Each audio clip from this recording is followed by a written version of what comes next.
that with the bad guys. It's like, dude, it's not fun. You can't lose when you have infinite strength. Grumpy Monk, thank you for this tier 3 subs, dude. Congrats on the 4 months. Good to see you again, by the way. So it was such a whiff. I think it was such a whiff. I think peak Bionicle was like right around Mari, the Dark Hunters. It was actually a good story. And the whole concept of Bionicle is still really good, at least especially for a kids thing, you know what I'm saying? Hey, Nick. What is my mouse doing? Why is my mouse so bad? So irritating. You were late? Yeah, I'm sorry. It's Thursdays, I'm always late. I think I even have it in the schedule that I'm later on Thursdays because I have more coaching on Thursdays. How does it feel to be balding? Pretty bad. I've watched a 9-hour... I think I know the video you're talking about with Bionicle. My team wants me to pick up main support characters. May Lucy bringing advice and melee play Tracer in May.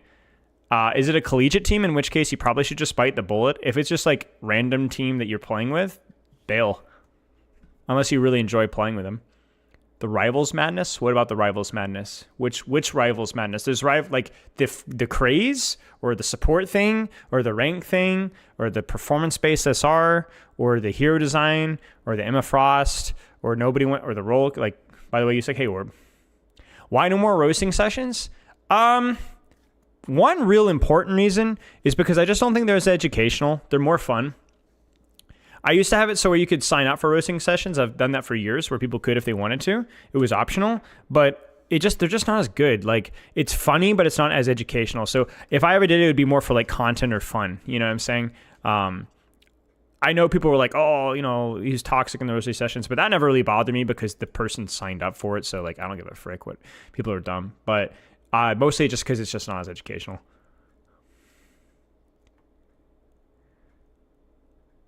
I'm not giving you anything, Grumpy Monk. The only thing that you need to know is the heal passive helps you out on taking angles more. Because you aren't as reliant off of direct support. Support and rank thing? Dude, I don't freaking know what the deal is. I've heard both. Support players are the worst players in games, usually, almost without exception, because they're not really... And that is especially the case with rival support design, for sure. But also, I probably can see the other side of the equation where, like, if it's performance-based SR and they're rewarding damage and eliminations more, then that might screw over really good support players in terms of rank. And also, I can see a world where, like, maybe with certain supports, you literally don't have counterplay for certain dive DPS, like literally none, and maybe that can be frustrating as well. I don't know how much I believe that but I've only played a little bit of support. When I played a little bit of like Mantis, for example, which that's probably not really representative of what's actually being played, I felt like skill issue every time I died. But I'm ignorant on that, but also I don't trust either side of the equation. I think Necros has always been a whiny baby, basically. I'm sure he's a decent guy, but on stream, he's just a whiner, chronically whining and complaining about literally everything that he's ever done. But he's also not wrong that support players are generally not as good mechanically and just not as good at understanding the game, and the support role as a large whole has been lesser skilled than other roles because fewer people want to play it, and the type of play it, the people that play it don't really engage themselves, especially when you have Marvel Rival support, which is just heal bot. So I find myself just, it's more of like an eye roll at the whole situation.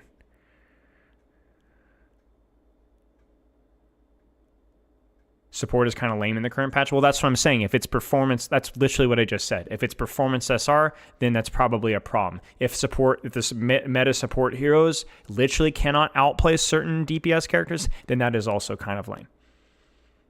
Thursday's been pretty good, Nick.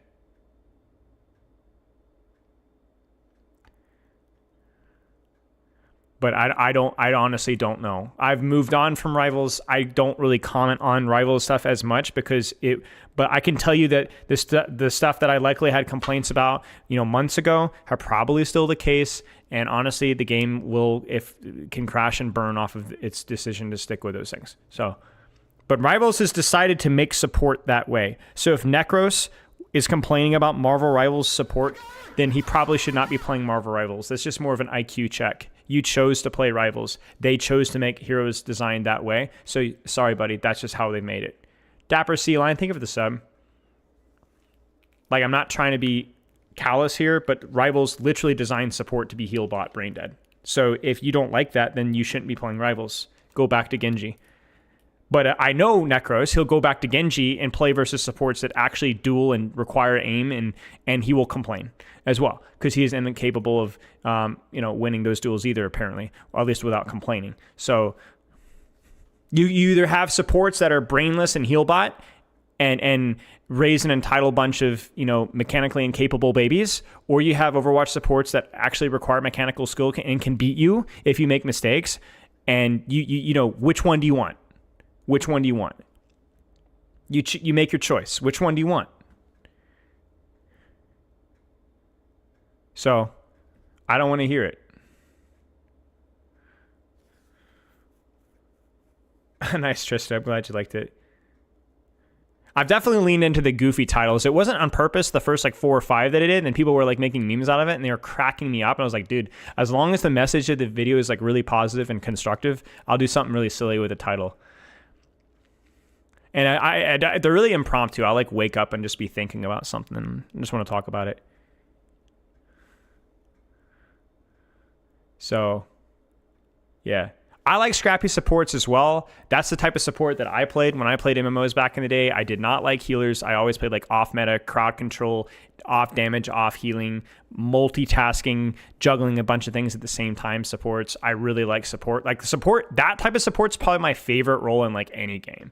I'm not a damage guy, straight up damage. I'm not necessarily a duelist. Although I like really mechanically difficult. That was the other role that I liked. I just like really complicated decision-making support heroes. That's if I had to pick one role across all games, it would probably be that. Hey, Vertigo. Can I please pet the cat? Sure. Hi. I always tap her to not startle her, and she knows it's me now. Because sometimes she's half asleep and it kind of startles her. Hey, thanks for the sub, mate. Hi, Spillo 3. Hey, Forgetful Fool. Do you have to be level 50 to play Thick because it's a comp game? I actually don't know, Matthew. I actually don't know.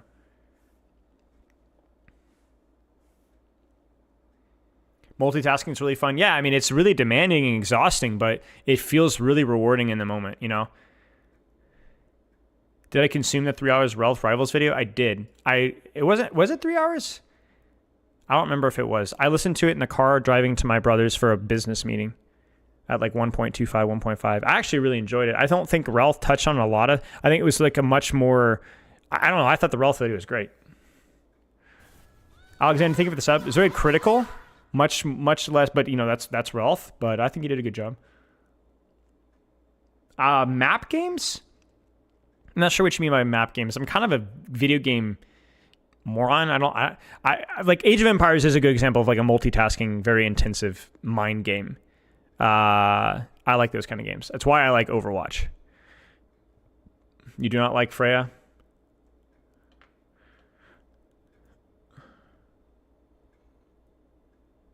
The best do everything support. Yeah, there's a lot of multitasking with Lucio. Yeah, it's very demanding. I think Lucio's really struggles with 5v5. It demands a lot of you to be effective. Am I a loser?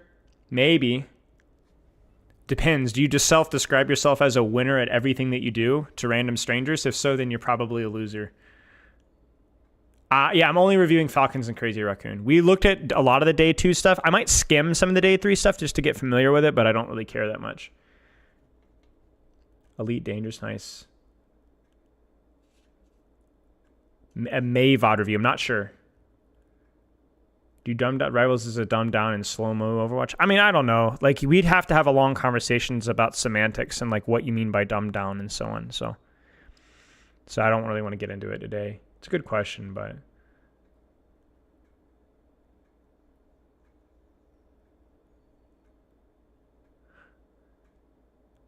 I don't know what to think about Save Until Greedy UA's in. Chris, thank you for the sub. Congrats on the almost 2 years. Marvel's lost me the support also. I mean, yeah, it's by design, so. Okay.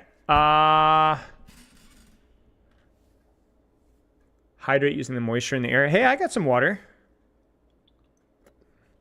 Now I no longer have water. All right, I'm going to do minimum effective dose today. I'm going to do 1 freaking Freya game. I think I'm just going to do 1. I was trying to debate how many Freya games I would do before I do the VOD review because I really don't want to tire myself out.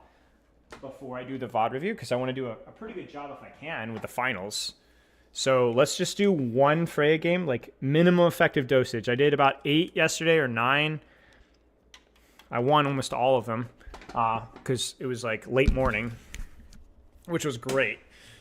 But yeah. No stadium, but we might have something for you guys on Saturday, potentially. I can't really say more than that, but I will keep you guys updated as soon as I can. I'm kind of avoiding stadium for right now because I got a lot of it last week, and I had fun. Freya ranked, but I'm going to get her to...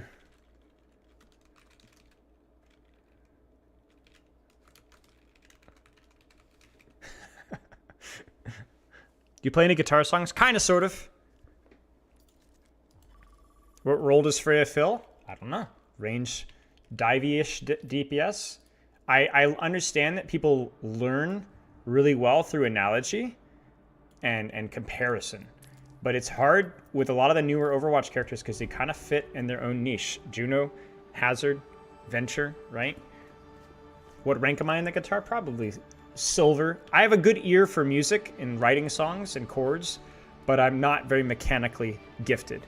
Not gifted, that downplays the amount of work. I am out of practice mechanically than how I used to be, and even as good as I used to be, I was still probably gold or plat. I don't do bronze to masters because I don't want to ruin other people's games, but I will start whatever rank that I'm at. I usually decay because I haven't played the role in a while. So I started at Diamond 3. I'm about midway to Diamond 3 again right now.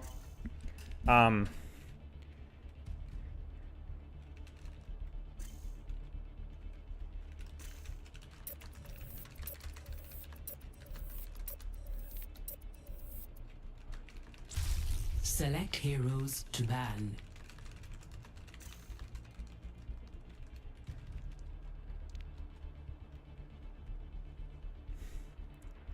It's 2.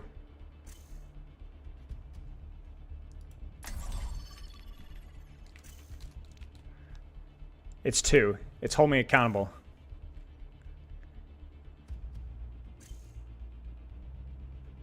Are we not playing this game? I mean, maybe it'll just be how fast our computers are.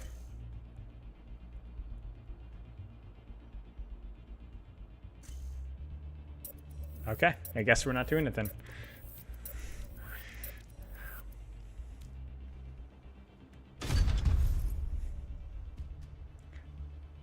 That's okay. I'll play Symmetra or something if I don't get it. I'm not banning because I enjoy experimenting with everything with Freya rather. She's faster, so I go Symmetra. It sucks because I can't play Sombra. I would have liked to have experimented with the Sombra things, but yeah. I've played 1 or 2 with Sombra. I've gotten Freya almost every game though. So sadly, we're probably gonna have to play 2 games now because I will want to get 1 Freya game in. From imperfection, we build a new world. Why would you? Weird.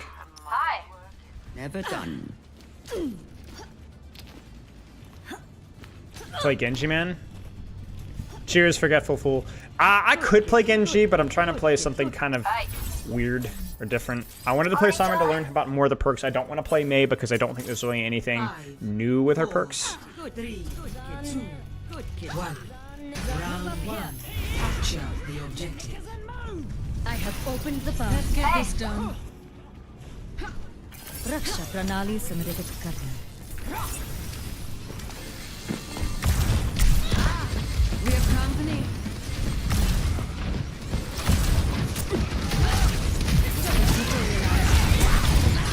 Be resplendent. My turret was demolished. Constructing my teleporter. Come aid me. Positioning turret.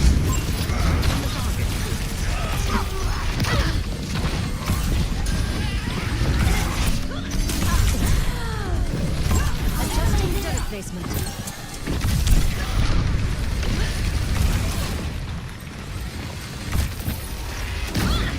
They have disrupted my plan. Another accurate prediction. Oops. Sentry in position. Spreading my turrets here. See if they make any swaps.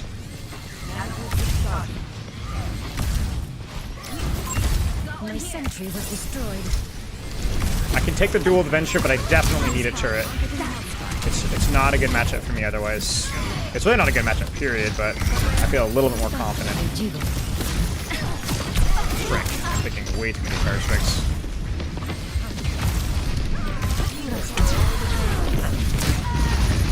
Just gonna die in point.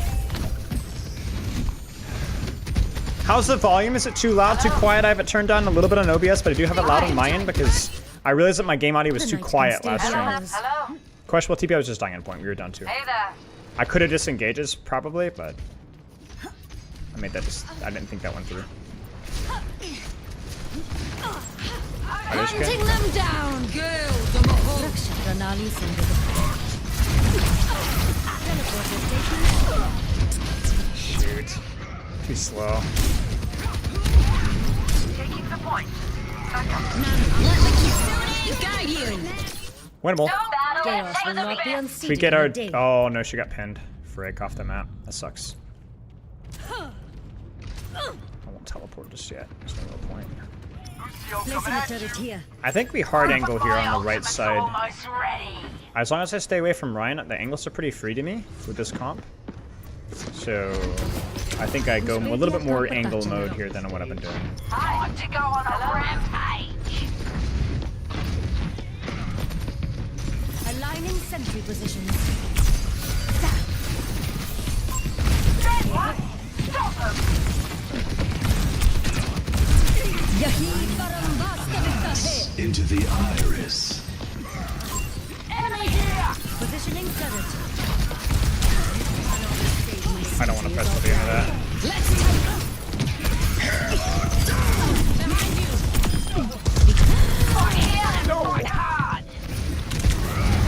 I thought that was okay. It could have been played better though. But we're not getting good ult value at all.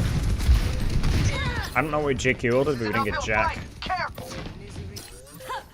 New revelations have come to light. I'd set up a crossfire TP, but unply. Yeah, no. Yeah, I definitely should have done something with teleport there because I had it for free. Got you in my I could have played that a lot better. I'm a little out of practice with Symmetra, but the reason, like I said, I'm playing is that my Symmetra right now, with basically no practice, is probably about this level, or maybe even a tiny bit better. So I'm not throwing the game by picking her if my hero gets banned. But I don't want to play Venture if I can avoid it because I'm better with Venture than this. And I don't want to play, I don't know, fill in the blank anything else because I'd be worse probably with this. So it's like now take orders from one. Max is TP my for range breakers boss. kind of this map. I call the shots as Good to much know. as he does. Four turret is yeah. I mean, yeah, it makes sense. Yeah, Your denial may be worse. volume is fine. Thank you. 5, 4, 3, 2, 1. Round 2.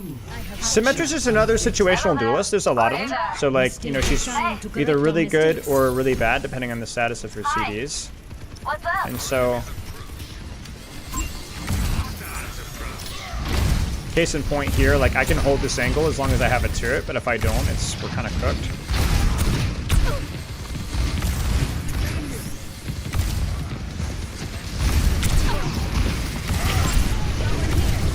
Like right there, I messed up because I needed to have my teleporter ready for that.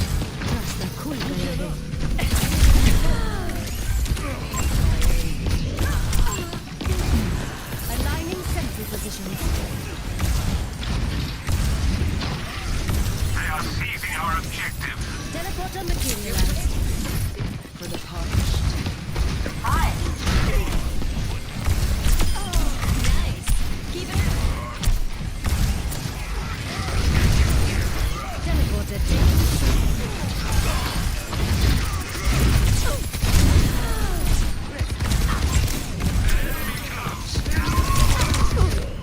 Oh, close. I can't believe we lost that. My team is trolling this fight, I'm not gonna lie.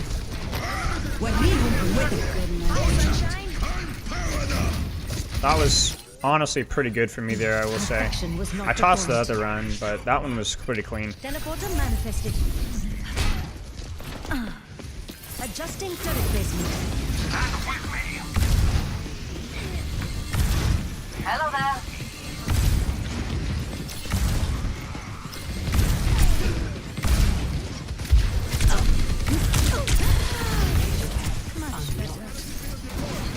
My sentry is offline. Hunting them down! Rasta kulgaya. It's hand. Distributing Yahi Master Victor here! Let me keep shooting! Really tracking that DXE. Someday violence will be unnecessary. Constructing my teleporter. Get away. And I'm checking in. Sentry in position. These are frick. These are kind of greedy turrets just for that almost. Don't talk about the tracking, bro. Just don't. Positioning turret. Hold back. They have disrupted my plan. Now I might get pushed here, so I need to have my teleporter ready. Behold my creation. I'm kind of using it as a sustain cooldown as well. Oh my gosh, he waited for me? To spare That's my God, crazy. the bachelor. No, the melee! Frick! We should still be able to get a trade elsewhere though, right? That was 2 for 1. No. He rolled behind me and I misjudged the distance. It's Teleporter okay. materialized. They are seizing our objective. Raksha Pranali Samridit Karna. Hello. Hey there. I Hi. kind of hold the angle here until my team resets. Pay really close attention. That was a bad turn for me there. My turret. I got you. Score.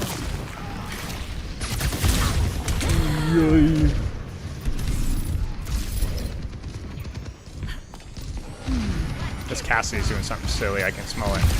Turret materialized.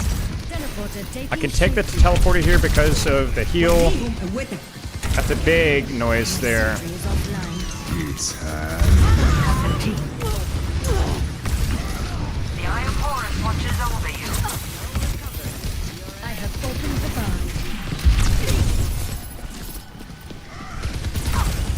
I need to live back here. Hello there. Adjusting turret placement. Healing fortified. Hi.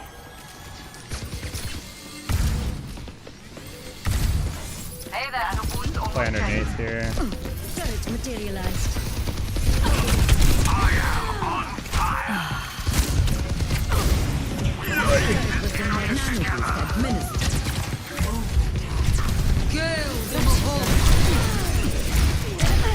Shoot. I needed to take top. That was not the angle to play.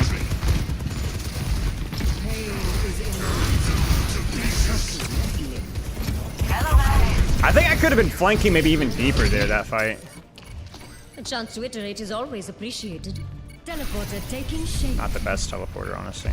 Yeah, this is a loss. Unlucky. That's fine. We'll get Freya next game. We just need 1.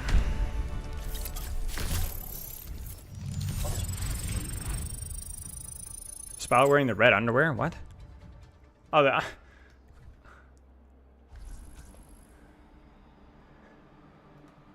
the red underwear? What the frick are you talking about?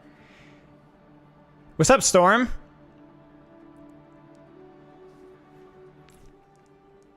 I'm gonna avoid Donald. I don't want to play with Donald. Freaking guy locks the Freya. Doesn't communicate.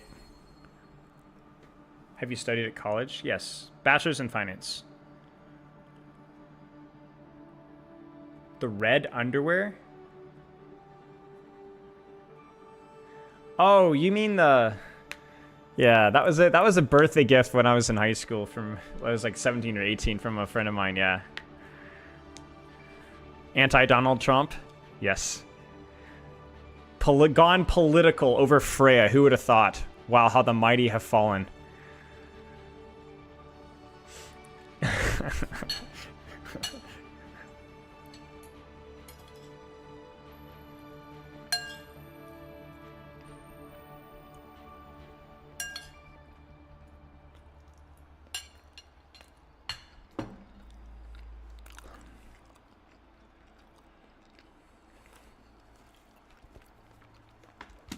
I never usually avoid, but If it's somebody that's playing the hero that I want, then yes, absolutely.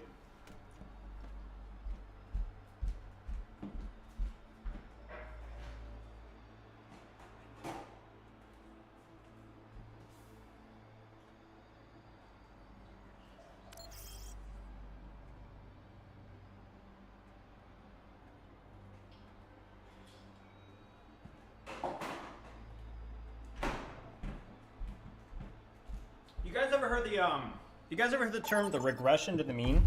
Select your Regression hero. to the mean. Whenever somebody has like a really bad game, if their rank doesn't look suspicious, never avoid them. Never avoid them. Because the concept of regression to the mean is that people often see streaks when they don't exist. Select If that makes hero sense. bands. So if somebody has a really bad game, they just might have just been unlucky or it's a bad map, right? It doesn't mean that they're going to consistently play that way. And the vice versa goes true. Like somebody has a really hot map, regression to the mean.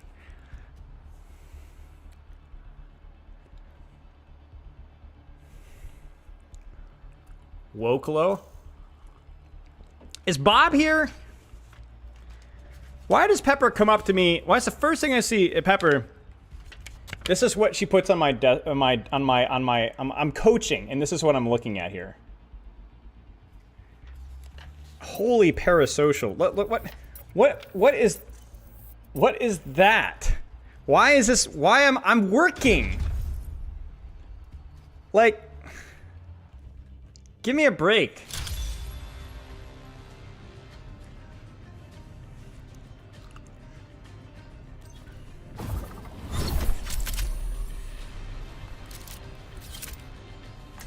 Seriously, Sarah.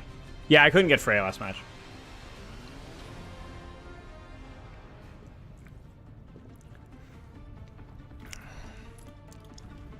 Okay, lock in for one game.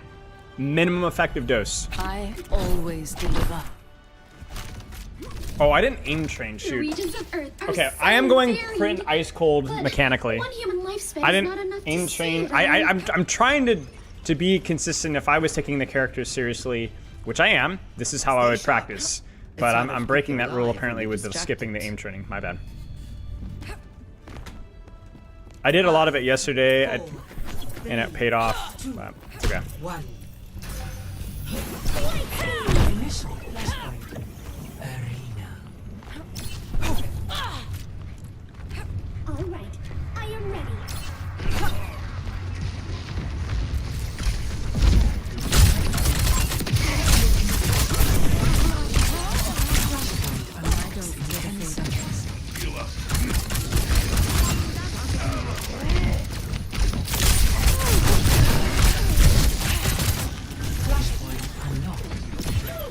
Hostiles on the point. Let's change that, yeah? Quick.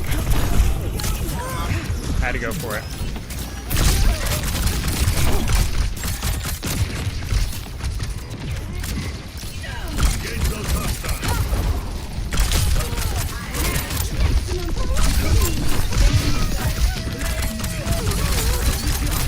You're alive soon. First rescue's free.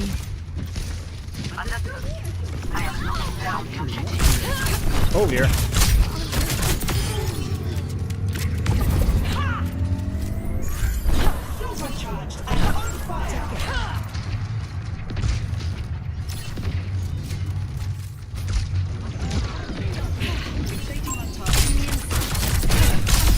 I'll keep this fire burning! What's here? Eyes on a target.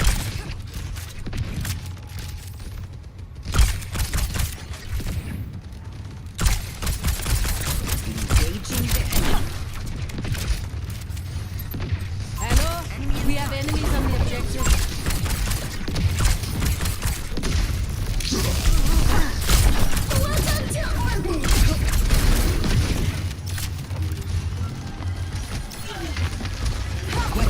Welcome to orbit. Hostiles on the point. Let's change that, yeah?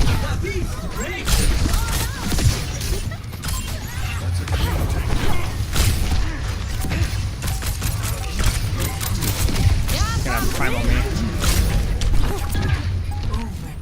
Nano boost is ready to deploy.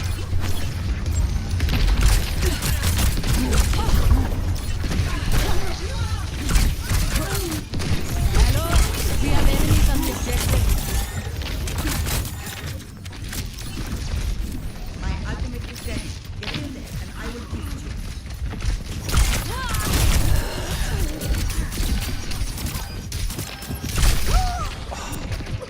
I thought I was full. That's so annoying. Shoot. We just need to open the angle with Nanovisor, bro. What are we doing? I can't shake me that easily. Are we gonna touch? Thank you. That's tragic. Targeting hostile. Next, flashpoint to the ducks.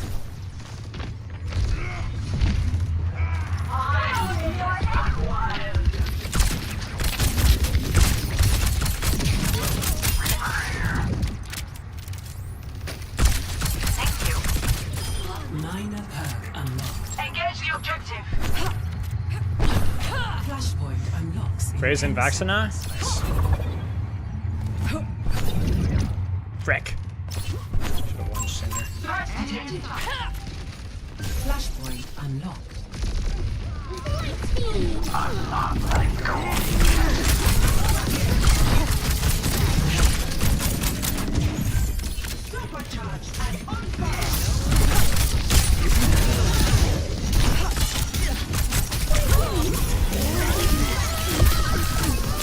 That'll have to do.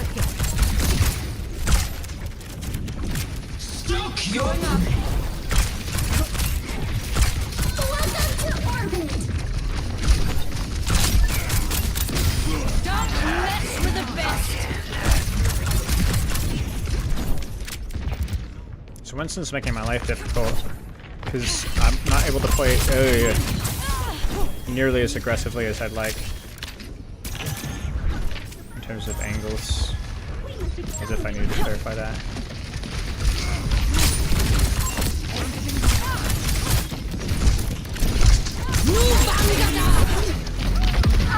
Bad, I think.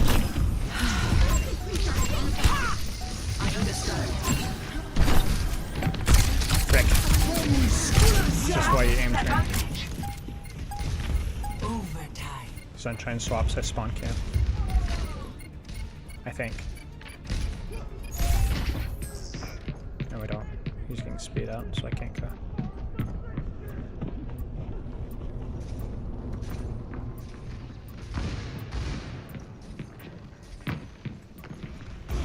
Wait, what the frick? Why? My Why is- ultimate is fully Good charged. enough Get now. in there. Spill out. Nano boost is ready to deploy. Over there. That'll have to do. My ultimate is ready. Nope, that isn't near enough height. Targeting hostile. I mean, we should win that, no? I thought I could get verticality up and over and I messed it up. That was an extended man advantage. Hey Tap, thank you for the sub. Stay focused. How are we losing? That was a 2v1 for like 20 seconds with my entire team alive. Alright, we should be okay. Freaking touch, please. Nano boost is ready to deploy. Yeah, there you go. That's Okay.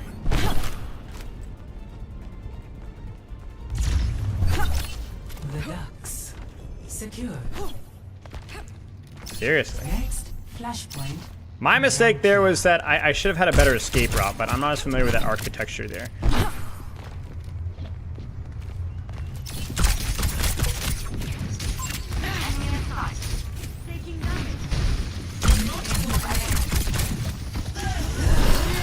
Rick, man.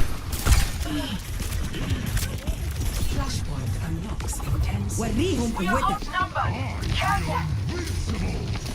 Maybe we can get a trade here. No. You're not good right here.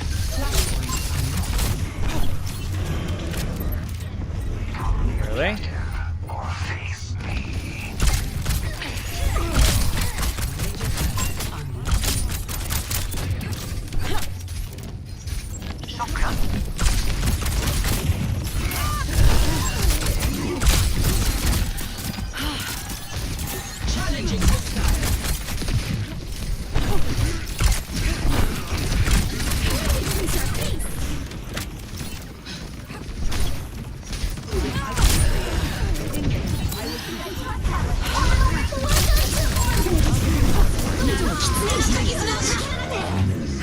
That's annoying.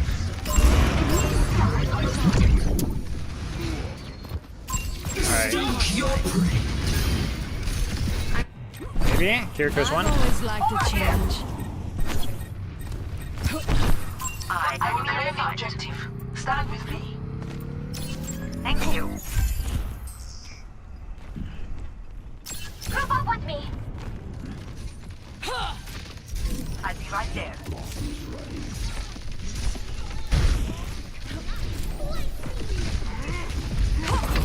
Oops.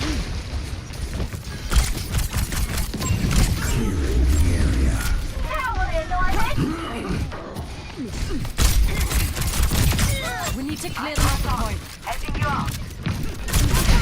Frank! Watches up for you. I did disengage faster than that.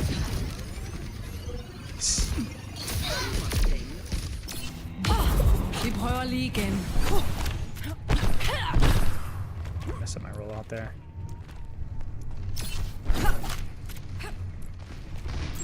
Over there.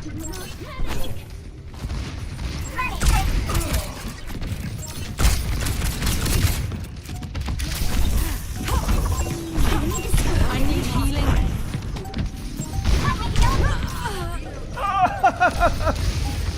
I fold so fast at dive things, man. I mean, I don't have the verticality. We must accelerate. I needed to know where Winston was. Jeg er klar til at stille træsko lige nu. I don't think we can touch. My ultimate is charged. Attack. Are we gonna touch? We're gonna try. Over here. Wait, we are? They have superior numbers. Enemy in sight. Good enough for now. Thank you. Alright. My ultimate is fully charged. I'm gonna start Get in there. really hustling here.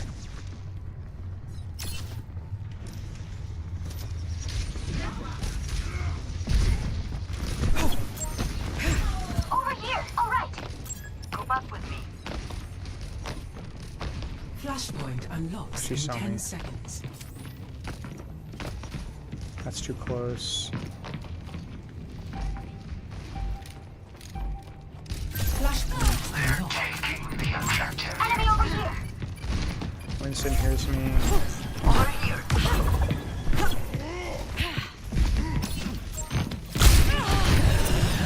Wait.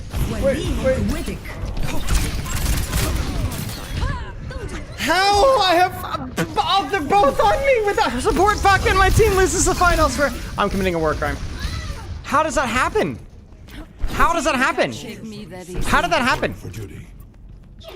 I got everything and my team loses. Okay. I'm going clinically insane.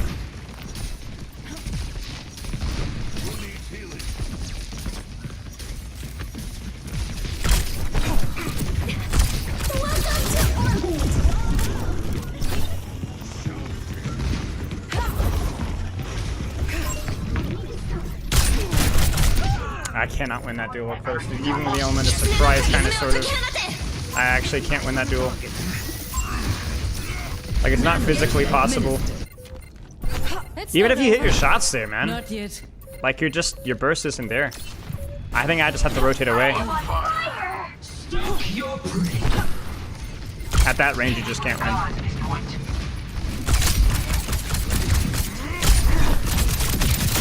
I'll keep this fire burning. That's fine. Are not using ult on purpose for what? Like you can't just use this ult. Not with Kiriko, and not even in a 1v1 because of the stupid cast time. You have to have the element of surprise.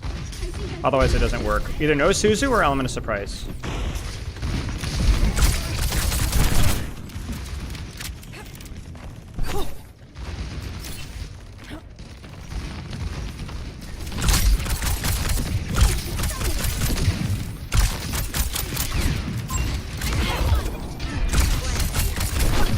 So there's Suzu, so maybe now we can go? But I'm inching.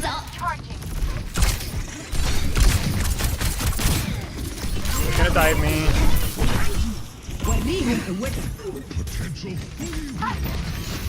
I mean, I'm gonna use it now because I think we're gonna lose otherwise. We're outnumbered. That's right. No Bangada! Frick. Yeah, frick, dude. Ah, it sucks. Dude, you can't just press the Q. It doesn't work like that. It has a very long cast time, a slow travel time, and can be cleansed. You can't use it like that. Okay. Well, we're gonna have to do one more. We're gonna have to do one more. It's not like other ults like that. Let them Suzu it.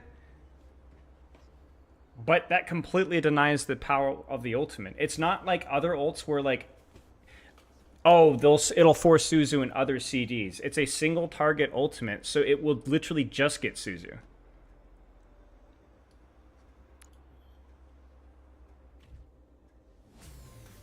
I had definitely opportunities. I'm not saying I didn't have any opportunities at all. I'm just saying that they weren't immediately obvious.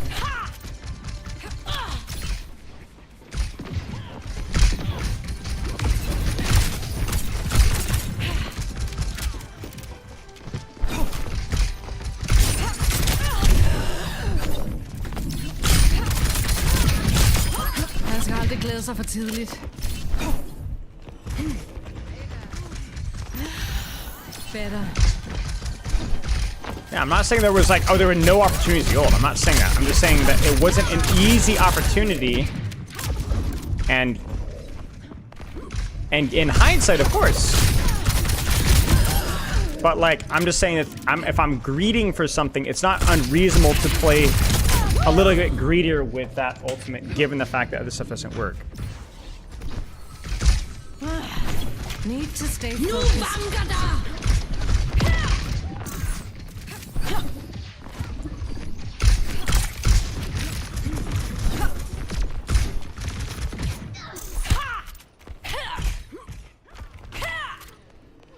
Problem there is I didn't really have the element of surprise very often at all, and the Winston just made my life miserable. Cassie marked me in all the short angles. Winston dove me chronically. My team lost a few fights where I was actually able to force resources, and in other fights it just didn't have any impact at all.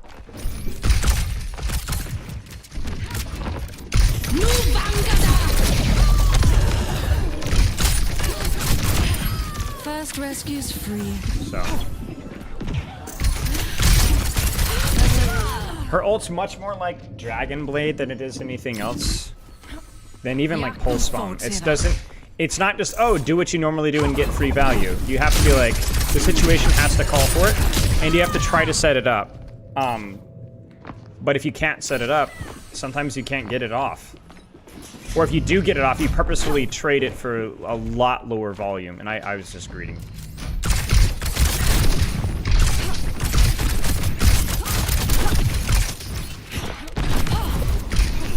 Why don't I use the shift to shoot 2 bolts in duels? Because again, there's opportunity cost there. I'm not saying I'm always doing it correctly, but whenever the answer to questions like those, it's always the same. There's a reason, or there's not a reason. The lack of reason is because I'm not very good at the character right now. I'm just practicing. The reason for it is that you lose mobility for it. And using shift in duels is not free value either, because it holds you in a predictable arc. It means that you're really bad in hit scan duels where you don't get the drop. Am I a real person or AI? I'm starting to feel more like AI the more I've been answering these questions. Yeah. The more of these questions that I'm getting, the more I'm starting to feel like AI. An honest hero? Yeah, absolutely. There's major downsides or upsides for whatever choice that you make. Yeah.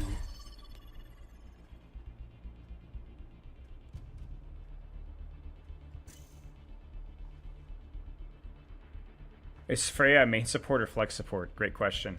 Why no bans? Because I want to play Freya versus anything. I don't care. I've been trying to play it versus dive. It's good to know that I've not banned snipers and realized that she sucks versus snipers. I've not banned Tracer and realized that map situationally she's okay versus Tracer.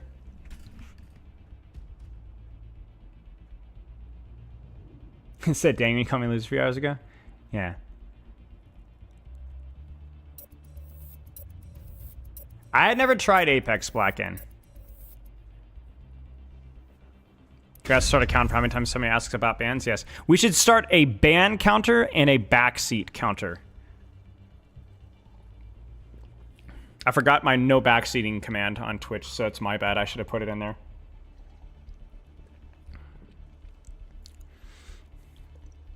What would be another one? Backseat, ban. Maybe Marvel Rivals would be another one.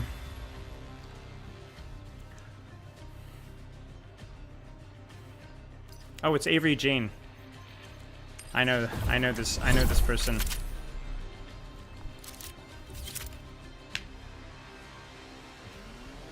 It's not the backseating that's necessarily the problem. I don't think it's anyone. I don't want to target you guys. I mean, I appreciate you guys being here, but I think it's the quantity is the tiresome part. I don't mind backseating, but the quantity is, I will say, a little distracting at times, which is generally why I avoid playing on stream. At least when I'm learning a new character, because it's like actively hard to learn while streaming. It's why I've coached a few streamers before, like smaller and medium streamers, and I always have to have a conversation about them, like streaming and improvement. It's not a good combo. It's really not a good combo.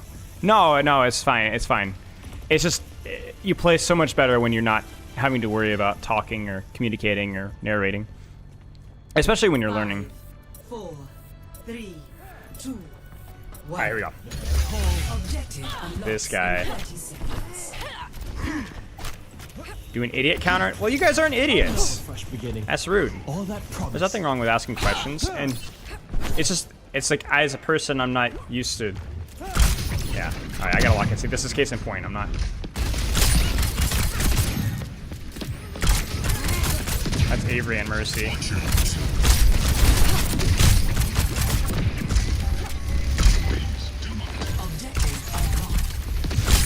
The enemy has the robot. Ah. Got a superior angle than I do.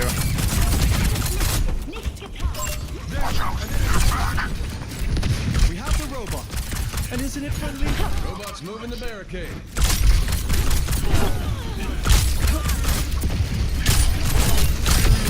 I've got your back. For now, anyway.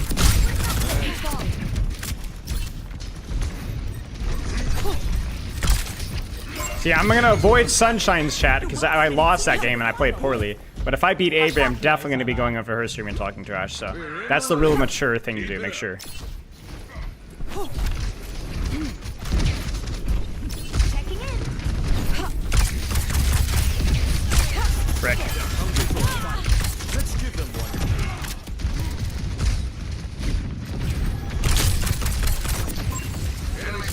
Group up.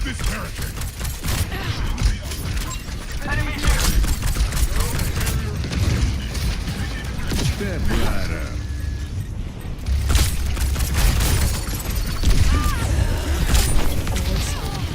I shouldn't have gone up. I should have just double dashed. Heroes never die. Helden sterben nicht. There's one. I think I can put more pressure on the ball Give there this another shot. and not force the backline quite as hard. I was thinking too much about my ultimate, ironically.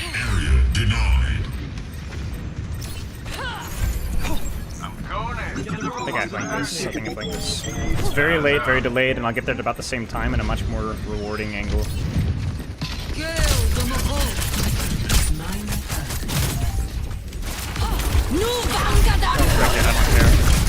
Okay, I do care. That should have cared. I went for the ego play there. If I hit her, one stick shot and I can kill her It's through not it. over. So that was not the best. But I have to hit her. Why do people ban Zarya so much? Because she just exists on main. Alright, I need to stop reading chat, y'all. Pushing our barricade up. I am way too distracted.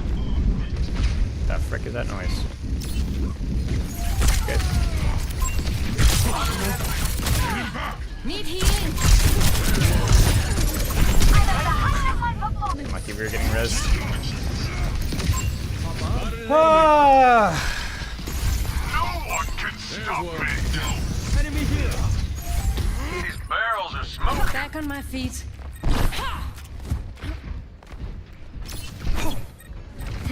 Thank you kindly.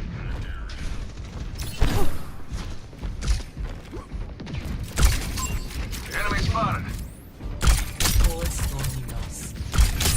We can't let them keep pushing.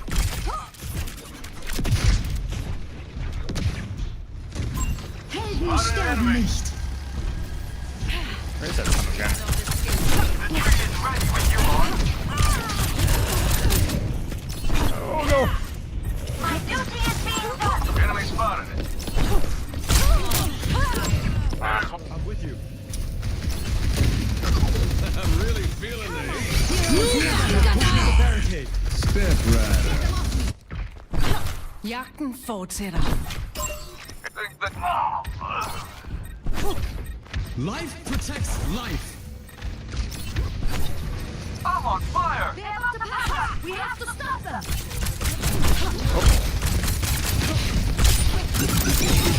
I'll keep this fire burning. The enemy's pushing their barricade.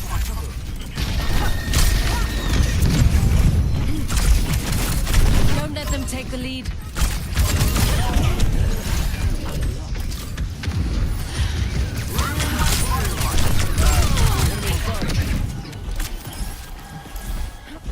Got a target in mind? There's one.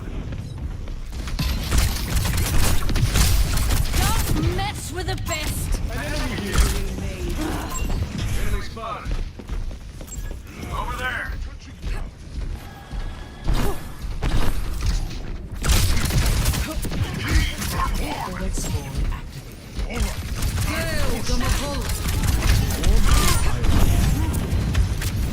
They took the robot. Don't let it move a single step.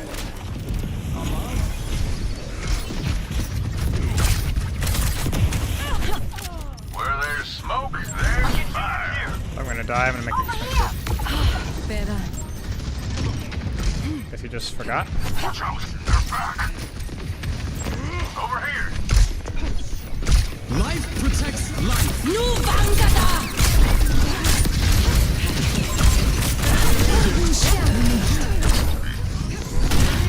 You're a lifesaver.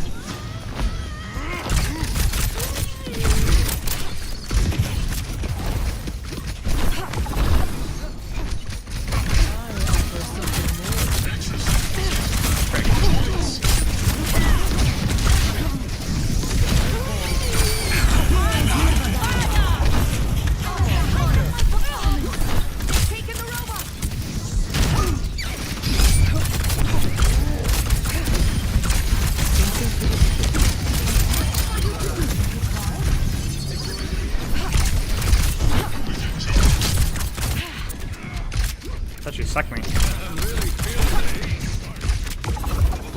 it. Robots moving the barricade. Yeah, sure. I'll hit where it hurts.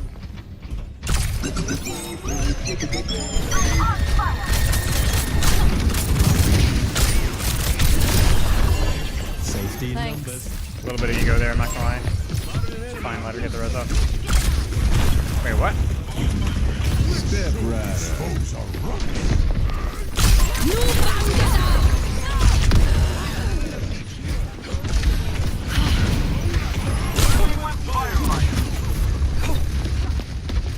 Nu Vangada! Ja, Kapitän!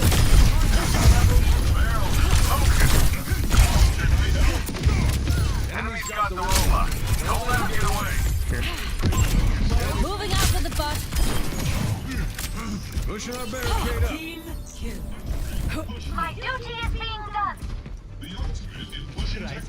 There, an enemy.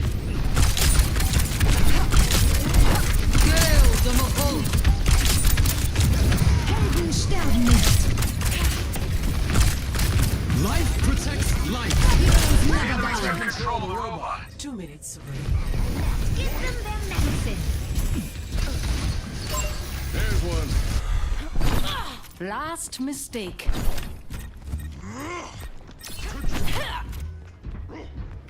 Step right up. I think we rat this. Yeah, we definitely rat this. Once it's on backline, so.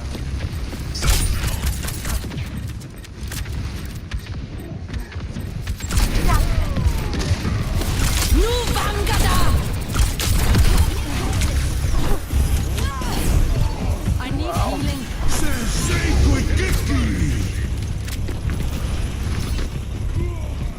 Forwards on.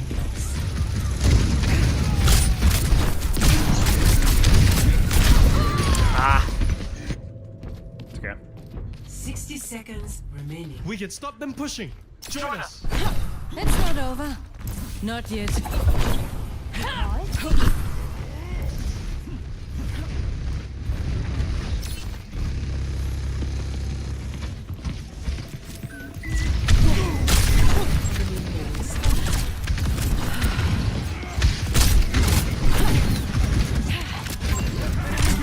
You're a lifesaver. 30 seconds remaining. Spotted an enemy. Good enough now. Sterben nicht. Enemy Life spotted. protects life. Heroes never die. There, an enemy. 10 seconds remaining. There's one. Basic biology. I understand. Messy. A lot easier of a match to play, to be honest, given the spacing and the comp that they were running. Like Bastion and Malgus, pretty easy to play versus, but yeah, I don't know. It feels tougher versus dive tanks. Okay. OWCS, I think, time.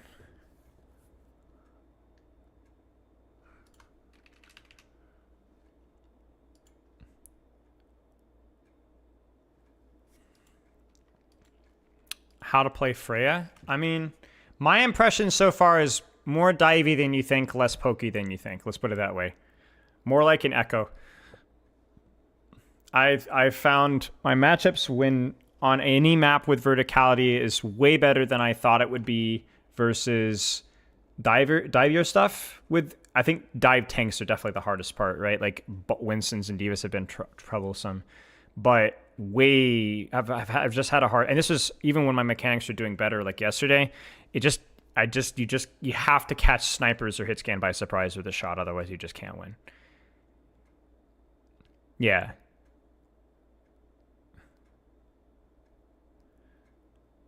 Yeah, kind of like Pharah, Echo. Yeah, so you really have to have the element of surprise, and you can't just like turn your brain off, hold angle, and burn stuff. It does not work very well. I mean, you can, but you're literally, I think, a good shot worse than every other DPS at doing that. Because the reality is that, like, yeah, you could put out decent range pressure, but to do so involves standing still at brief moments, which opens you up significantly to range poke. And your DPS, sustained DPS, is, I think, significantly lower than, like, Hanzo, Ashe, Widow, and Cassidy soldier in competitive ranges. Yeah, I think she's secretly a flyer too, or something along those lines as well.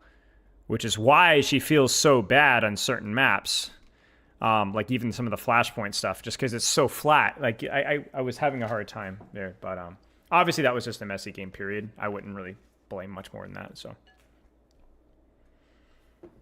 the standing still thing is why her range feels worse than you think. You know what I'm saying? Because like if you're standing still in your hit scan, yeah, maybe. But if you're standing still in your freaking projectile, nah. Yeah,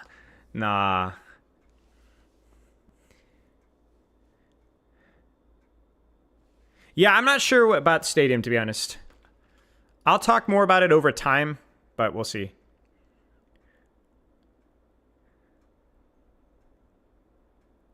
But I think you can change your perk build depending on the situation. Like, you can kind of annoy Malga Roadhog stuff with the slow perk and the reload perk. You can get some really good sustained DPS, but even then it's just not super good. Chromie Monk, thank you for get to the sub.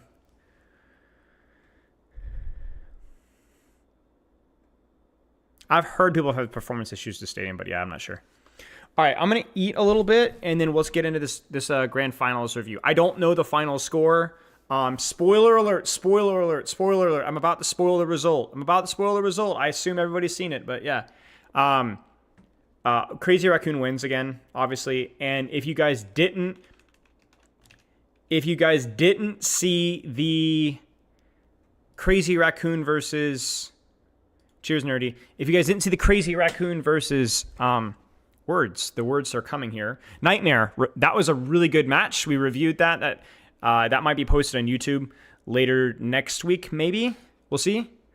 But it was really, really good, really fun. That was a great match. I assume this one will be okay-ish, probably reasonably competitive. But Crazy Raccoons wins again, so whip skippity do. And yeah, I didn't watch it. I don't have any other insight here.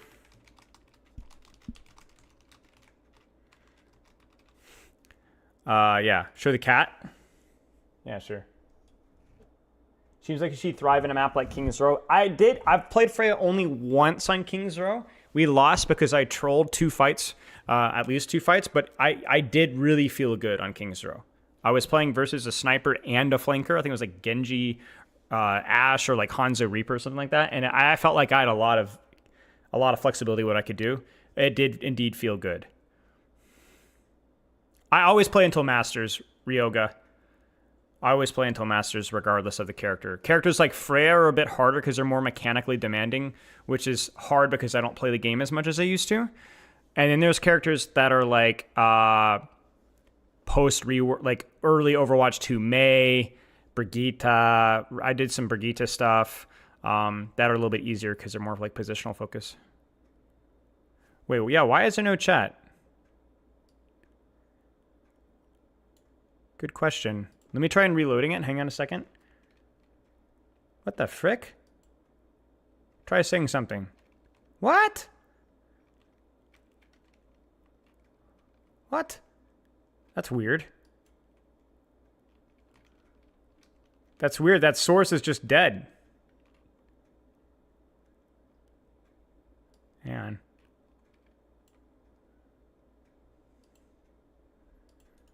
That's really strange.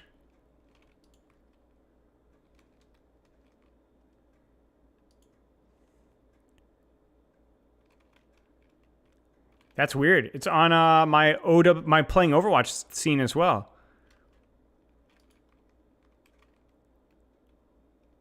Hang on a second. Let me see if I can tweak that.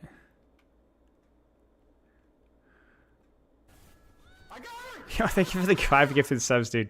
Yeah, it's just gone. Weird. Maybe if I do this. And then do this instead.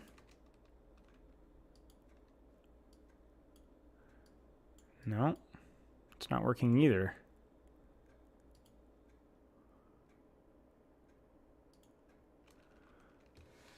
Yeah, I don't know, man. You're right. Weird. Hello, Commander Ice. Doing okay.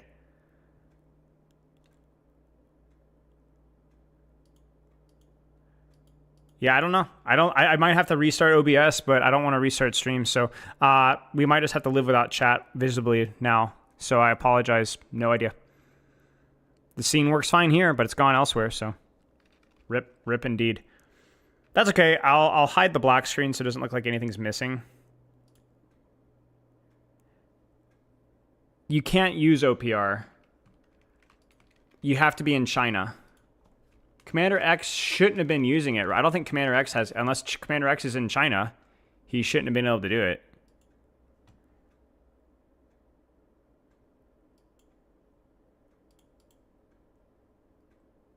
Wait. Wait a second. Yeah, he does have a freaking OPR account. Hang on a second. How did that work? He shouldn't be allowed to. You had to be in China to use it. So either he got kind of fancy with it or something. Because I heard from 2 sources that you're not allowed to use OPR if you're not physically in China. So that's what I was told. SSG gave him access, makes sense.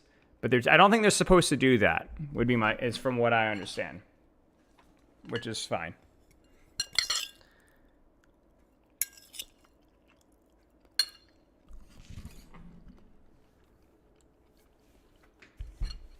John Min rallied the team mental after the Nightmare loss? Yeah. That's awesome.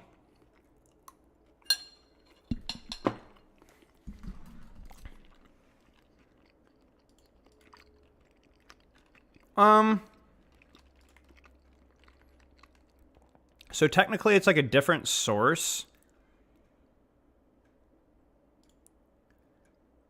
But maybe? Hang on.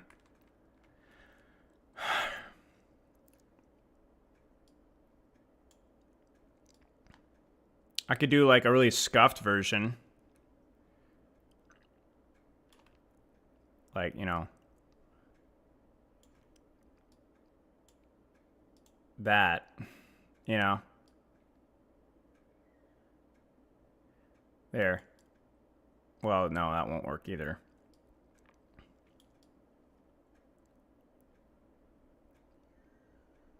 There. Good enough. It's really scuffed, but it'll have to do for now. Hopefully it doesn't screw up my other one. Okay, it doesn't work. Okay. But yeah, if those don't know, this is the China finals in Hangzhou, I believe. Crazy Raccoon is the clear favorite here. Falcons have done well as well. They're always like the number 2 guys, occasionally coming out on top. Nightmare, American organization, American team, with a couple of European players put off a big upset. Actually knocked down Crazy Raccoon to the lower bracket. Huge match, was really fun. I think Crazy Raccoon definitely fumbled the bag. But I actually think it was Nightmare also playing well, which was fun to watch. It's not as fun when a team just majorly fumbles the bag repeatedly, and that's the only reason they lost, but I do think Nightmare punched up as well. Main thing that Crazy Raccoon screwed up is the soldier stuff from Lip. A couple of maps where they fumbled the bag with ults. And honestly, I think that the biggest thing from the Nightmare versus Crazy Raccoon was Route 66, if you guys remember that one. They got baited into a Kiri Luciomir. And, you know, they're fine in those characters, but there's in no world do you not play to your strengths with Ana Brigitte. They struggled a little bit of the attack with Ana Brigitte, and then honestly looked like they lost all faith in the characters and tried to mirror Kiri Luciomir, and it didn't work, which was just really questionable. No, that's about it. Any last questions? I'm going to eat just a little bit more before we get started.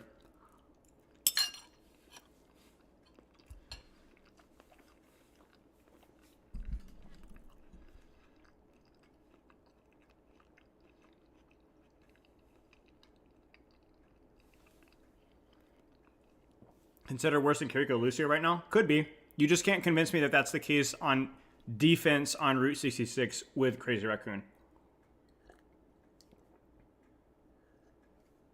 Certainly not with if you're playing Winston. Koth, sure. Push, sure. Sure.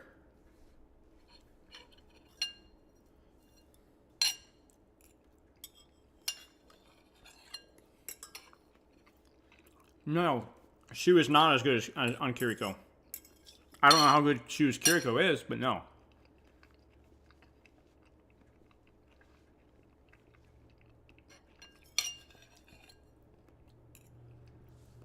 If that's the case, then I think that's people overthinking things.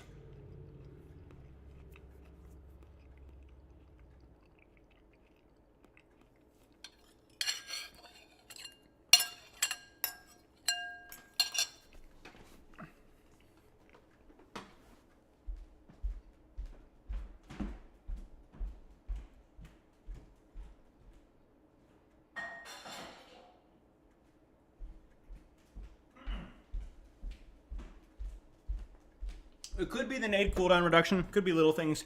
If that ends up being the meta, then that's certainly has certainly rolled in Nightmare's favor.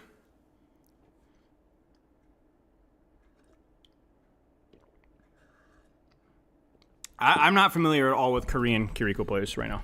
I haven't studied a Korean Kiriko POV in a long time. The last time I really talked about Kiriko was how incredibly mid fielders Kiriko was in terms of understanding how to play the hero. But that was probably, at least a year ago? So I will completely admit ignorance on that front.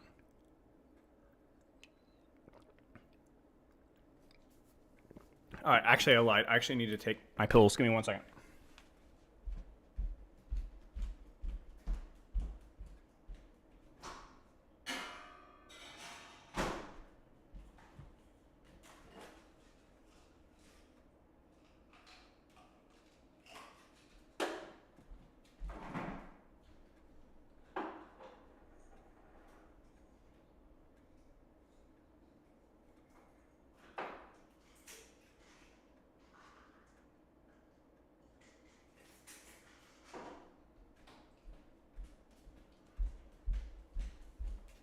And some water, 1 sec.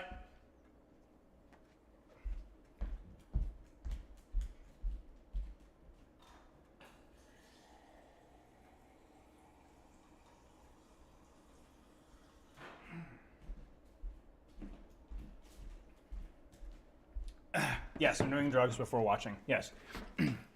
Magnesium glycinates at night. I don't take it during the day usually.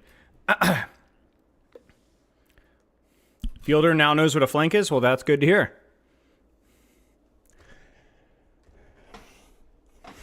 Sarah out here playing semantics with us. Love to see it.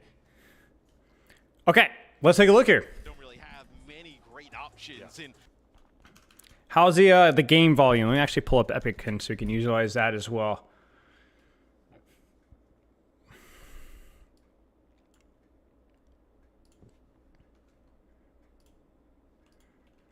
Okay. It right here in a best of 4. Excuse me. Okay. I assume Crazy Raccoon bans. Okay, no, Falcons bans first. They ban Orisa, who's probably pretty good on this map, and they do so because Orisa's probably considered the easiest counter to Malga at the professional level because Kiri Lucio Orisa is pretty good, and then that allows Falcons to force Malga. Malga is not oppressively strong, but Falcons are really good at Malga.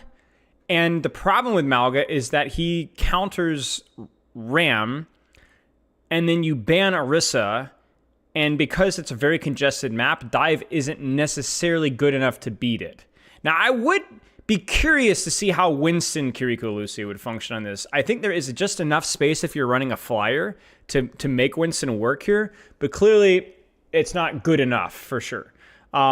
Diva could work. I do think Diva could work here. You're 100% right. It might just be that the Crazy Raccoons don't have the hero pool for that with Junbin in and are more confident on having him in. I honestly don't know. But yeah, on paper, Diva could work here. On paper, maybe Winston could work here. And on paper, you could have Ryan meta, but I don't think Ryan is strong enough and or has been relevant enough for a long time. So you're not likely to see him. Yeah, so Malga is trash, but this is like the perfect situation, the perfect map, the perfect ban. Yeah, okay. And then you're going to have Flyer, because Pharah is good here. Pharah Sojourn's good here. These are characters with vertical mobility. And good poke. Kiriko Lucio. Juno's interesting. Juno is, I guess, just, I don't know. It's kind of weird, to be honest with you. It's different for sure. It means that you can kind of still get the speed for your Malga rush, but then you can open, instead of just kind of like rushing with your Malga, you can open up another angle with your Malga at the same time. It does mean that you probably have like a little bit less direct control up top because Lucio is really good at directing control up top. But and it also gives you, but it does give you like a pretty big advantage in the cage fight traits, right? So like Juno ult into cage fight is like oppressive because it's a huge damage boost and heal for your Malga. So there's all sorts of like little weird things you can do with supports. So yeah, Genji ban, which may be why we're seeing Pharah here. That would Genji may advantage Crazy Raccoon here. Yeah. Okay. Let's take a look here. Best of 7, best of 4, excuse me. And we will get best of 7. So, like, I think with Lucid, they're able to easier force top just because Lucid is a little bit better in that congested space, and Crazy Raccoon's going to have to open up a little bit more space. Look, I think Morgan's kind of the hero you have. Farah's just really good on this map. Farah's just really, really freaking good in this map, and she works pretty well with the other comps, so... Can't exactly play that wincing. High ground control for Stalker. How's the volume, Chad? Is okay? Should be just very subtle. Not the best spot to play from. Cardiac push from main. There's the speed ring. They're using that less so to kill people and more so to get out of the choke. And notice that they also utilize that to get their Farah out of the choke. So they're actually able to set up a lane for their hit scan and their Farah off of that. Now they catch Shu afterwards. I don't know what happened there. That was a really nice slam from Han, but honestly. But that was like a pretty decent attempt at a retake there from Crazy Raccoon. They push out on main, they spread wide, and it just wasn't enough. And he even freaking got the crit slam in the Kiriko there. And he almost died too. And with Falcons getting first map pick, you go Volume's good? for a map Okay. like Oasis to get this style of play, right?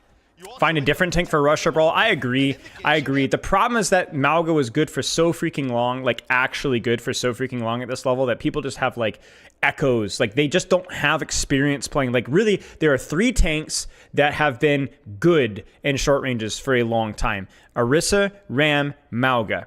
Malga beats Ram pretty convincingly. Orisa can beat Malga in some maps, but she's very slow at like the push-pull. So she kind of requires herself, she kind of needs to be overtuned a little bit to be played, more so than the other two.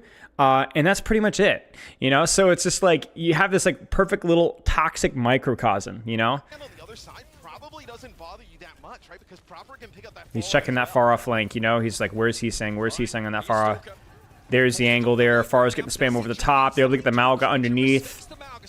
I really like the pincer setup. Like, look at the Falcon setup here, you know? It's Malga meta, so it's really boring. It's about some aspects, but the setups are still really creative. Like, look at this. You got an off-angle Malga. You got Kiriko and his Sojourn on the right, or on the main. Proper is kind of holding main, and she was helping stuff left, I believe. I'm honestly not sure. Like, there is a proper dive set. The bitrate in this is terrible. You guys seeing this? This is terrible for 1080. I don't know why it's so bad. This is really bad, though. Sorry, I apologize for the quality. This is like the worst I've seen in a long... Look at that. That is horrible. Why is this so bad? Must pick on Sojourn is just because she has a lot of speed and mobility and off-angle potential. Tracer's not very good versus Malga and a lot of the supports that are meta right now. And then Genji would have been okay, but Genji got banned. No, it's not about premium YouTube. Look, this is the highest quality there is. Yeah. This looks terrible. So anyway, okay. So they're going to go for a little bit of a push off of the Juno, and they catch Heesing at the same time. Wow, they actually traded. Fielder coming up on Kitsune. Fielder gets caught. I don't know. What was Fielder doing? Fielder gets caught going. I think Fielder went in after Proper or something, or maybe tried to TP to top. I think that he tried to go up with Proper here, maybe. I otherwise don't know how he got there. Or no, yeah, he was kind of up there and got stuck without TP and then just freaking gets smoked. That's a goof. Slides in. Oh no. Help him out. He runs around the Rosie, dies anyway. But I think they're going to be okay here. They can drag this out. Yeah, but you do have Chorong and Shu still alive here for Crazy Raccoon. They're with John. I am watching on YouTube. Enough to flip the point. Also something to point out. Chorong's playing the Juno, so you have a different... Yeah, maybe I watch it on the actual VOD. Is it better on Twitch? Let's just check it on Twitch really fast. Watch esports. Or what is it? What is the what's the Overwatch?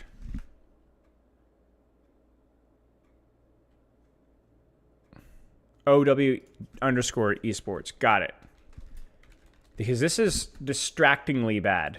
Like, we can live with it if we have to, but this is distractingly bad.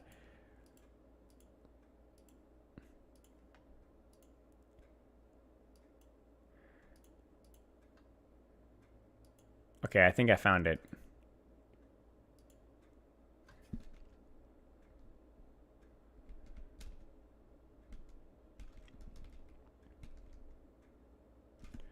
Okay.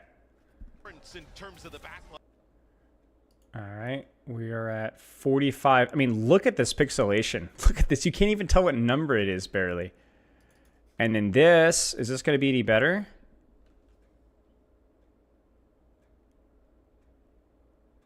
Yeah, it's a lot better. It's not perfect, but it is significantly better.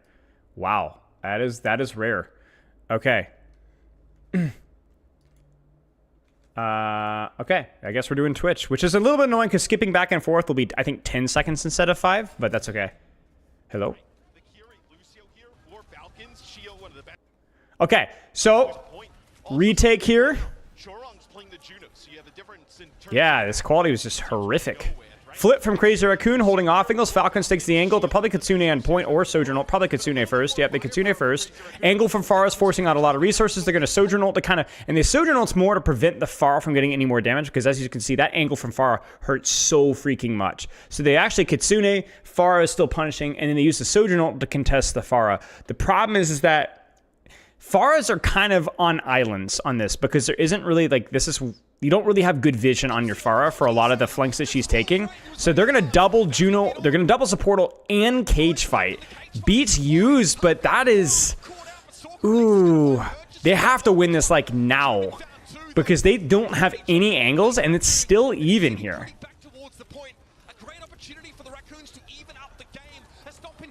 Yeah, that was really messy right there. So basically, they just cheated. They're like, oh, frick, we've messed up. Let's just run it down mid. And you guys kind of saw the power of the Kitsune Juno ult combo. They could have actually almost avoided that Falcons. They got really close to it, where just Hanbin just gets destroyed. Like, it's damage boost and a faster firing Malga. You just can't win that.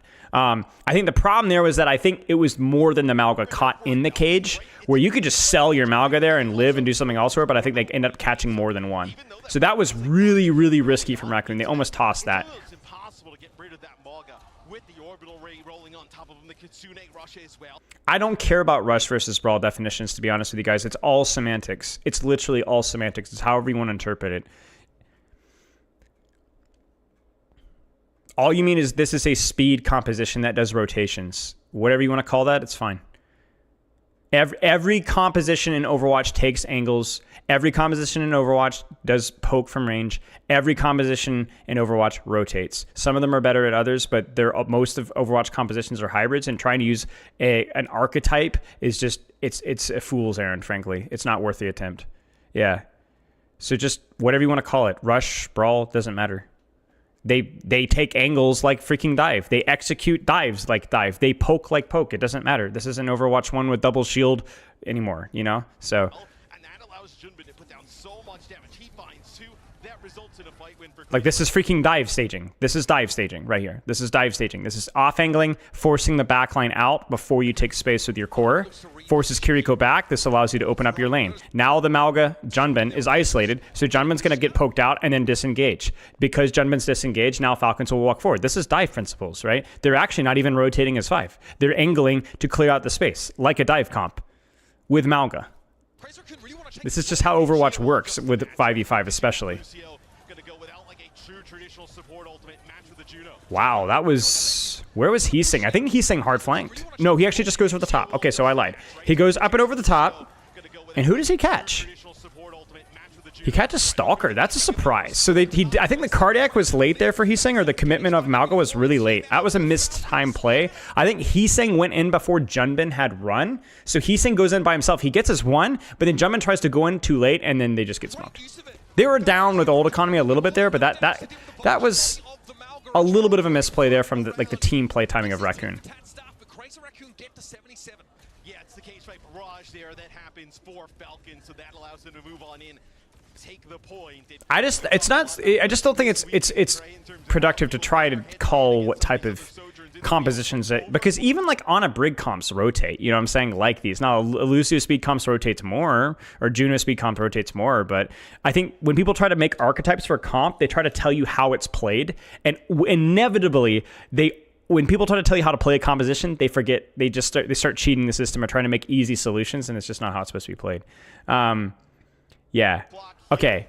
They're going to do a bit of a rotation. We're probably going to see a Sojourn ult out the top ropes here, but I'm curious how they set that up. Okay, so yeah, they're going to actually Sojourn ult off of the flank here. So Malga comes in, Malga overruns out, Sojourn ult to open. And notice why Malga did this. Malga did this to pull Hanbin off of the choke. so that there isn't an opportunity if they had a support ult to just 3-2-1 and stomp the Sojourn ult. So he opens up the angle, pulls Malga back, creates space for Sojourn. Sojourn's able to get the poke. Sojourn gets the poke, Sojourn focuses the Pharah out, clears the Pharah angle, clears the Malga angle, and now they walk into point. So then he's able to slide now because cooldowns have already been used from Falcon. So even if they commit here, we can peel this guy out, no problem. You see this? He's using a Sojourn ult just to create space, but he's doing so very deliberately. Like, that level of team play is insane. And then now they can Kitsune in the choke because Falcons are shoved into the locker. This is where Falcons probably should have used their speed ring. And what would you have done, Falcons? What would you have done, chat? I think you need to re-engage point to prevent cap, but there needs to be some sort of proactivity now from Proper and Stalker, and I don't know where they were. It's possible that as they disengaged, they got stuck in a room, but you need either an off angle from left or an off angle from top with one of your supports, right? Because the problem here is he gets counterpinned, so stops him from capping, which is huge, right? And then they Kitsune, but they've used their cooldowns, so there's nowhere to go. And so not only are they going to get the Malga here, but they're going to be able to catch the DPS behind. That's insane from Stalker right there. The fact that he gets Heesang. That absolutely should never have happened. But that's a phenomenal play. But you can see it. Like, they shove them into the locker and then set it on fire. And that's exactly what happens. And that's why you run Pharah Sojourn. It's because of how, oh my gosh, how much movement is demanded here. No support ult yet. Juno ult comes in just in time to keep Junbin up. And that's it. Really, really well played by Raccoon the last couple of... Honestly, this last, like, 45 seconds has been super fluid in terms of how they retook the point, how they held the point. It was really well done.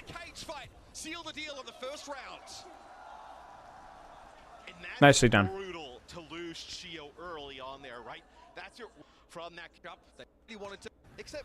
Okay.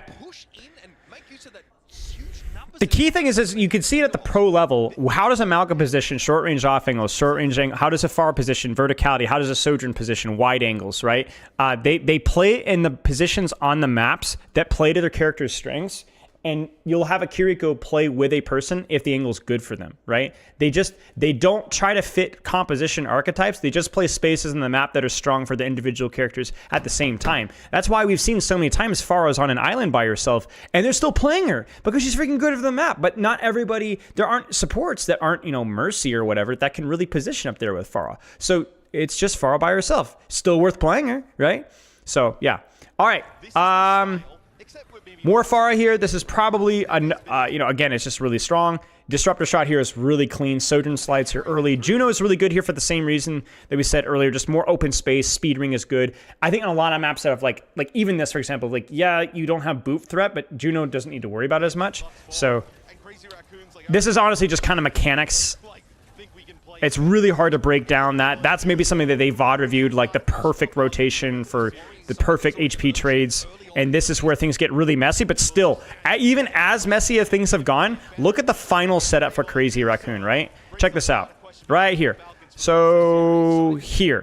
Kiriko in the small room on the side with Sojourn. Bam, bam. Pharah in the back. She was on coast. She's a bit slower than the hit scan, but she's going to rotate to here and apply pressure from here. Juno, high ground, shooting here. Malga in the short range angle here. 3-4 different angles to approach point, all playing at the same time. It's so hard to retake this for Falcons. In fact, I think the only thing that Falcons can do here is maybe turn on point, but I think you have to try to find a way to get Stalker to retake high ground, and then maybe contest the Juno or the Pharah.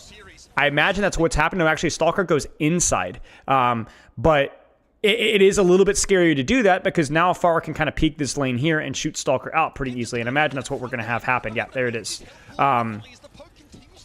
You can see Stalker's getting chunked from that. Well, maybe not even that. It's hard. It might have been the Malga there. But yeah, regardless. Well done. You could look at... Yeah, there's the D.Va swap. You guys asked about D.Va. Well, here you go. Maybe Malga too hard to retake. Hanman's a great D.Va, so... Kiriko over Brig. Brig is a little bit hit or miss in Malga. Bad ult trades and your Brig is just too slow. She just gets run over, But Brig would, if this was if they weren't min-maxing the crap out of this, Brig could have value. I also think Brig versus Pharah is just not a great matchup, to be honest with you. But yeah, if they had Genji Sojourn here and maybe Brig could work. Honestly, yeah. especially once they make that diva swap. You know, look at the off angle from the Malga. Look at the off angle from the DPS. We're gonna make it expensive for you to clear our Malga out. Not just between the Sojourn and Fire, but also Junbin is gonna chew through that defense matrix. Sojourn on the left angle looks like supported by Juno. Malga on main, Farah top. I don't know where Kiriko is, but I imagine she's on top with. Yeah, there she is. So she's with. But that rotation is too slow from Heesang. Oh, man, that was really close. Look at that. 2-2 main. It's beautiful. Beautiful setup.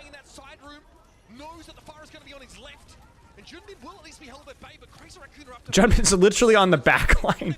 Junbin's literally on a flank, my friends. That's crazy. So he just goes to point to stall.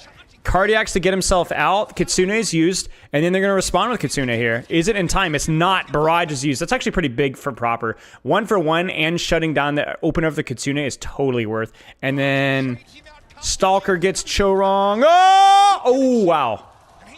Huge diva value there. And they got their support all, like, Crazy Raccoon just didn't get the Kitsune in time. That's the one nice thing about being kind of on the losing end is you take a lot of damage, and sometimes it means you build support ults just a little bit faster. And so really, Falcons built tempo faster because they got their ultimate faster. And so Crazy Raccoon didn't have time to respond with their ultimate.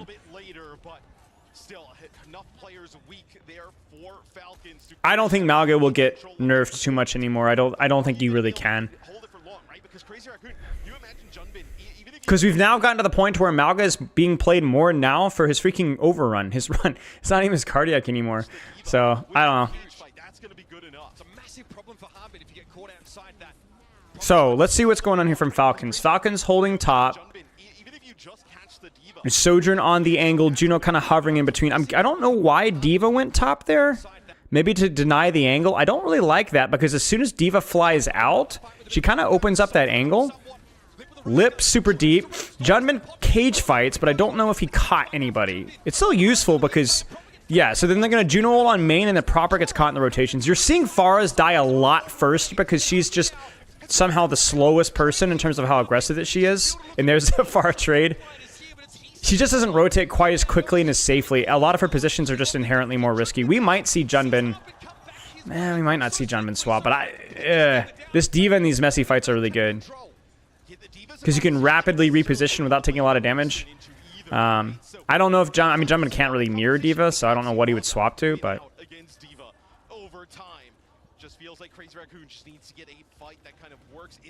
So what do they do in terms of opening space? Clear the Diva out, force rotation. We might see a map flip, and then they leave the Sojourn behind. That might be what happens. By map flip, I mean that they spend their speed ring, they run their Malga really hard at Stalker, make him run away, and then just kind of leave Lip behind, kind of like this with Shu. Generally, you want your Kiriko to be the one lagging behind because she has the greatest uncontested mobility. So... there's the off-angle force. I'm kind of surprised to see them forcing point here. Feels like this angle's really good. Yeah, I mean, look at how much pressure Junbin's under. I think you have to do something. They're able to get the Farah on the angle and punish Junbin, but I think Diva might just be a little bit better absorbing that pressure than Malga is here. And you could look at the HP trade. That tells you about all you need to know. And then they're able to get the Kitsune. Junbin's going to get touch. Heesang on that angle is able to get fielder. It's big. Heesang has still got proper. He's on that flank on coast. He's touching point right now. Lip gets the trade. It might not be enough. It's not enough. It's a really good setup there from Crazy Raccoon, but it is so... I wonder if Malga just felt like he just had to flip the map there. Do something a little bit more proactive. Because your advantage of Malga versus Diva is your speed. It's not your consistent mobility, but those quicker, deeper rotations to maybe force errors there. But that you can kind of see, like, for those of you guys that were questioning about Diva, well, it worked. It was good, you know? The reason I was asking for the map flip is just because you're operating at a map control disadvantage and you don't have any ultimates. So I think you want to lean more into some more of the fast rotations and chaos. Yeah, people are just used to using Malga, and Malga has a lot of, like, really good utility with his mobility and his damage reduction. And that kind of stuff is just not something that you'll see as much in higher levels. instant now as we head to City Center. There's the other question, guys. The Malga ban is surely Malga's not played in City Center. Yep, he's not good enough, right? If this is pre-nerf, I wouldn't be surprised to see him played. But this map has a lot of verticality. Hanman's going to lean into his strengths. Junman's going to lean into his strengths. There you go. The reason why we probably don't see Ana right now, if we don't see much Ana this series, my prediction is the nade nerf. I think 14-second cooldown is just too harsh. And I think teams have started to experiment a lot more with different support comps like this. The Juno level of play has gotten significantly higher. The understanding of off angles and map control with Kiriko players has gotten significantly higher at the pro level. And I think that you can, I don't think you can look at the support combo and say for sure that it's bad. It's probably also due to the fact that maybe certain, it probably depends a lot on the DPS setup that you're running. Like if this was a really good tracer map, you might be more reliant off of you might not want to run the Juno Kiriko here, but if these flyer DPS are really good and tracers not, you might want supports that have that more rotation and range and less of that anti-dive stuff. Yeah, so yeah, Malga's diving foot now. Yeah, which is why if you guys watch though, so far this has been fairly fun to watch, right? So yeah, it's 14 seconds. So I will spoil it and say you won't see much Ana. Yeah, it doesn't surprise me. So yeah, makes sense. Okay, this one's close. I definitely favor the Winston here by just a little bit, but it's going to be close. It's going to be really close. And the reason I favor the Winston just a little bit more is I think you have a character that has just more punching power onto whether it's either Sojourn, Kiriko, or whatever, and obviously better ult trade. So yeah. Yeah, you look at that aggressive high ground control. If he gets up top, bubble on that choke there just means it's so hard to retake. So actually, it looks like they were contesting it, but the Divas already, or the DPS have already rotated out. I don't think Ana's bad. I just don't think, I think at this level, they're going to be very, very drastic reactions to little things, right? Junmin overextends. It's kind of a deep dive from Junmin right there. I'm not sure what he saw. And I don't know where his supports were either. Yeah, so he sees D.Va kind of disengage out. He's going to poke D.Va a little bit. It looks like they're trying to retake space in the left. And he goes in deep. And the bubble, he just doesn't really get the bubble dance the D.Va very much. So, like, optimally, you'd like to be able to bubble dance the missiles.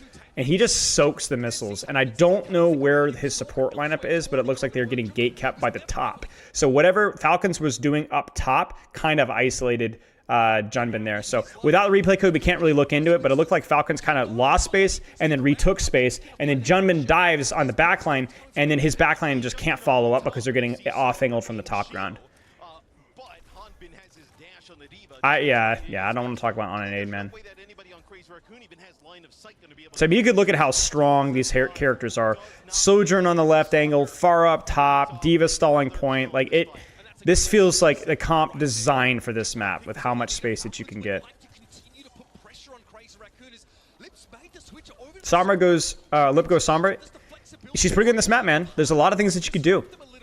Sojourn's good here too, but Sombra's great. Verticality, mid-range, short-range, good ult economy, good matchup versus these characters. Very broad map, relevant health packs, and obviously, I don't know how good he is at rework Sombra, but Lip is the greatest Sombra of all time historically. And if anyone can figure out Sombra, he can do it. So he'll play very similar to how he played on Sojourn in some situations, which is kind of off-angle and poke for extended periods of time. He's a little bit worse at that. And in situationally, go for big burst value, right? Whether like he might come around here, hack the Juno, throw a virus, disengage, or just hold it depending on the situation. Juno, like the verticality of Sombra is her strongest perk in comparison to something like a Tracer. And you can kind of see it here, right? Just kind of off-angle, play it patiently, look for opportunities. And he's saying it's deep. He's saying it's so deep. This is like, he's on the opposite side of their spine. There's the hack right there. Hanman sees an angle, commits, but gets hacked out as he's trying to disengage it. It is so hard to see what's going on right now because they've literally flipped the maps on each other. So basically, from a macro perspective, this is extremely satisfying if you can slow it down, but you can't. The good news is that for viewers, it's really fun because you get to see a bunch of DPS doing crazy stuff. Ooh, he's able to get out. That's huge. Juno ult barrage. Gets his one. Sombra on the backline. Support ults are live, which really hurts Lip's lethality. Junmin's just going to get his trade and then primal. Shogun goes Moira, then Lucio. This is just to get back faster. Ah, that was a cheek clincher right there. Yeah, you guys saw that, right? That was way too close. Oh no, Jumpman dies? Yeah, they just never built their combos. They lost first fight too quickly. Junman dying that quickly in isolation meant that Crazy Raccoon was in the hole for ults, and they never even built that second DPS ultimate, man. That's rough.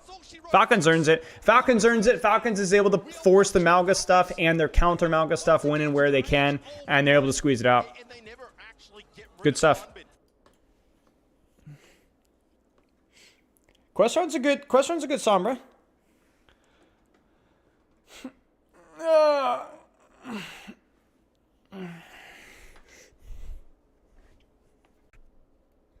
Okay, let's keep going here.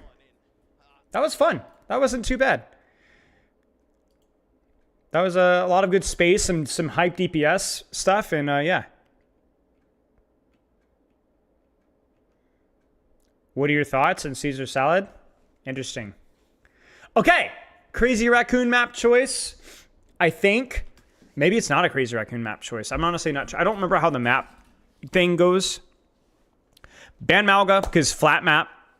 So Falcons is like, again, for all the questions about Malga, Falcons is like the team to play Malga. It's a weird team quirk. They're very good at it. So this isn't even necessarily a Malga meta. It's just something that Falcons can whip out. Okay, so loser. So they actually pick a Malga map. So this is smart. They pick Flashpoint and then ban Malga on that map. So then later on, there isn't a situation where like Crazy Raccoon wins a map and then they pick Flashpoint and then pick a tank that isn't Malga and ban them so Malga's protected. You kind of get what I'm saying? Because if you ban a tank, you protect all the other tanks. So they wanted to get Malga Flashpoint threat out of the way. Out of the way. So they pick, well, maybe they pick Servos first. I don't know, but I'm telling you, the reason they want to make sure that there's no threat of Malga on any Flashpoint later on. Your artisan pad? That sucks, Grumpy Monk. So they do that, and then they go Torb ban. And I'm assuming that's because they want to run the Hanbin Winston. And Torb is like, again, really good versus Winston, even if you're a pro player, right?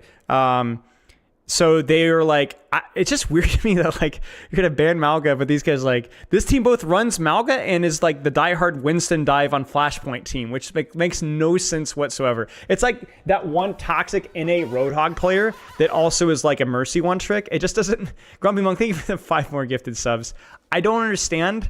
But Torb is really good in this map. Torb is really good versus Winston. And this team is Falcons. Looks like they're going to run Winston here. So we're probably going to see a Winston mirror, which means I would predict Sojourn. I would not predict Pharah necessarily, but we might see Pharah. We might see Genji. We might see Tracer, but I'd be surprised. I'm expecting something like a Winston Kiri Lucio, Winston Kiri Juno, with almost certainly a Sojourn just because she's so flexible on this map and it's a very divey comp. So yeah. When it comes to the bans, it'll be Malga and Tor. You lose this, you're Reaper's not super good in this map because his range isn't quite flexible enough. So I'm curious to see what's played here. Hey, we nailed it. Okay, Kiri Lucio, Sojourn Tracer, Sojourn Tracer. Yeah, this makes a lot of sense. Tracer ban helps, Tor ban helps Tracer. Tracer is really good in this map. Genji could work here, but Tracer's probably a little bit better with the hero pool and maybe just better in the map pool. And yeah, this makes total sense. Lucio, just because there's going to be a lot more movement and a lot more threat to backline if Tracer is involved. So this composition makes total sense. Now, I know I was critical of Kiriko Lucio a little bit before without the context of whether Ana is stronger right now, but that's because I was talking about Escort. We have the time to set up. Flashpoint is way too chaotic. So having Kiriko Lucio is really freaking good here. Yep. Okay, let's take a look here. All about your Sojourn angle here, more so than almost anything else. Like, what position can my Sojourn get to get pressure onto your backline consistently and constantly? So you'll see a lot of Winstons shuffling with each other for small little angles here, trying to not peek the enemy's Sojourn until they get a good dive on her. There's a lot of fight for perfect angles without just diving straight in. Deep dive there from Hanbin. They disengage. They actually bubble peel here, which, where was Junbin here? Junbin might have bubble peeled because he didn't really have an engage elsewhere.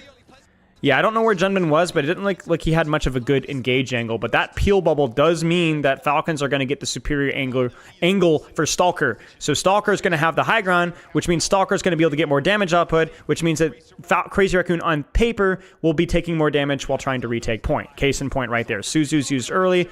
Almost gets the kill there, bubble for bubble. But the question for me really here is that Crazy Raccoon, I'm sorry, just have the better comp. I mean, Lip is probably slightly more established on the Sojourn than Stalker. Sorry, the players. Hanbin versus Junbin on Winston, I know who I'm choosing. Fielder Chiyo, Shoang Shu, I'm not as familiar with those guys, at least with these specific heroes. I mean, they're both great on Lucio, so whatever. Heesing versus Proper is probably pretty close, but I'm curious. I don't know, like, it's just... oh, wait, Junbin? Junbin might just need to jump out here.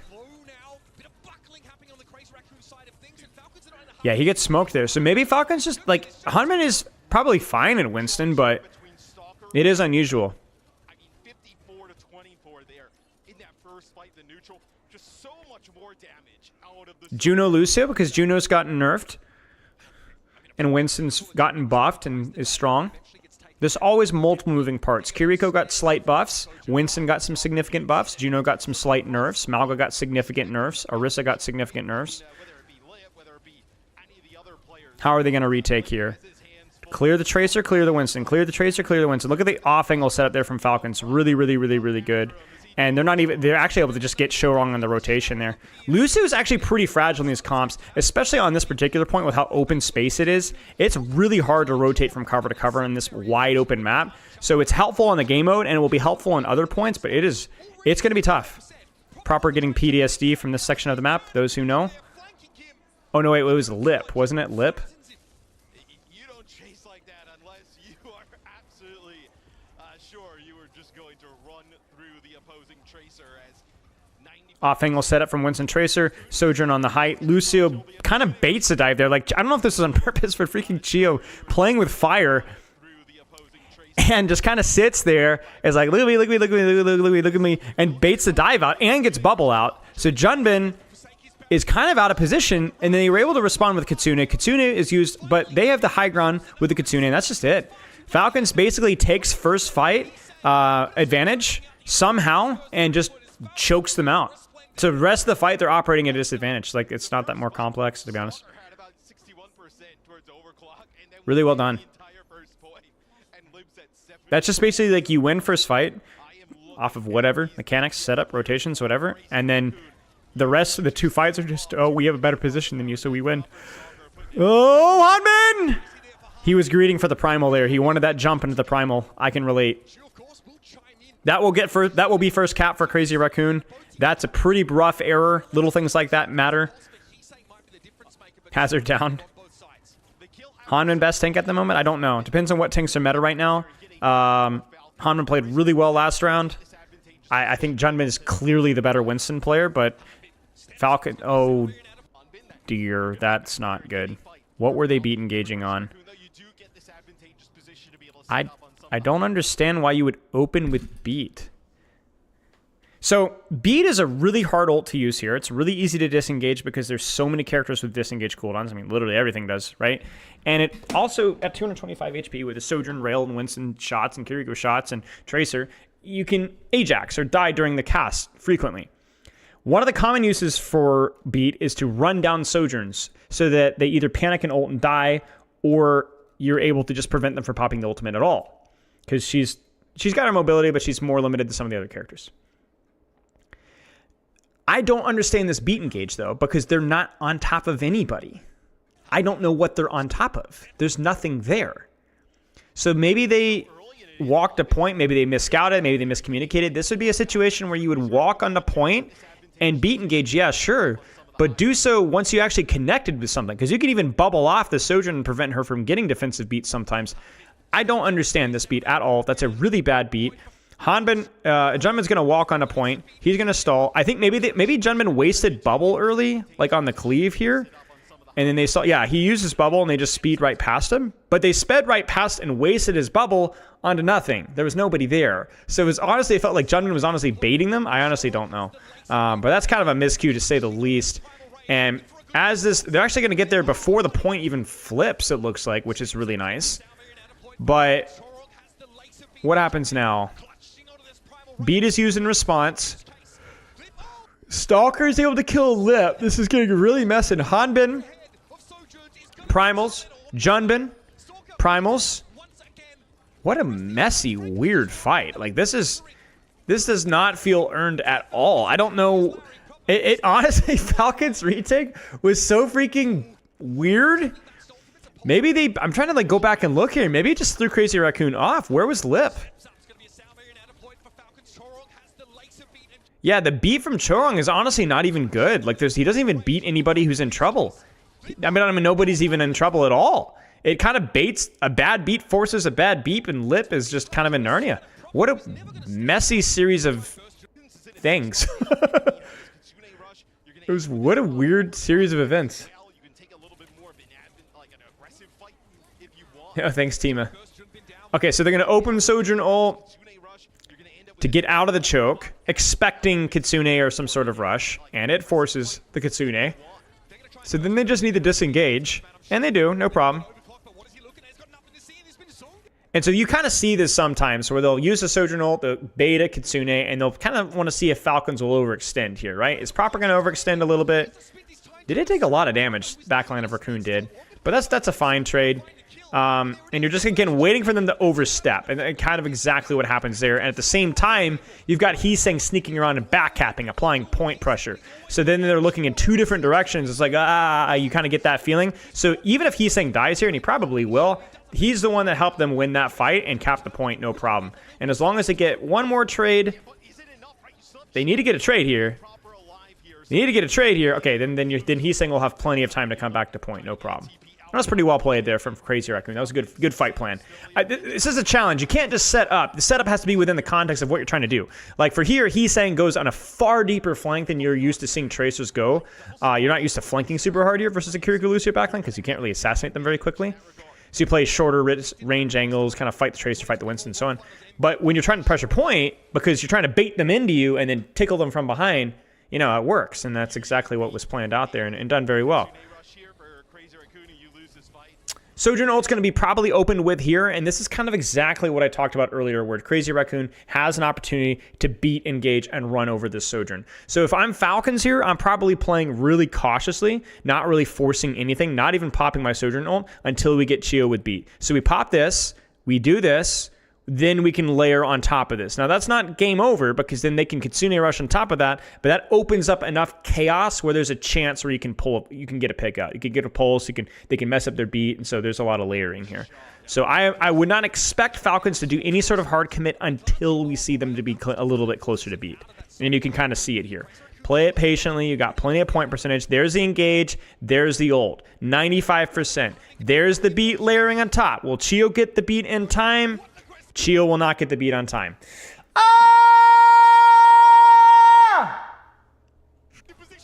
Worst case scenario.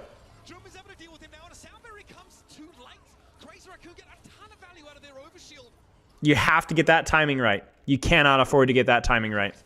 Or wrong.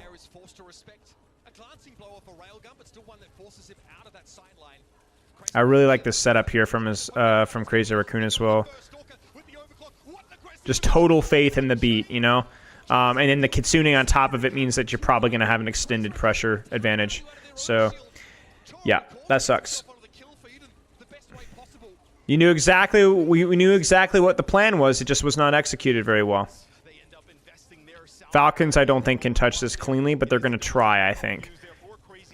No, that's it. They're not going to try. Well, they are going to touch, but it's probably not going to matter.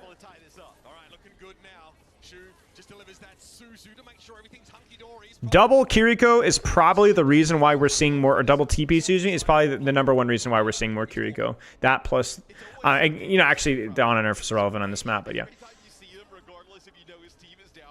Okay. Primal, Soj ult. Kiriko, Primal. Let's see what this rotation looks like. I'd be surprised if they walk down the corridor of pain.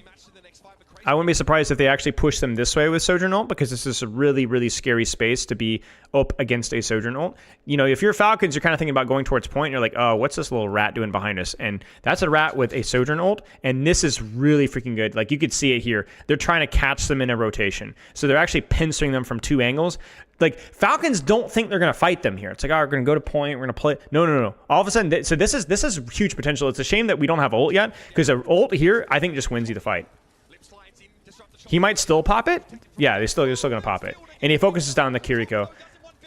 Good shot from Stalker, though. So these are actually really good trades from Falcon that they really had no business doing.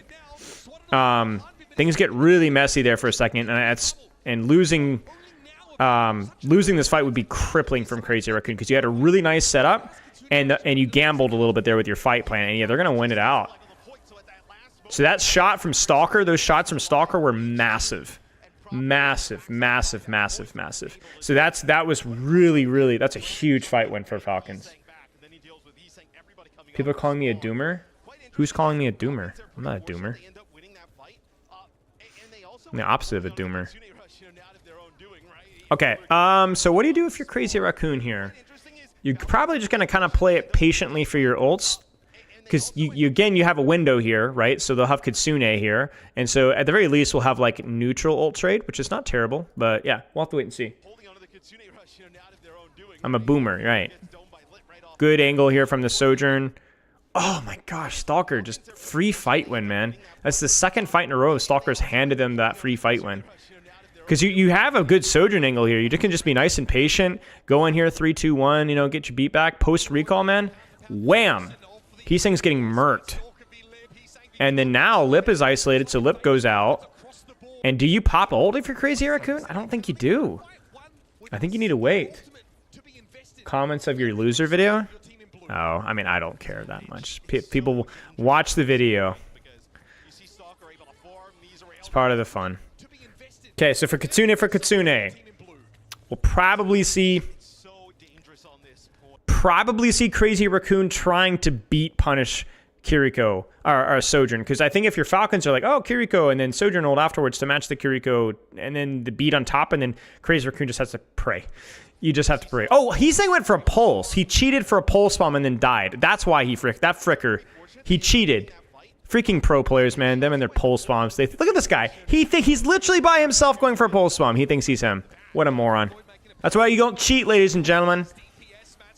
Back to plat with you. Freaking hate that guy. Most evil DPS I know. DPS players, man. Bunch of egos. Kiriko for Kiriko. Probably see Stalker press Q here pretty soon. I guess his angle's not that good, but he might press it now. Yeah, there he presses it now, and then there's the beat engage. Will Junbin have bubble? He kind of needs bubble. He doesn't have bubble. Junbin's getting murked. Junbin's getting pulsed. They missed the pulse. Junbin's just freaking screaming and crying and screaming and crying and screaming and crying and screaming and crying, but in the chaos, he's able to live. He's just jumping up and up. Wait, no way. They're actually trading this out. Junbin somehow lives for that long while being the sole attention. There's the Kitsune value right there, getting like 3 or 4 jumps and 2 or 3 bubbles. And they're able to, that's just crazy. That is criminal that he lived there right there. Wow. Yeah, so basically Kiriko respond with Kiriko, then Sojourn ult on top of that, so more, but then they beated, and then they're like, oh, we'll beat on top of you, and let's freaking kill your monkey, because beat, just melts on a tank, right?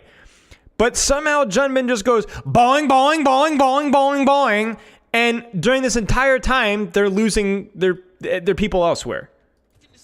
And he just lives long enough so his team is able to capitalize off of it. And despite honestly being kind of down, I think Proper also missed the pulse spawn on him as well. So despite being kind of down in ults, they're able to somehow clutch it out. He's a little deep there. He's got to be careful. That's going to be a recall. That's going to be more space for Sojourn. More space for Sojourn means that Junbin's not on pressure on point. Not pressure on point means that they can walk forward. Walking forward means more ult charge for Lip. More ult charge for Lip means a situation where they're going to enter this fight pretty close on ults. That's not a great dive from Hanman. A little deep there. Not terrible. They're going to try to off-angle Junbin. Junbin goes to chase it. Sojourn ult needs to be popped. He pops it. Primal's used. Pocket's there. Shu doesn't have ult. Shu's not in a position to pocket. There he is. Huge shots. Hanbin melts like warm butter under an oven. I don't know why your butter is under the oven. And then the layering there comes in just in tight because the Kitsune comes in. But Junbin is fine. They actually don't even need the Primal because they're going to beat on top, and Chorong just comes running it down. Wow. Junbin even just lets himself die. Thank you, Candyman. Well done by Crazy Raccoon. Huge mechanics from Lip there. You have to hit headshots to melt a Winston that fast. You know what I'm saying? Maybe Hanbin overextended a little bit, but my goodness gracious. Do I main tanks? I kind of main a little bit of everything. It depends.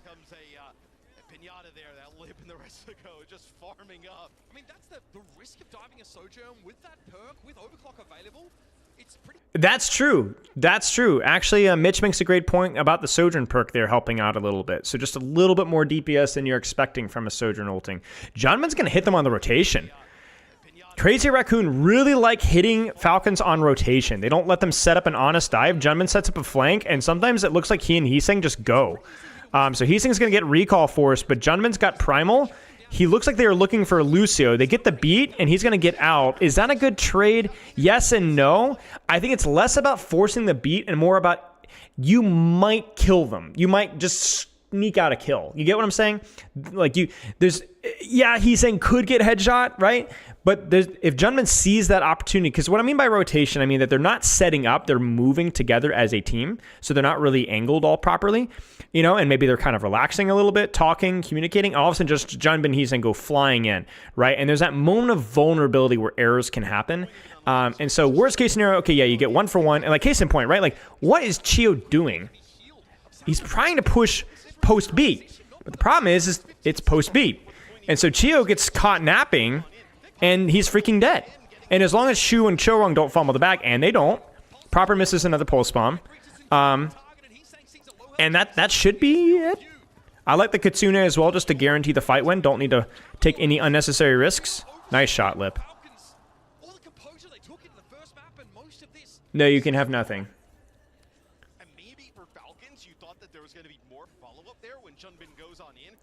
So, good stuff. So then we're going to kind of angle max this fight, I think, because they don't have the Sojourn ult. So they're going to try to really mark out space.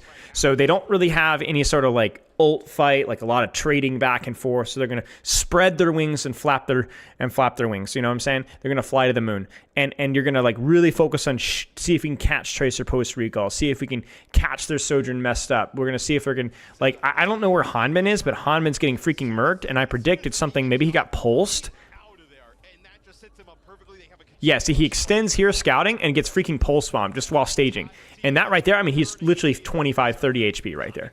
And that causes chaos. Chaos means that Stalker has to pull the ult early. Stalker pulling the ult early means that if Junbin plays his life, well, what the frick is Junbin doing? Wow, wait, what? They don't disengage, they go in? He goes in. They go in. What? They get the trade. What? He's stuck in a corner and he just goes in. What? No, Spilo thinks about what? So that was a really weird decision there from Junbin, but they almost pulled it off. Probably the better play is just to full disengage. I don't know what the status of their CDs were, but they had jump, they had bubble. That's pretty much all you need to disengage most ultimates. Spilo's guilty of many sins, yes. What is the setup here? This is actually a great shot. So look at this right here. This looks like a Kitsune rush on the transition, and it looks like they know it. It looks like they know it. Look at how the backline's positioned. Sojourn has the angle, but they want the pincer here with the push, and Junbin's like, yeah, I know what you want to do. We don't have anything. Come on, hit me. I know we want to hit me. So they amp in. They jump bubble. Junbin's going to kind of ego his angle because he has Primal. Lip actually goes in. They try to flip the map, it looks like. They actually flip the freaking map. Chat, they flip the map. They actually go in. They go through the Kiriko ult. They went right down in the middle. Grumpy Monk, thank you for the more gifted subs. It's Epic Pin, Neighborhood Karen. Thank you for the gifted subs, dude. I appreciate it. Yeah, so they just kind of like ran through the Kiriko. So they go through and they're like, ha ha ha, we're here no longer. Zoom. I think some of Crazy Raccoon backed up. Like maybe Chorong backed up because Chorong can't teleport. But yeah, they just ran it. They just flipped the map. And that's clearly Kiriko Pocket right there. Recall Force means that he should be able to live. Beat's used. Pulse is used. Misses again. Beat Primal stuff is messy. And this is where mechanics matter, right? And that's where you... Oh, man, it's going to be close. Lip! Ah! Chio holds beat. They've got time here. So Falcons will end up taking a brief lead. It'll be switched back here to Crazy Raccoon. Okay. Wow, this is like some crazy rotations. Stuff that I am not expecting. Like, this is not... Like... There's always like the aggressive solution or the defensive solution, and some of these rotations and flips and dives and like, oh, we're just gonna go on top of you. Or like, I'm not expecting this at all. I would expect Kiriko, yeah, Kitsune. Weird that they're not doing it on point. This seems like a major misplay. You don't want to fight here. This is a really awkward space for defenders. There's no real defender's advantage here. You should really just be fighting on point, Kitsune on point. I think Crazy Raccoon is just like feeling themselves a little bit and is just trying to set the tempo, and they end up fighting in a really bad spot. Like a really bad spot. And Beat engages completely tanks and isolates him. This is not good.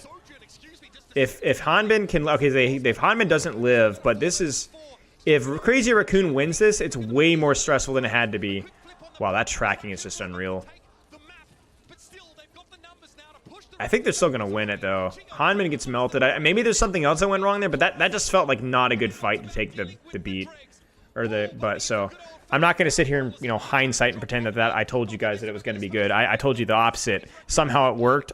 Kitsune does have more value the longer the fight goes on, whereas Beat fades pretty fast, but yeah, maybe not something that in the moment I would have called out as being good. Yeah, wow. That's like, I feel like that's like the most crack cocaine mirror matchup that you could possibly ask for. Holy crap. So we'll look at the bans really fast, and then I'm going to take a quick bio. So Falcons pick their push map, and this is where, you know, you're banning Malga, or you're banning Ana, so are we going to see Malga? They banned Cassidy. Is that because they're going to try to play Winston? Stefano, thank you for the gifted sub. I appreciate it. I'm not sure. Cassie's strange. Cassie's okay, I guess, but maybe you can't ban the same hero twice, I don't think, so I don't think you could ban Torb again. Maybe, is this going to be like a dive versus Malga matchup? I honestly don't know. I really don't know, guys. I have no insight here. Yeah, there it is. There it is. Okay, so it is. It's going to be Winston versus Malga matchup. No Ana. Cass is just like the second more annoying DPS to play into as Winston on this particular map because it's very flat. Yeah. Okay. Go back.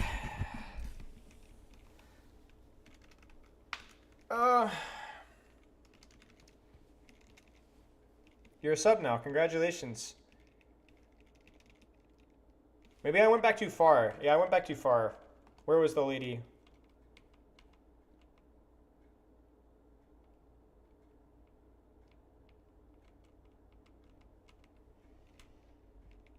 Shoot, she's gone. I don't know where she is, Stefano. She's gone to the sands of time. It's the 10-second skip that's screwing us over. Maybe it's here. It must be here. It's like crowd cam, player cam. Yeah, see? How come you guys don't make signs like that for me? You know? Frick you guys. What would you do with Spylo? Strong, perfect, invincible, legendary, obsequious. And you ripped it up at LAN? What?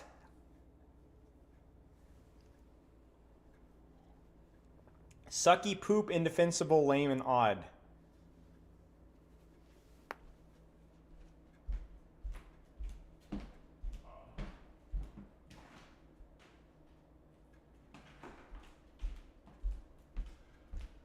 When I said bio, I'm not really going to the bathroom. I don't really have to pee, so I guess we just keep going here.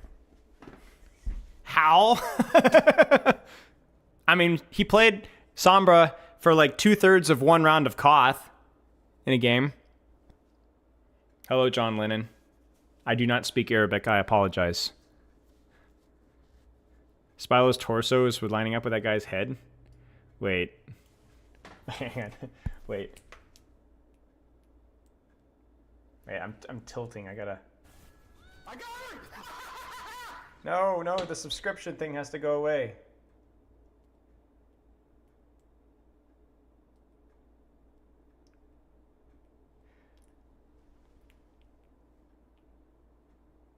Hey, look at this loser.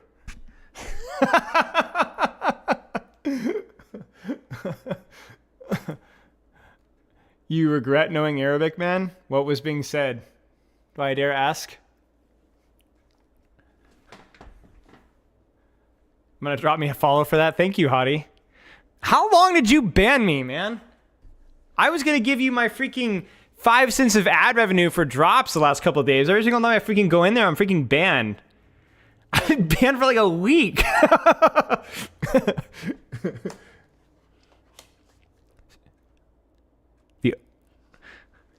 You forgot to unban me? That's okay.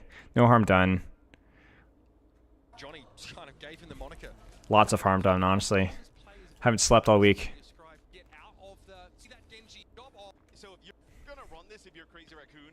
It's okay, Hottie. Okay, I mean, there's not a whole lot to explain here. Flat map, Malga good. If you aren't going to play Malga, you need to play a character that can traverse long distances really quickly, and Winston's probably the dive tank for that. Kiriko Lucio, pretty good in this map. Lots of rotations, lots of flips. Same reason we saw them in the previous map. Farah, Sojourn are probably good in this map. Farah's a little bit odd. It's something that you won't see as much in ranked, but if you're really good at the verticality, as he's saying is, you're going to do just fine with him. Thank you. I'm glad I can sleep tonight. On the flip side, Falcons kind of have a similar idea, but they're playing Genji instead, which is probably, I don't know, man. Like Farah wouldn't feel great versus the Winston with the amount of movement. Like she might get isolated with how many rotations there are. Remember, we kind of saw her being isolated more, and that was before we saw Winston Kiriko Lucio. Juno Brig is mostly because it's like the new quote-unquote anti-dive support lineup. You can have full pocket on your supports. If you can pocket your Juno to keep her away, she can really help out your Malga. She can really... I wouldn't be surprised if we didn't see any major swaps here, except maybe some of the DPS, but yeah. Ball comp, yes, you could absolutely see ball comp here. It might just be something that they don't run into the Malga Brig. It might be more of Crazy Raccoon plays this because of who they're playing, which is the team that is going to run Malga Brick. And you might not see that with a lot of the other teams. You kind of get what I'm saying? Onion. Onion is the Spylo word. Okay, that makes sense. It's exactly like in ranked. Yeah, you don't see it until it happens. So, ball without Ana versus Malga is GG. Yeah, that makes sense. So, it's just like, it's probably something Crazy Raccoon absolutely could run, but they're going to play something that's going to allow them, a little bit more rotations and so on. So, yeah. But overall, I think this is going to be pretty close. Let's see. On paper, this should be pretty close. Both playing to their strengths with their support and tank and DPS lineup. Honestly, if you really think about it, like the proper Stalker, he's saying Lip, the differences in the hero pool are really small. Like these guys are really good at a lot of the same heroes. So, Pharah, let me look at the damage from Pharah already. I mean, look at that. That spam to that choke, using that verticality, so good. Good disruptor shot, bubble choking him out. They're using that bubble so they can hold that angle for his DPS, which then allows his DPS to shoot Hanbin, which then forces Hanbin out. So, and this is kind of what I was talking about, the positioning aspect of Farah that you can really leverage a lot here. And we're going to probably see a shuffle back and forth until somebody makes a crucial error. We probably won't stall until we see an ultimate, because this isn't old Colosseo where literally nothing happens. There is more margin for error because there's more, case in point, right? They're able to clear out that right angle. I don't know where Stalker was.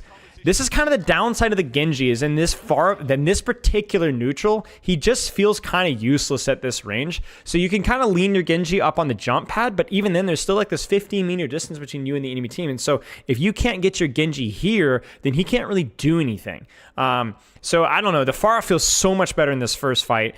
And what this means is then you actually can get your Sojourn moving forward on the right angle. And as you guys know, advantages tend to snowball. If you get more damage onto the tank and the tank disengages, then your Sojourn takes a deeper angle. Your Sojourn takes a deeper angle, she does more damage to the backline. She takes more damage to the backline has to rotate out. It just free fight win, basically. So, I mean, there's the cardiac.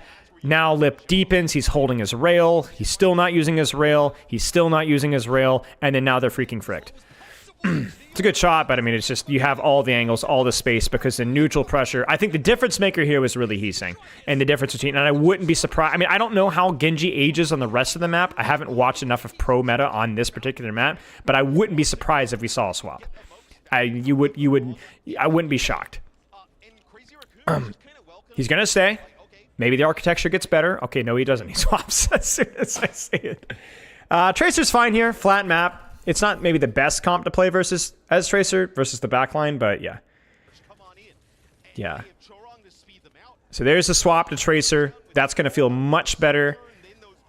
I love this angle from Sojourn, and that's an angle that you can't get away with as consistently once Tracer's on the battlefield. So he's going to kind of swing left. You're probably going to see Pharah on the top right, spamming from here. Sojourn at some point, Lip honestly should have gotten there sooner. Should have been playing somewhere on the left with full pocket from probably Kiriko. Lucio kind of anchoring here with Pharah, with Winston. If you're Falcons here, you kind of want to try to find a way to sneak your Tracer in through right side, at the same time mirroring their Sojourn on the far angle. But let's see. Brigitte looks like they're swinging wide. I don't know where Tracer is. Looks like she's inside left, I think. But I can't quite tell. Yeah, Malga's deep. Disengages. Kitsune's used. Can they disengage it? They have Cardiac for disengage, but it's still a lot of damage. They're going to use Sojourn ult on top of that because the layering isn't quite good enough. It's phenomenal peel from Falcons to be able to disengage that, but honestly, 2 ultimates is just a little too much. They did steal card a little bit, though, so that's kind of nice. That's another nice little bonus of the Tracer. So, honestly, not that bad for Falcons. 2 for 0 is fine, and you're going to have potentially... Yeah, you should be able to touch before cap here, which means they're not going to get good spawns. Malga's coming a little early here. I don't love that from Hanbin at all. Okay. I don't know why Hanbin touched here. He's still got 1 or 2 people still leaving spawn right now. Like, you can see teeny little blue dots there. They need to set up here and then go to point once we're actually got our setup here. He tries to cheat to touch early, but he has like another 9-10 meters to go. Like, I think he just misjudges it. Like, look at this distance here. That's a pretty decent distance. That's like another 7 or 8 seconds here. And honestly, good for Crazy Raccoon for recognizing this and just leaping on it immediately. Because now they're going to get barrage, they're going to get the kill, they're going to get cardiac, they're going to get the trade, and then Juno ult's used. But even if Heesang dies, you could still win this fight. Yeah, see, they just full disengage, and this fight is still freaking winnable. And so now you're going to see Crazy Raccoon re-engage this with either Primal or Beat, and Kart's just completely stalled. So that's not even a proper fight win, right? You basically went ult for ult and barely moved the card at all. There's a Sojourn ult. Junman's going to Primal. Looks like he's going for Juno. And Chorong freaking... What the frick is Chorong doing? This is a nice angle from Stalker. I respect it. Even with Primal, he still has slide.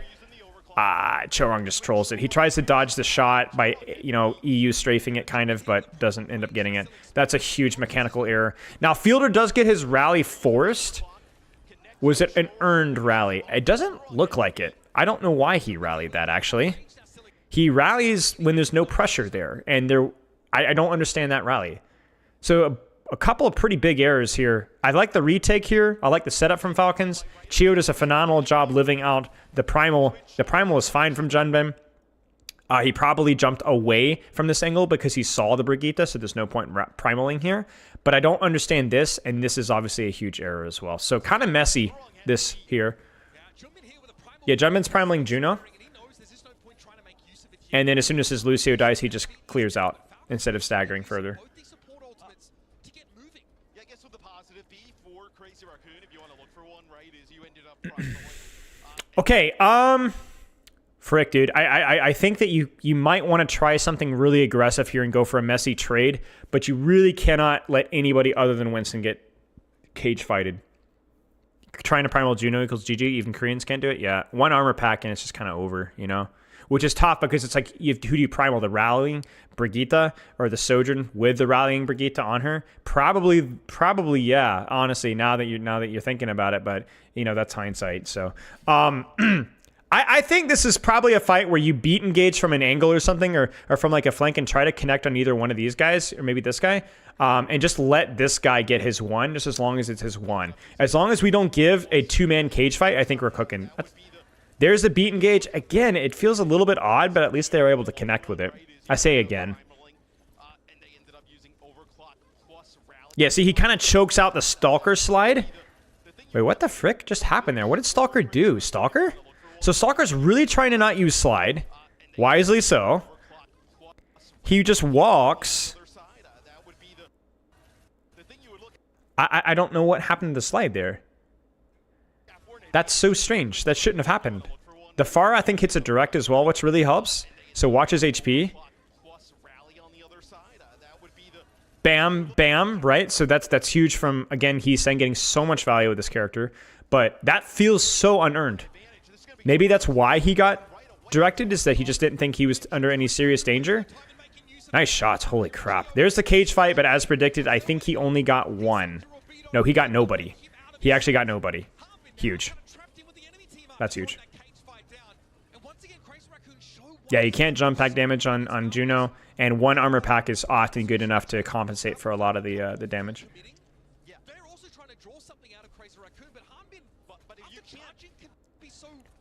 Yeah, that just, again, it just feels like some of these early picks in these fights. So it was Lucio the fight before that. This fight, it was the Sojourn. The fight before that, it was Hanmin going in way too early. And then first fight felt earned, like it was just Crazy Raccoon took better space with their Pharah and so on. That just felt like a lot, but like a lot of kind of like, okay, they just got to pick. They just got to pick. They're just, somebody made a mistake, right? You know, so that's tough. That's really tough. And then now, like, this is really, really naked for Falcons to retake this, especially with nothing. So they're actually going to go Kiriko Lucio here into the Pharah, and they're going to try to retake this here, but, you know, a lip on that left angle here, or even just around Robot.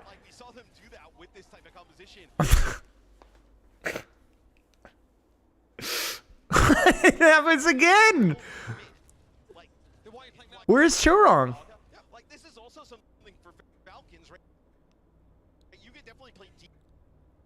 So he's here. Rail, headshot, disruptor shot. I mean, it's just, that one's just, he just freaking shot him in the head. And that's it. Do they Kitsune? They do Kitsune. Pulses miss. They catch Chio. And I guess Falcons gets a little bit too hubristical. And thinks that their man advantage counts too much and then just get folded over backwards. What a weird map so far. Proper has Proper hit a pulse bomb this map or the map before? He might have hit one, the second map. Hanmin gets 2 hearts. These fights are so fast too. Falcons are folding so quickly that you're not even getting old economy here. What are they doing? They're trying to flip the map onto a dive on backline? But it's really weirdly set up. Like, this is really... Dude, these setups are so weird. Crazy Raccoon really likes these weird rotations. So they push Robot. I think they get cap. Do they get cap? No, they're way past cap. I'm dumb. And then they try to amp, speed, flip, rotate, dive. Disengaged by Falcons. And then they're like, let's just keep going. So they keep going with the Malga on the back line. And Proper stealing the cart. Sojourn deep. Sojourn ult. Far Barrage catches the Malga catch. Yeah, so they're just cheating. They're throwing everything kitchen sink at it. But Falcons ain't mad because Falcons is stealing the Robot. And Proper should live here. He does. And they didn't have to use a single ultimate. So that's about as good as Falcons could possibly have hoped for there. Very difficult to go uphill for Crazy Raccoon for sure, but Falcon's still going to be very happy with that. And now you have the robot. You have your old economy is kind of settled down a little bit. Yeah, Tracer's really good on these maps. So much utility, you know? And then force the Winston out. Let's take some space. You have to be very careful about... You notice that they're very careful to walk in here. I think it's because either Primal or maybe they track a support ult here that they're scared of. So they're very cautious. They're trying to bait. They're trying to wait for their support ult, so we might be here for another 10 seconds or so. Yeah, they're just like, avoid the... Yeah, so we're still stalling. We're waiting. Hanman's trying to not take too much damage because the supports can't walk forward. He sees Bubble. Disengage, disengage, disengage. Bubble means my backline's isolated, which means the enemy DPS are going to deepen their angles on me and shoot me out. By the way, if you guys ever see your Winston using Bubble, simply taking a little bit of space, you know, peek your angle a little bit deeper, play a little bit more aggressively. Such a good life hack for ranked. No matter what hero you're playing. And the man... So the bubble isolates Malga. Malga disengages. Malga's disengage means that they're able to take space to Pharah. Pharah improves their angle. Pharah angle means that she just... Dude, he's saying it's getting so much freaking work done with this character. I can't tell you guys, like, how... Like, I'm not trying to, like, simp here, but this is not easy. These rotations of this character is not easy. And I'm telling you, it's these...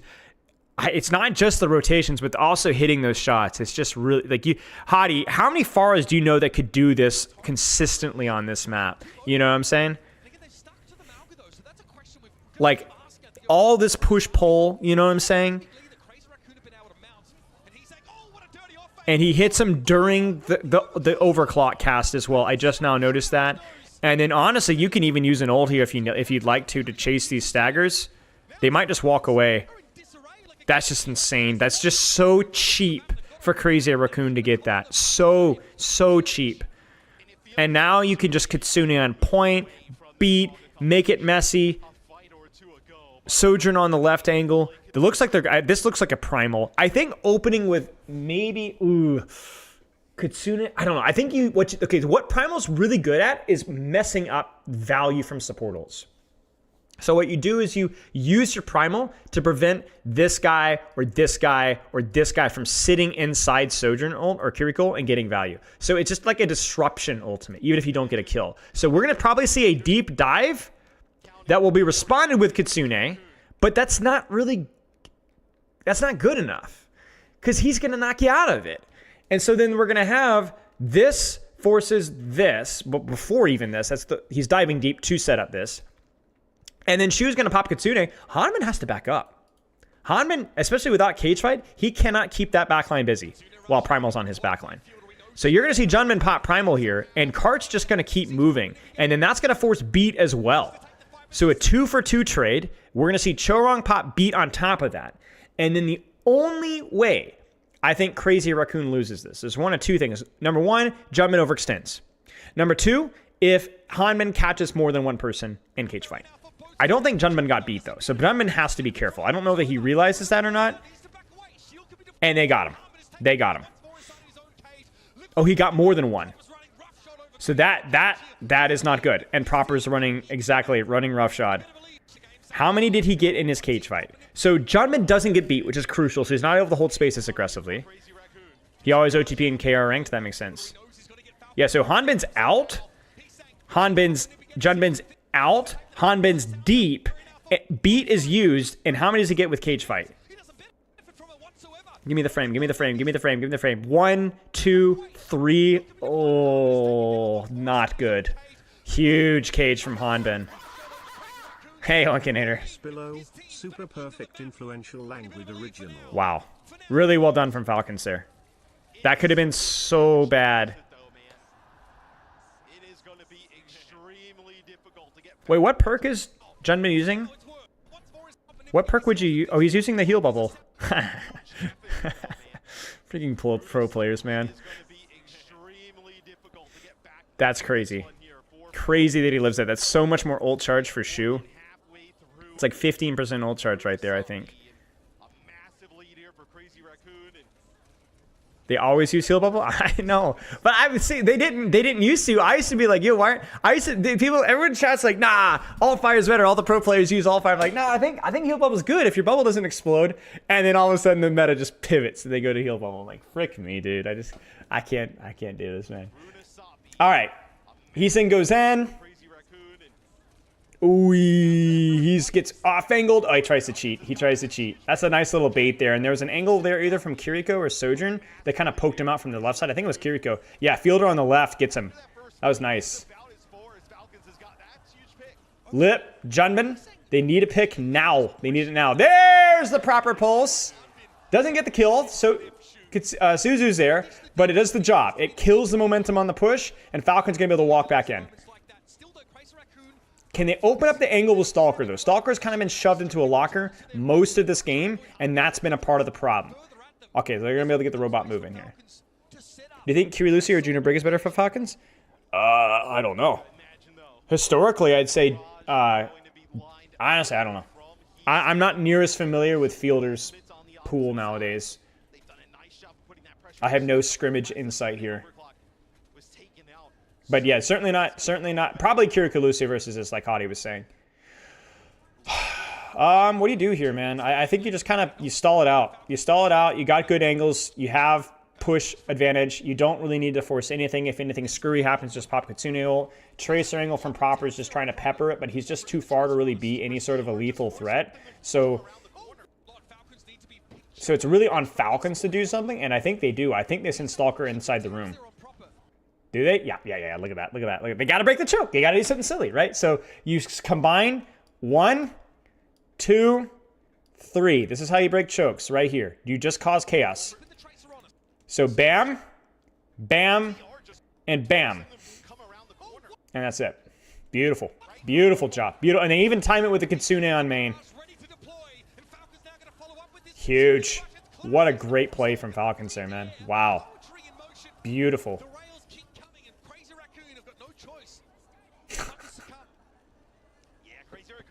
I'm not responding, Bob. Beautiful setup right there. Perfect timing. The ult layering on top of it. That is very difficult to synchronize, especially under this much pressure.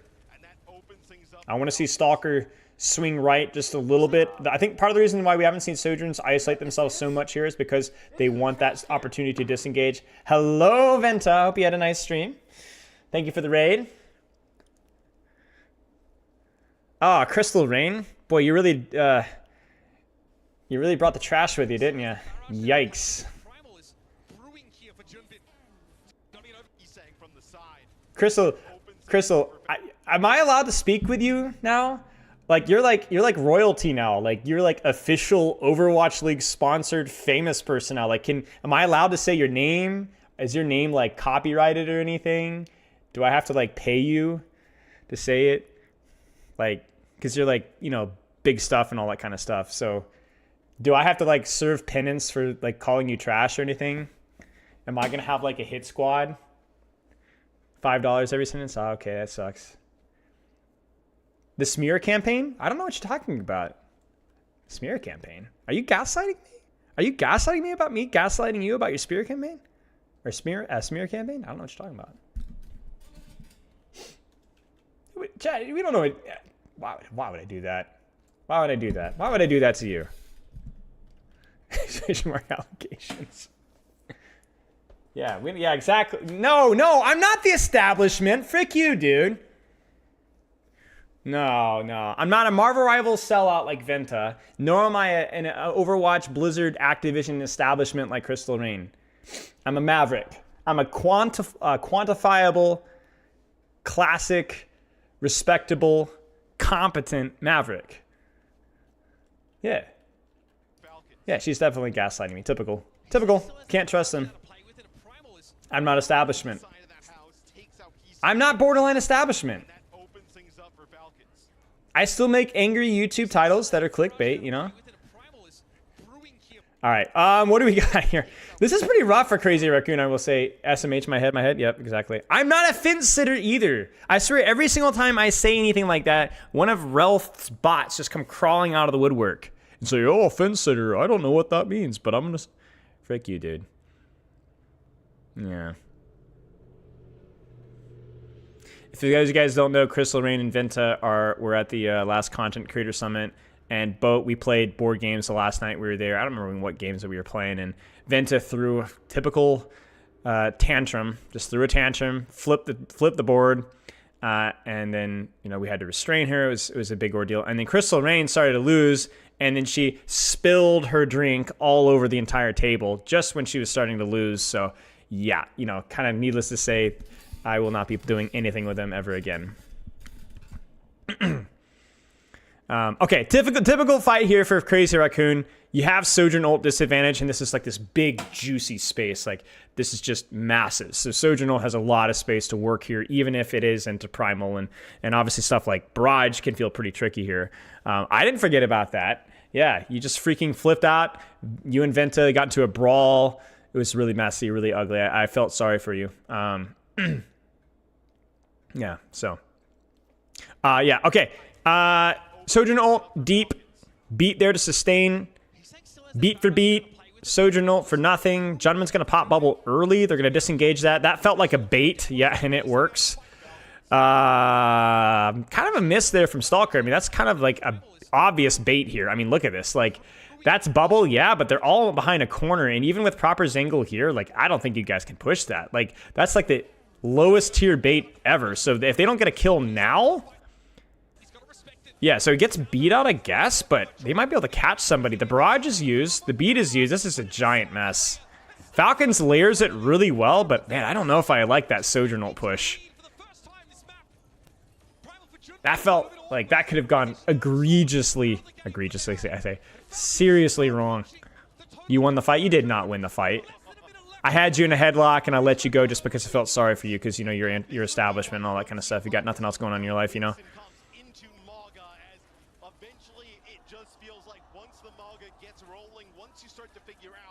TLDR, Falcons is able to just layer their ultimates better. They pop the ult, they force the ult.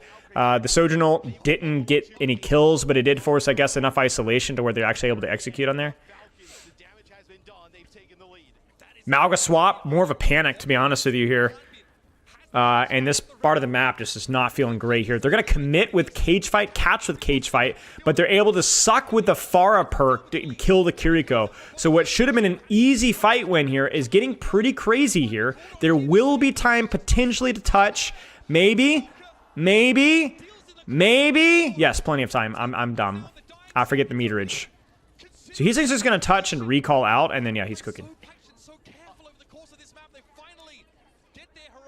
All right, well, they need, I think, 3 fights here to win in a row. Crazy Raccoon. It's doable. They have the old... Ah!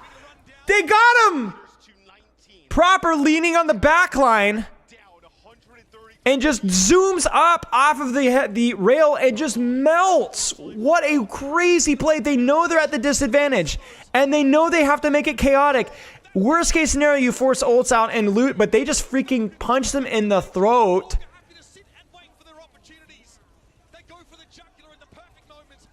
And that's it. Oh! Wow. Huge. That's crazy, dude. Well deserved by Falcons. Some really nice fight plans there. Some really nice fight execution. Knowing the ult situation and taking it accordingly. A lot of those early fights just felt so freaking undeserved as well. Just random deaths on off angles. The Pharah value was monstrous, but yeah. Okay, good stuff. Coffee and beef. Oh no, not you too. Jake. Reinforce. Oh! Beef and coffee. Nah. Okay, Route 66 is picked. They're going to ban Zenyatta. I don't know if that's like to protect a support or if they think that they could pull out a double poke comp and they just want to play their good old honest dive stuff. They're going to ban Hazard. I don't know if these bans mean anything outside of maybe just some little weird niche things that maybe Junbin could pull out on third point. I don't know if the Zenyatta stuff is just mostly that they're running out of characters to ban, and it's probably more to protect whatever they want to play. But yeah. All right, I'm going to stand up and stretch my legs for just a second, and then we're going to continue to go. Any questions? Bambolina, thank you for the raid. Hope you had a nice stream. This is a trash can. I should probably VIP Venta in Crystal Rain. I really don't want to. VIP Venta. Wait, no. Wait, VIP.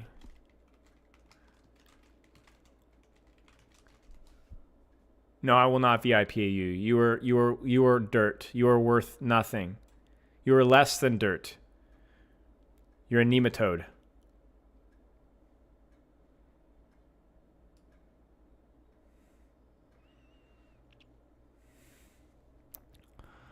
To gift you 50, but your bank blocked it. Good. That would have been poor. No. Is this damage control after the board game allegations? It's not allegations. It's just straight truth. Funny how quickly Hazard dropped off. I mean, that's what you get when, you know, the hero is balanced. You know? You should VIP you. That's true. That's true. That's actually great. You know, a lot of people say that in like the reverse psychology kind of way, but I respect you standing by your principles. Do bans work the same as in rank? No. It's different in OWCS. Loser picks map, bans first hero, and then the other person bans. But in whatever role is banned is blocked from being banned. So once you ban Zenyatta, this team can't ban any of the supports, and you can only ban one of the heroes once.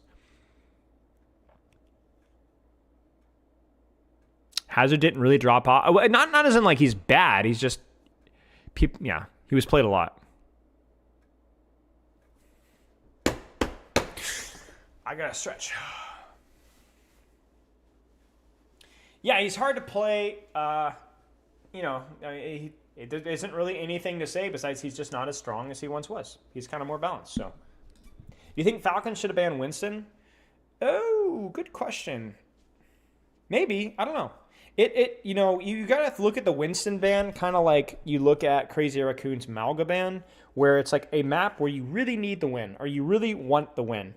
And it might be that they think that they have a chance to beat the Winston on this particular map or this particular mode without a Winston ban. You know what I'm saying? So like you were like, oh, we have a strategy that will help us beat Winston, so we're not scared of it on this map, and we'll save the Winston ban for when we actually need him. Like maybe it's a king of a control map, or like, and then oh no, they're gonna whip out Ilios or something like that. Could be something to think about, but I'm honestly not too sure. So, yeah.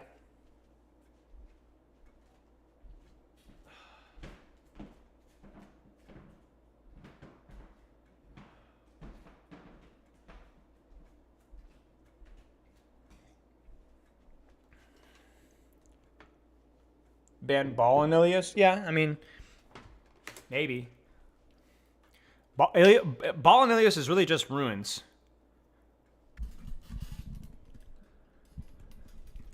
Hazard has some untapped potential? Could be, yeah. I don't think he's the easiest character. He's not been around long enough to be fully exploited, so. Yeah, so I don't know. We'll see. Secured for Falcons, considering they would have don't know what any of those signs mean. Monolingual problems. 10 squats every 45 minutes burns more calories than 10,000 steps. No shot that's true, right? Well, maybe.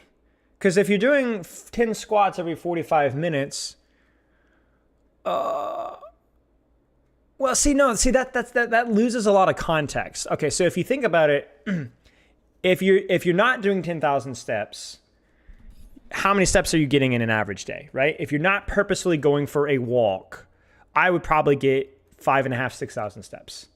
You get what I'm saying? Let's hit it. Don't overthink it. Dude, I can't. Like, so here's the thing. You're missing out, like, what's more calories burned? Is it 4,000 steps? Or is it going to be 45 minutes times like 12 or 140, 130 squats? You know what I'm saying? I don't know. I would say about 4,000 steps is probably around 120 calories, something like that, somewhere in that ballpark. I don't know how many I did. Maybe? I don't think a squat is a calorie a squat, to be honest with you guys. I still think it's off. Nice, Hottie. Nice job with the squats, dude. Yeah. So I don't think it's quite right. Maybe I don't know. Okay. It would be quite brutal to fall down 3-1 as you're just rattling through your map picks with no. Kiri Lucio. Did we just see a mirror? Does get with a bio here towards the beginning, but not going to play close up enough. No, they go on a brig. They trust the on a brig. Okay. I mean, maybe on a brig it just isn't good enough, but at least on defense, it feels like that's going to be where Crazy Raccoon's strengths is going to be. So, who's Anderson Silva? Oh, that guy. On the Ana, Johnny talked about the Ana being susceptible to some dive, and then for Falcons, he'll have Fielder on that Curie, so going to have that cleanse available. Dive top, disengage. Yeah, the leg snapper. That's right. Yeah. Yeah, the guy's not built like me. You know what I'm saying? So, Ana Brig just has better sightline control and better pocket under the DPS. Kirikalusu can rotate a lot more and find a lot of value in compressed sightlines. You know, if Ana's able to kind of park herself in the back and farm nano, defend versus dives, pocket DPS, it's just really strong. So if Ana's uncontested on the sightline, she's really freaking good. And you can kind of see it. Like look at the damage, look at the healing. You know what I'm saying? It's like, oh my gosh. I don't know why I'm talking like this all of a sudden. It's just really freaking strong. But if Falcons could find like some silly rotations to kind of leverage their Lucio, to leverage their Kiriko, then I think you're kind of cooked. And on this map, maybe there's just enough space. I was critical of Crazy Raccoon forcing the Kiriko Lucio mirror versus Nightmare when I thought that they could have just left the Ana, tried the Ana Brig, and just focused on the quality of their execution. And maybe they agree now, so I don't know. Spinal versus Dana White. Isn't Dana White kind of like old? I don't really follow MMA. And you got to see how freaking hard it is to retake versus Ana, man. Like, ugh. He's just playing sniper in the back, you know, when you have a map this broad. What's meta? We don't really know. Everything's being played right now. A lot of different stuff. I used to do MMA, but when I say I used to do MMA, I used to teach and train. I don't sit there and watch. I'm not like you guys, like you're freaking overweight white males with your freaking tap-out shirts shopping in the Walmart, you know, frozen section. You know what I'm saying? Like, frick me, man. With the goatee, you know, and the I used to play D2 ball. You get what I'm saying? I actually trained and taught. You know, I didn't sit here. Did you watch the fight? No, I was sleeping. You know? Holy crap! You touched such a note. I actually forgot what was going on. Okay, Winston stuffing the choke here. It's kind of an early stuff with where the card is, but thank you, Hottie. I will pay my butlers. They clear out Sojourn. Yeah, I don't know. Like a lot of clear. Oh no, Jordan! Ah, no, they missed the nano. They missed the nano. I gave you over $100 today. Why are you one of those tap out guys? You like one of those wrestling dads? Oh, that's kind of this miscommunicational disaster. They planned for nano, but man, I don't know. They just Crazy Raccoon holds close, which is kind of a gamble to kind of force some resources and just go early with ultimates, even though you're still pushing cart. And it's like a high risk, high reward strategy. And we've seen Raccoon kind of do that with Kiriko Lucio, like early dives, you know, we talked about it, but they messed it up. Yeah, so.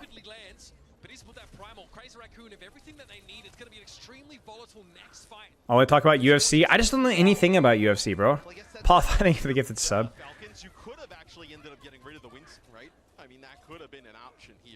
There's the shoot, there's the slide, there's the trade. Can they force him? They actually rally catch. That's an early rally. Then they force Katsuna. Can they disengage it?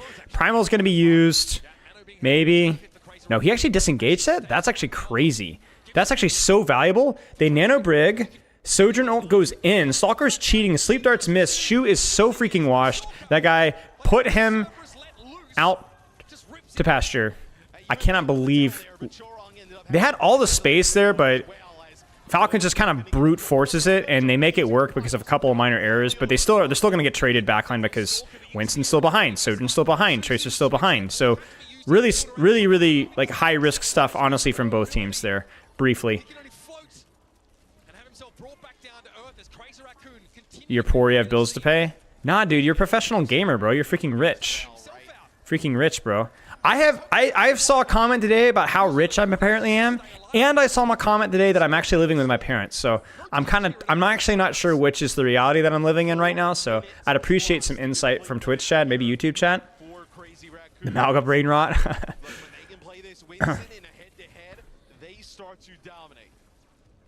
You can see the strengths of the individual players on their characters right now. Even though we're making fun of Shu here. Taking top left. Tracer takes top left. Winston on the angle. They're looking for Kitsune. Onabrig's got to play it really cautiously here because this is a much more congested space. They're able to force early pressure on Winston. Primal's out. They just need to disengage and or sleep this, and they're cooking. Sleep! There it is. Merry Christmas. Like clockwork. I never doubted. I don't know why you guys are trash talking Shu, man. I never had a lack of faith. They're gonna pop Sojourn ult in the Kitsune, which is kind of spooky. They had to know the Kitsune was here. This is kind of spooky. Pulse hits from Proper again, and they just beat him up. So kind of risky push there, even after clearing out the Primal. Really good response there from Falcons. Really nice. Maybe you're rich because you live with your parents. Actually, that's actually a good point. I need to think about that.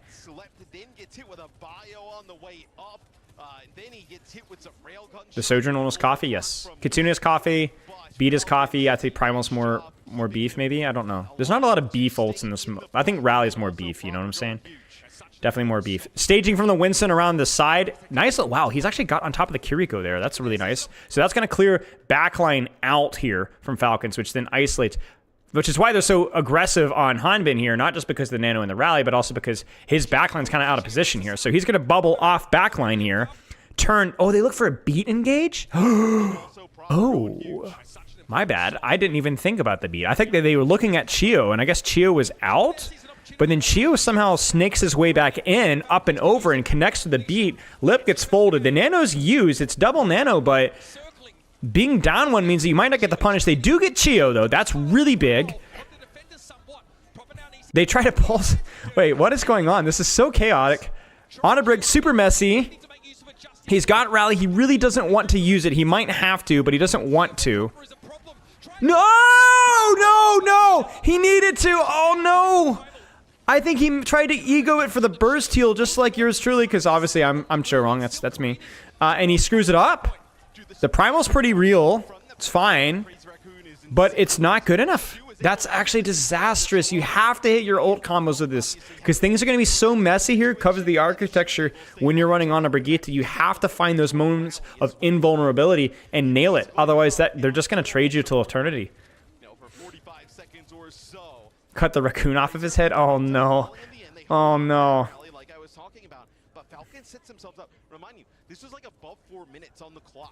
Jump in the mirror 3 times every game, you'll win? Okay.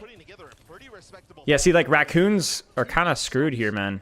Like, even with Rally here, like, Kitsune just kind of runs Rally over, especially with Primal, and I don't know why I'm talking like this. Hello there, my name is...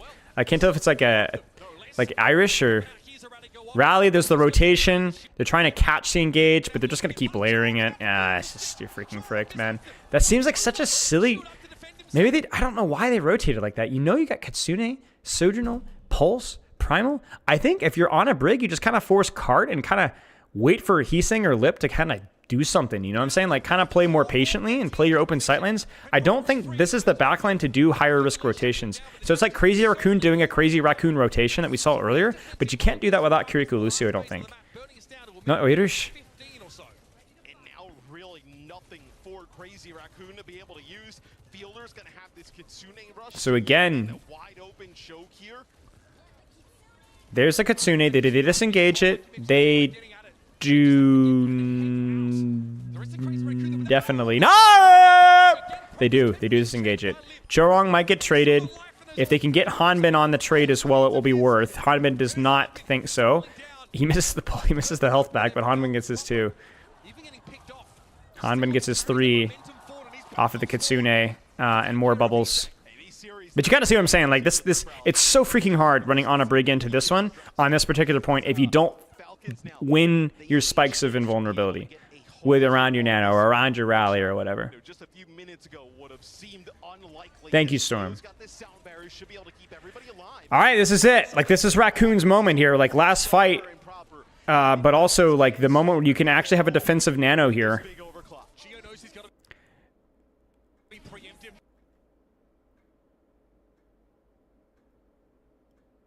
Wait, they nanoed their Sojourn ult into a beat?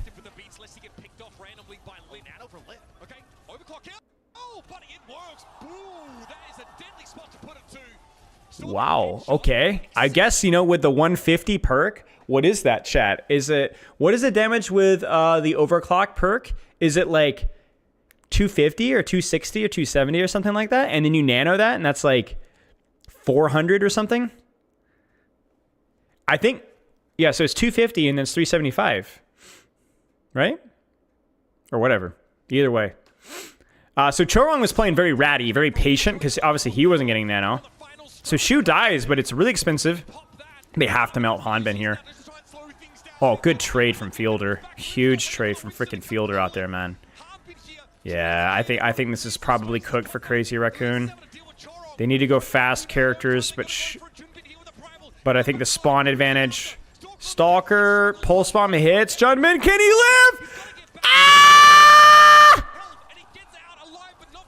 He doesn't live. Wow. That's it. Wow, what a hold from Falcons, man. So many old fights went their way. Crazy Raccoon, uncharacteristically. Honestly, I don't know. Falcons won the ult trades late in the last map, too. But in the chaos, man, Crazy Raccoon just didn't quite get the trades that they wanted, man. They get the trades that they wanted. They ult, or not the trades. Like, that's the very problem, is they kept getting traded, right? They needed to be a little bit more patient with the composition that they've got. It was still a decent push, but yeah. Now Falcons know a map completion here puts them 2 maps clear in this series, and on the doorstep of taking another major OWCS title. But okay, on a brig defense, really strong. A little bit further forward than you would otherwise expect, but Lippers already had to get out. Really, really, really strong. On a brig on top. These aggressive rotations even are possible because you got freaking Kiriko Lucio on the floor, right? Instead of starting on top. So you could even have more freedom with how you position, how you rotate. They're going to hold that corner. Sojourn up on top, clearing the Sojourn off the top rail.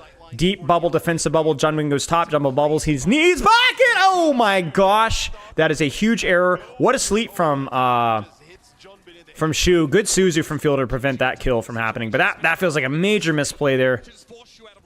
Ouch. Oh, that's a big trade, actually. Can they get him out? Can they get Chorong out? They got Chorong out. That's huge. Okay. Huge. You know, obviously that first fight's really important for Honor Brig, man. You have so much space, but I guess the trade on Tracer does help on this retake because you have a really juicier of a sightline for your Ana coming out of this choke. And with Proper not being here just yet, you're going to have some time here. That's Disruptor Shot. We're going to open up. We're going to be coming up the net. Oh, my gosh. Head blown off. That's just unreal. Nano's there. Is it enough? Is it enough? I don't know if he can... What a pick! Can he live? No, he can't. Ouch. Oh, man, that sucks. Not the end of the world. This architecture is still really strong for On a Brig, but man, you would have loved to hold there for at least 60 more seconds for considering that's your strong point there. Really well played by Falcons. A couple of really nice mechanical plays. Yeah, the Mercy Mythic Weapon, Simeon. Yeah, thank you. So I think if you're Falcons here, the play is to kind of just force point and maybe look for one really, really aggressive... Yeah, so this is it. So they're actually going to go earlier than I thought they were. I guess before they get Nano, so that there's only Rally to worry about. But basically, you just vomit everything on top. You run over this with Kitsune, then you rally, and then they beat on top of it, and they Sojournal, and you just obliterate this. If you can win this fight here, and then between get the cart to here, you can stuff this choke and not give Ana Break the sightlines that they need at all. This fight is really important for both teams. Really important for both teams. The rally is used. Proper disengages. That's really good for Crazy Raccoon. That kind of kills the push. That gives Ana Break time to cook. They beat late. Proper's freaking killed. That's huge. Pulse doesn't quite. It does hit. It's good enough. That was the fight. That was the fight right there. And Primal from Hanman is used as well. That is massive. 1, 2, 3 ults used for 1, 2, and they win the fight. Monstrous fight. That is huge for Crazy Raccoon. Not just in terms of a momentum shift for map positioning, but it's also psychological as well. You can settle down. You can take your deep breaths. You can take the positions that you need. You're in ult advantage. You have map control advantage. Kiriko Lucio are shoved into the locker, and now you've got your Ana in a good spot. Huge, huge, huge, huge fight win right there. Crucial team timing error there. And yeah, okay. They're trying to wrap underneath. This is really good staging from Falcons. Use the Lucio underneath, contest top, drop underneath, play it nice and patiently. Probably look to leverage cart from underneath. Ah! Chio gets caught by Heesung. Chio goes up top a little in the open, goes to Mark, gets poked out, and gets caught in the rotation. He just needs to give Tracer that angle and play underneath and let his Kiriko mark. He can't extend himself out in the open. That's a huge error there. And those are the backbreakers, right? It just didn't cost them anything for that, right? So they don't even need to force it, but this does mean that you're not going to move cart. Hanman sleeping, nade hits, Junman catches Stalker, and just nothing is used. You're a loser. Beautiful. Another banger for Crazy Raccoon. And now you're like, bro, they don't have support ults. We have both of ours. We can freaking Primal on the rotation. We don't even have to defensively nano because they have nothing to go into our backline. Dude, look at that. Pain on every rotation. Bubbles, zaps, gnarly. They don't even need Bubble if he wants to go in with Primal because there's no cooldowns. Fielder's low. Rotate away. Look at those rotations. Tracer's still peppering them from the side. Sojourn's still peppering them from the top. Tracer's really low. It's going to be an early recall. Stalker responds with Sojourn ult. We probably will see a nano and probably a primal from Junman at the same time. Oh, no. Lip just hits him. 2 for 2. 2 for 1, rather. They really like these nano Sojourns in open spaces, and honestly, it's worth. It's good. If you could just instantly delete somebody, guaranteed, because of the space that you're playing, it's so worth it, you know? You don't really care how you win fights right here. Like, ult economy matters, but 2 is not that bad. And you could just consistently pull it out, yeah. Heesung, yes. There's the early pressure on the Winstons because they know the Ana's in spawn. That's going to build a little bit of Kiriko ult. Junman has to get his Junman gets his Primal Force. That's kind of expensive here. I'm surprised to see Crazy Raccoon stuffing this choke still even without the Kiriko. Yeah, the Tracer comes from behind, does proper, and that's going to force Primal, so they're just going to full disengage that, I think. Yeah, nothing. They don't get anything out of that. That's kind of questionable from Junman. They really like aggressive stuffing and punishing rotations, even when the team's not fully there, even when it doesn't make a lot of sense, and you're seeing the payment for that sin right here, where Primal was used only because Ana was still coming back from spawn. So it's still a good cleave on the rotation. It forces errors, but it is a very high-risk, high-reward play. Holy crap. What a nade. They hesitate in the rotation. Chorong with the flank rally, like the Sigma male that he is. I freaking love watching Chorong do this. He did this not too long ago on freaking Esperanza, flank Mauga, flank nade, flank rally push, and Kitsune is used, and everybody dies painfully. Huge.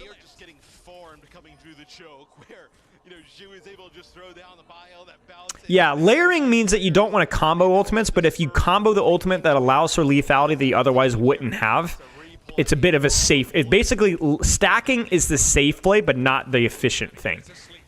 You gotta think of everything as a Euro board game. You know, how greedy can I get before I lose, you know? So if you combo like this, you're mostly just playing so that you don't... You're playing like high risk. Okay. This is another aggressive fight push here. We're seeing the replay here, and they're taking the fight in the small choke. Crazy Raccoon, man, they really thought they had this. I think they tried to do the same thing similarly, but I don't know, man. Like, I guess if you get trades, but I just don't think trading is the best thing that On a Brig can do. You know what I'm saying? Like, you have good sightline control. Play more open space. You can afford to play more honestly. You're not really that far behind in ults, you know? So I don't know. It's hindsight. It could have worked there with Pulse Bomb there, but they basically just ran into that tunnel and tried to make it happen. And I'm not loving Crazy Raccoon's strategy when they do that a lot. You're not a coffee team. You're a beef team, you know, on a Brig, you know. Winston takes some space. This is what I kind of talked about with shoving them into the locker. If Shu doesn't make a miracle happen here, Hyndman is going to basically guarantee that point caps here. There's obviously a lot of margin for error here. Stuff like that helps, you know. But his next bubble cycle, this cart is still moving. Chio's going to boop them off of top. There's the Sojourn ult. What is? Lip goes out with Sojourn ult, I think, just to kind of create chaos to help his backline go out. But Hanman should honestly ignore that. I'm surprised Hanman's sitting on this. Hanman really should just be stuffing backline. Yeah, see, this feels bad if you're Lip, but honestly, this creates an opportunity for Crazy Raccoon. I don't think it's gonna matter. Yeah, so it doesn't matter. But it's not the end of the world. Like, you got your team out of the choke. Wait, Junman? No way. Junman? Are you serious? Junman. No. Now he will be surrounded by the remains of this Falcon lineup. There's enough to work with. Good boot back on Junbin. Will deny him access toward that Lucio, but time has been bought. Is it enough? Doesn't I don't know. play. As a second checkpoint is accounted For what amount of money would you coach a pro team? I don't know. It's a good question. I don't know. Okay, well, this is it here. You know, they didn't get a massive push here, so there's probably 2 fights here. Eunuch, thank you. Thank you for this stuff. I really got to start reading these things in my head first. Positional advantage for On a Brig. There's the Malga because it's a nice congested area, which is still tough versus the On a Brig, so we'll see how it goes. He does have Suzu. Forces the Sojourn out. 1 slide. Off angle. Do they Kitsune and point? They should, right there. There it is. There's the commit, but they hit Lucio with it, so they get the trade. But the Kitsune is still active, and Kitsune is extending value. So Rally's using response, but it's too late. The damage has already been done. If they don't get one more trade, Raccoons, they do get it. They do get a couple of trades. Wow, that's incredible. That's really good. That ult fight could have gone so much worse.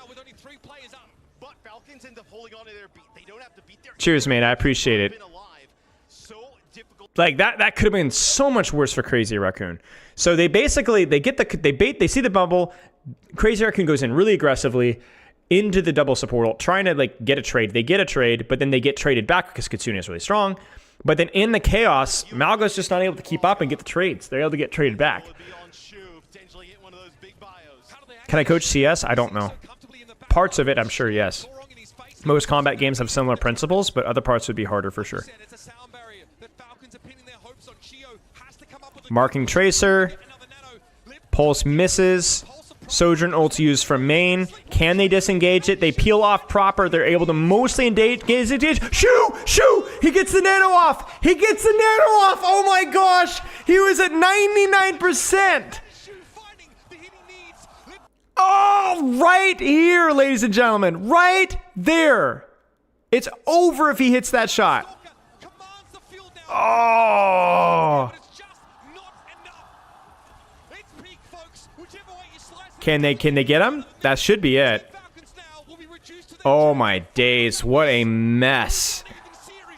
Crazy Raccoon squeezes it out. Yeah, mostly target focus and mechanics. Target focus doesn't matter as much early in fight, but later in fights, to be able to finish off targets really comes down to mechanics and target focus. Yeah.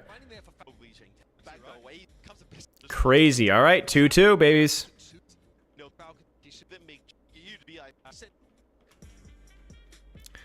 All right. I might grab something to drink. Wow, this is a long break. Just some like funny finger trap, like truth or dare or something. Grab coffee. Too late in the day for coffee, my friend. Oh!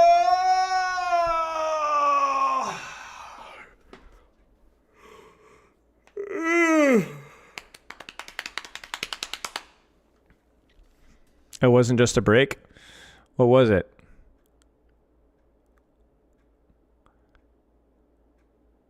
What is this coffee and beef joke? It's triggering me. Yeah.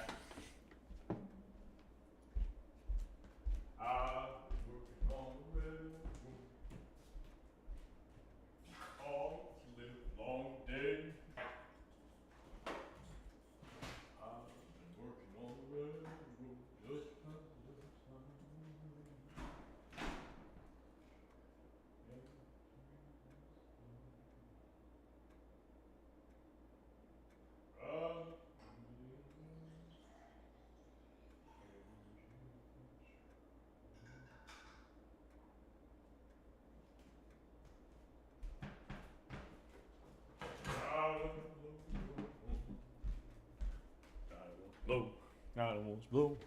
I don't blow your horn. Yes, I read YouTube chat. Yeah. Some map pick controversy. Got it. Okay. Well, trying to hang in there. The longer these reviews go, generally, it gets a little bit harder to kind of keep track with what's happening on our screen. But we will do our best.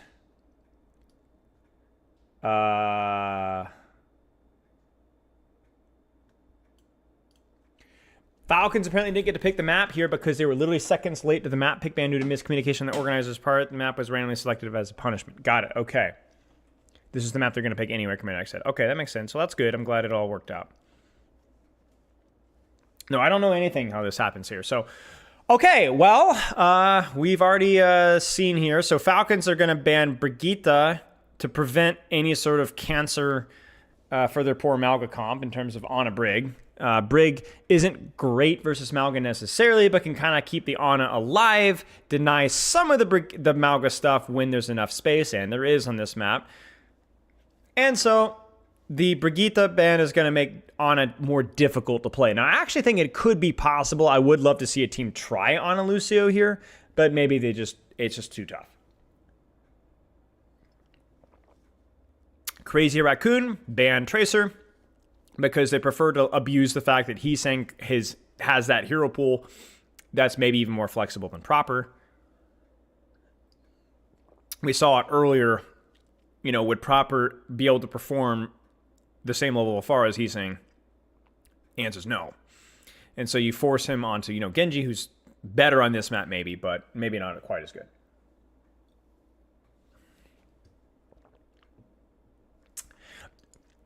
Not quite enough verticality to make Malga bad here. No. It's not quite enough to make him bad, but not quite enough to make Winston a must pick either. It's somewhere in between. Or Winston a bad pick. It's just somewhere in between. So, and again, we've talked about Falcons. They're going to lean into their Malga strengths whenever they possibly can with Hanbin. So this is just teams playing to their strengths to a T. Now, the interesting thing here is they actually don't go Lucio here, which I actually like a lot. There's going to be a lot more pocket onto your DPS. And in theory, there's enough space here to keep yourself alive versus the Winston dive. You don't necessarily need to run Kiriko Lucio here. So, yeah, this is fairly logical picks here. Is there no point of playing Marvel? Of course there's point of playing Marvels. Play Marvels as much as you like. Enjoy it. Have fun with it. Gaming doesn't have to be political, guys. I'm not saying that like that's necessarily what you're saying here, but you shouldn't have let people tell you not to play Overwatch. Overwatch is dead, don't play Overwatch, and you shouldn't let people tell you that Marvel Rivals is dead or bad or stupid. I have made a video about why I personally don't like Rivals and things that I would like to see differently if Rivals was to continue to be relevant for me, but if you like Rivals, play Rivals. I feel like any game, man. Have fun. Let gaming just be gaming, man. Just play the freaking game. Enjoy it. You do you. Knock yourself out. You don't let anybody tell you otherwise. If you have fun playing Rivals right freaking now, freaking play Rivals. Freaking play it. Play the frick out of Rivals. You know what I'm saying? Have a good time. Okay, let's see. This is sauced. I think Farah's fine here. Does Cass just get run over here? Yes. Cass, it would get a little. There's a little too much verticality for Cass to feel comfortable here. You need. Cass doesn't quite have the range that something like an Ana would have here that compensates for the lack of verticality. So you would need a more compressed or a flatter map to make it work. I heard hockey kill tennis. Is it cringe to still like tennis? Yeah. Yeah. Tennis is just for weirdos.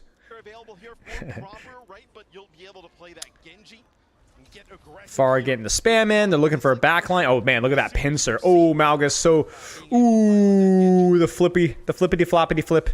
The flippity floppity. The flippity floppity. Malgus trying to connect. They disengage it. Boy, this is like, look at how look at all these like flip the map and dive and they disengage and the Malga catches and they flip around the Malga and the, you know, wapita. This reminds me a lot of what we were singing on Oasis, right? This is some crazy rotational stuff. Super fun to watch. Any error here from any team in terms of where they're rotating or just a screw up mechanically and you're freaking dead. Freaking dead. Like right now, this only works because Stalker isn't on this angle. If Stalker was on this angle, freaking Chio was on this angle with a freaking Juno water pistol. Heesang would be dead. You know what I'm saying? Heesang is dead. Okay. Like, just, oh my gosh. It's like the margin of error here is so tight at this level. Yeah, I don't mean to be disrespectful to your question, Lo-Fi. I'm really just trying to be more encouraging. I apologize if I came across as condescending.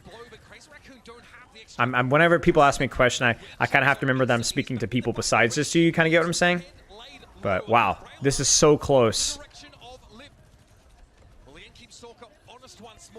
This is so close. This really is going to come down to whatever DPS screws up with their rotations. Like, Lip kind of ends on the floor here, which is a bit awkward.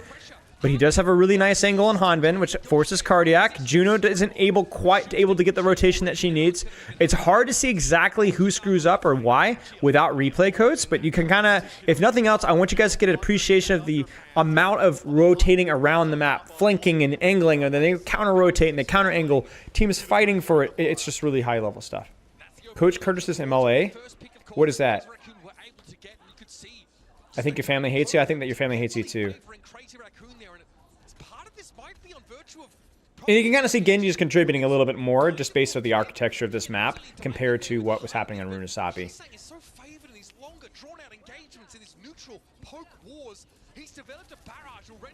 Deep dive. Looking for something. Bubbles used. Malga disengages Kitsune, and they catch it with Beat Barrage. I love that. Beat Barrage gives you so much time for your Farah to sauce it up. And so it just completely melts everything. Now the barrage is super high value there. It's hard to quantify all the cooldowns and damage that barrage did, and then the beat layering off of that, it's huge. You take those two for once, 100%. 100%. And as long as he doesn't get traded here, and he does not, that's a very good fight there for Crazy Raccoon. The lead coaching platform so we get us a lot of the same principles. Oh, that's cool, Esoteric. Yeah, I'd be interested. If you want to message it to me on Discord or somebody in chat, remind me. I'll look it up later. Thank you very much.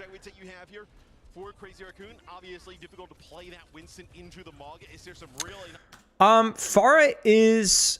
No, it's a great question. So there's a couple of things. I think Barrage used to be an ult that really was bad, but has gotten better since the moving Barrage perk.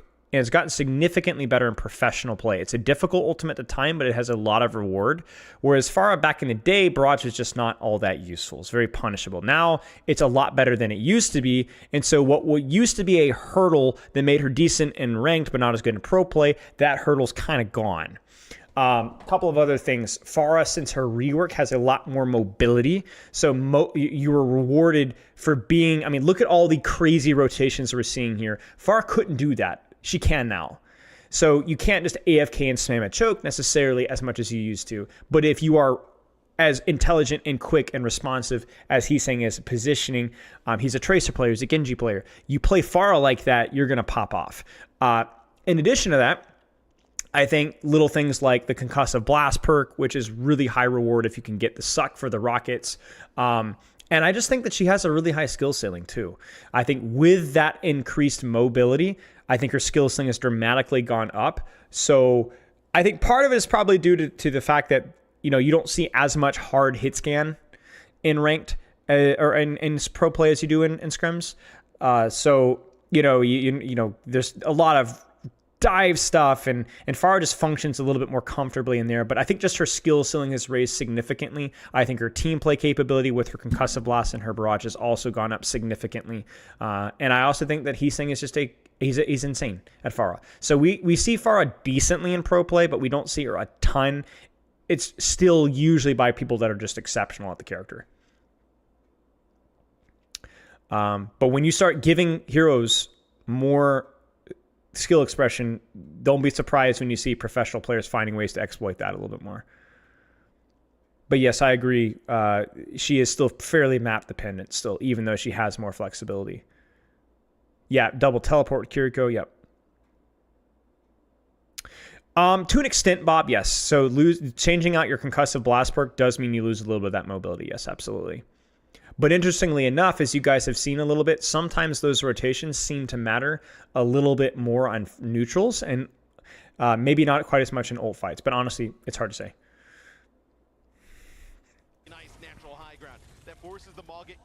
She's pretty popular in KR rank. Yeah, it makes sense. I mean, this is why Winston got freaking nerfed,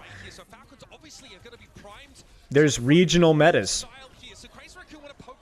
Sojourn ult for Sojourn ult. They Juno ult layer on top of it, but Crazy Raccoon has the high ground, so you're just like, peace, brother, and they're out. Is this the conclusion? Hit scans are bad in pro play? No. Hit scans, this is the amount of like rotation and movement and map control and angles that are demanded in pro play is something that some hit scans can't do. We haven't had in the last year and a half as many static metas. There's a lot more movement. And so yes and no, honestly. Something like a Cassidy can move. Ashe, not very movement focused. Widow, not as movement focused. Hanzo, and not technically a hit scan, but ranged hero, right? Not as movement focused. So movement's pretty important in Overwatch 2. And movement's also pretty important the more people's understanding of shooters evolves, right? So that's why Sojourn has consistently been the hit scan of choice, because she has consistently the best the movement options. So hit scans are still decent on maps on more open space, but they often can be overshadowed with the amount of tanks, supports, and DPS that can move and rotate. Yeah. What did Proper see? Because they just kind of fully have disengaged this. What is Proper Blade? So Proper just dashed in and bladed. And then I don't know if he just didn't track something. That's just really not good. I don't understand what Proper saw there to dash in basically with just him and Malga. Hitboxes, that is a small detail that definitely matters, yes. Will Freya change that a bit? Yeah, potentially. Yeah, Freya has potential. Yep. Freya's a good example, too, because she doesn't just vomit damage either, right? Like, you look at a lot of these characters, they don't just vomit damage necessarily. Like, Farah, if anything, vomits less damage, right? She still does a lot of damage, but it's not... But it's the ability to kind of rotate, dynamically position. Even fragile characters with movement, like Juno, can still function in high levels. 76's problem is that he has a lot of rotation, but his movement is slower, and his utility and/or damage doesn't make up for it. There's a lot of problems with Soldier, and for him to be meta, he would need at least one of those problems to be addressed. He would need more damage output. He would need more consistency from his ultimate, in terms of his ultimate just doesn't scale that well. You could argue that he might need more damage. He definitely needs a lower cooldown on heal station and needs to be able to heal station himself while he's moving. Any of those things done in isolation might be enough to push him into meta in certain maps. But as it is, there's nothing wrong. I don't think there's anything wrong with his necessarily just his damage output or his range. It's just too much of his value. Like, you can't have a defensive cooldown that heals you for a little bit if you stand still. That just doesn't work. That didn't even work in Overwatch 1 all that well. It's always been the weak point of his kit, and it's such an absurdly, and was for an absurdly long time, a long cooldown. It just doesn't scale all that well. Yeah, exactly. Did better for map rotations, and also Brig was banned here as well. Yeah, sorry I'm missing. Oh, sorry, scare me. I didn't see the S. Falcons have some more poke potential. They've got to get back into the map though. Stalker's got to start connecting these shots. Keep Junbin just out of that full confidence he's been able to display over the last few moments. He'll drop a bubble and get back on the low ground. So this is a huge push advantage for Crazy Raccoon, and we might see some kind of a silly flip the map rotation on the backline here. Or they might just park the cart and just AFK and wait, because you have the advantage here. You have a high ground advantage with your Farah. Oh no. Junbin baits the cage fight and disengages it. He tried to catch him and Junbin just leaped out too fast. That's crazy. That's purely prediction. You cannot react to that in time. You have to predict it. He turns the corner, just jumps before he even hears the voice line. Yeah, I like the new designs as well. I know some people don't like some people like the sharper designs of old Overwatch 1. But I personally have preferred the much more dynamic. As long as there's been costs for the reward. He's saying it's isolated. Where's Bob? Bob is asking about the conch. There it is right there. He's unable to disengage and hide in time, and he dies for it. That's the cost of the conch perk right there.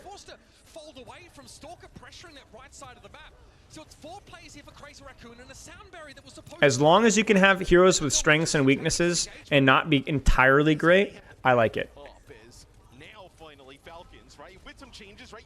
They're going to try to push this. Stalker, I just realized that they just did Sojourn Farah swap. I didn't even notice they went off of Genji. It makes sense. Nothing really for Falcons. Can Crazy Raccoon force this Primal in here? Junbin's pretty low. Yeah, they're trying a little flip there. Look at that. Lucid Sojourn on the angle, catches Farah. Then they're able to find the Farah with the Primal. Will they get her with Primal? They will not, but they'll isolate enough people to where the Kiriko dies regardless. Really nice setup there from Crazy Raccoon. Annoying that he died. That felt a little bit unearned, though. But still, really well done. I always have confidence that this team can retake space creatively. They always do such a good job on this map specifically as well. It depends on how much rotations there are, Bob. If there's a lot of rotations, then generally Pharahs don't interact with each other all that much. It used to be back in the day. Man, you guys don't know how lucky you are. Some of you guys, how many of you guys remember old Overwatch 1 Pharmacy mirrors? Occasionally she'd be meta. Just like very briefly she'd be meta. You know, like you see like Nepal Village, Lijiang, Night Market, or Garden. And oh my days, Overwatch 1 Pro Pharmacy mirrors, sometimes they'd literally have like 30, 40 seconds of pharmacies flying in the air, shooting and missing rockets at each other over and over and over again. Because if you got too aggressive and turned your attention to the backline, the enemy Pharah would destroy you in the mirror. So they sit there, it was like the world's worst tracer mirror. Instead of marking each other on an angle and like actually having interaction, like you can make a mistake and die, or there's actually like dicky, it just whiff. Oh my gosh, it was so painful to watch, man. So painful to watch. Hey, literally the worst mirror, DPS mirror in the game. Just the worst. It's just the worst, man. You'd hit like occasionally like a double direct and the crowd would go wild, you know, but it took so long for that to happen. Oh my gosh. Okay, again, we're kind of in a stall situation here. Now, Crazy Raccoon's lead is not as big as it was before, and Hanbin doesn't have cage fight, so maybe Raccoon looks for something, but... Ooh, that's a lot of damage there. That's a lot of damage. They actually screwed that up, so a lot of... Oh! Oh, what the flank from Heesang comes over the top ropes and murders. Honestly, though, if you're Falcons, that was a way too much damage Junbin took before that fight started. So it sucks, and they also turn the corner, which also sucks because this is really good space here. But that was 3 ults. That was 3 ults.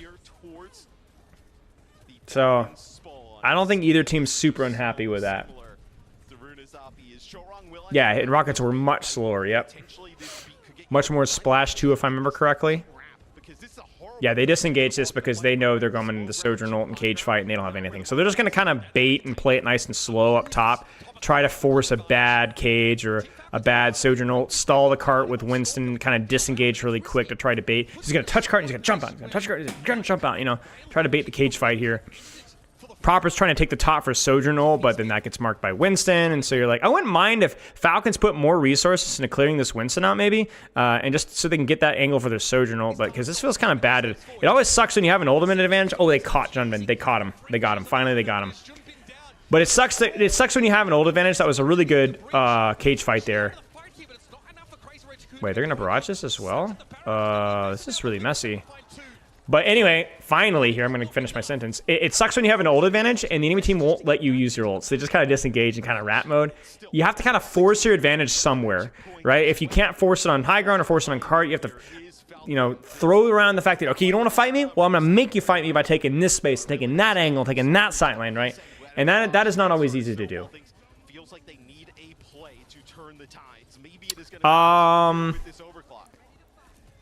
Are they just going to Kitsune this? What is going on here? Sojourn ult, and then beat the force, and then Kitsune on top. And then if they can live, Kitsune will be able to sustain for a while longer. Proper's still pretty greedy here. He's got double slide. But the beat does not catch Heesang. I don't know where he was. I don't know if he got bubbled off. Chio dies, who didn't have beat, but that's not the end of the world. It is the end of the world that they pop 2 for 1, and maybe it's just a question of proximity. Maybe it's just too close, man. I don't know. Like, I don't know. It seems odd to be like, we're going to pop Sojourn ult here into beat. I don't know. They got their 1, so maybe I'm just hindsighting it, but on paper, that shouldn't work. Wish Junkrat would get the Pharah treatment. He will maybe one day. We'll see. I will say, you know, we're as bad as reworks like Roadhog have been, and controversial as reworks like Sombra have been. Pharah has been a pretty successful rework. I think very quietly, Brigitte's soft rework going into Overwatch 2 was very successful. So yeah. Pharah trade. There we go, ladies and gentlemen. Your Pharah trade.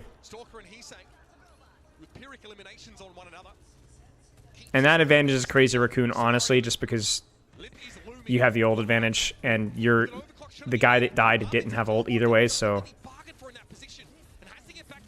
Yeah, I was going to say, I'm surprised they're not actually taking this fight here, and they take it, but it's awkwardly timed. Beat is forced. Kitsune is used to layer on top. There's the conk right there. It doesn't quite get the kills, though, but they're able to get the sustained value. It's the second bubble cycle. They might be able to catch the loose in the rotation. They're not able to. Chio's really 1 HP. He's all the way out. That gives him just enough time to be able to maybe open up for a mid-fight barrage.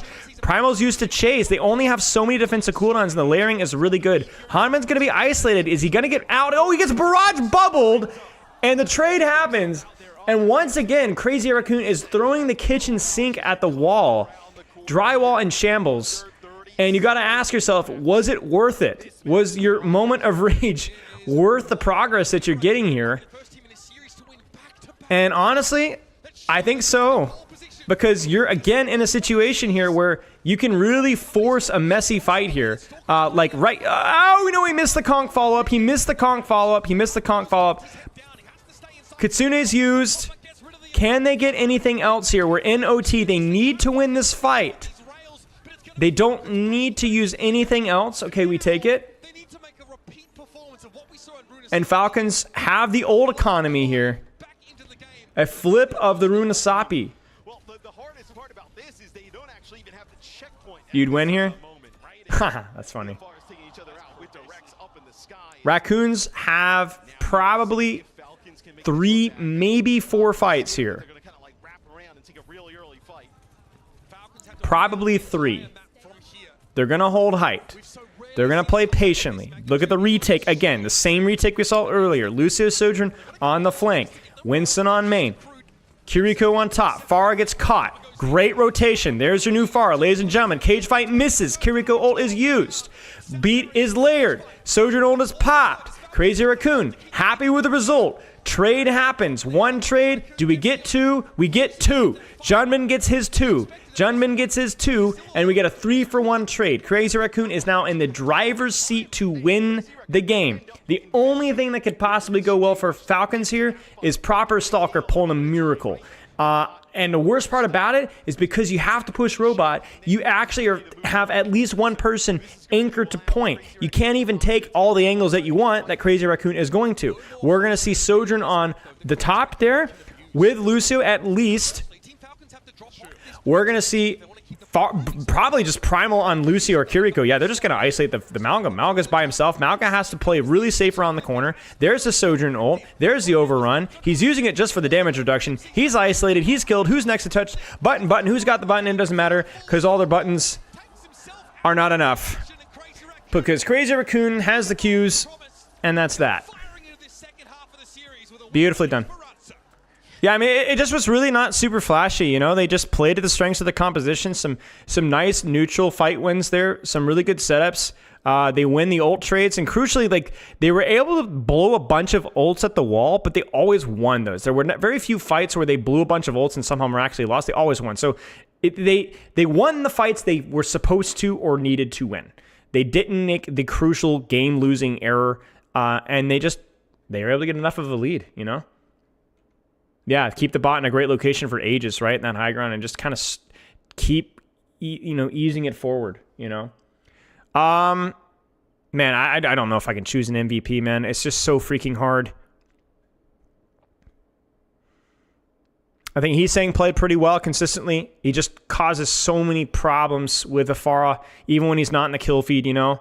And just the fact that they can play the Pharah, you know, and I think that they have the mechanical advantage with that character is such a massive, massive deal. So, Skookon, thank you for the sub, man. Glad the Amalgamation didn't win.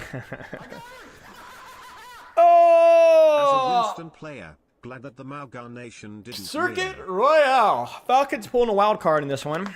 They're going to ban the Malga. Or the Malga, I say, the Ramatra, who's pretty good in this map. This might mean we might see some Sigma play here, potentially here, because Ramatra's matchup versus Sigma is very good. Ramatra is also very strong, and Sigma can potentially be played, and that's something that you're going to favor Hanbin on whenever you can. Crazy Raccoon, curiously enough, is going to ban the Juno. Now, I don't know if that's because they're anticipating maybe some sort of Brawl Rush comp. Maybe I don't think we'd see Malga Juno here, but maybe there's a chance we could. That kind of denies that. Maybe you'd see Sigma Juno, maybe like a poke comp with some speed options, and maybe they think that they like their poke matchup better without speed on the table. So, yeah. Is Widow seeing play? Not really, no. Thoughts on the Hanbinstun? It's been fine, I guess. It's been fine. I don't know. Shock versus Fuel final in 2022. Wait, Shock versus Fuel final. Yeah. And you were roasting Edison E the whole time. That was a bad ER hitting you screaming. Yeah. Throwback. There's still a dude in my Twitch chat that shows up like once every like 2 months named Edison's E. He only shows up every few months and just says something like, and I think he made the account. Yeah, he did make the account during that review. So, yeah.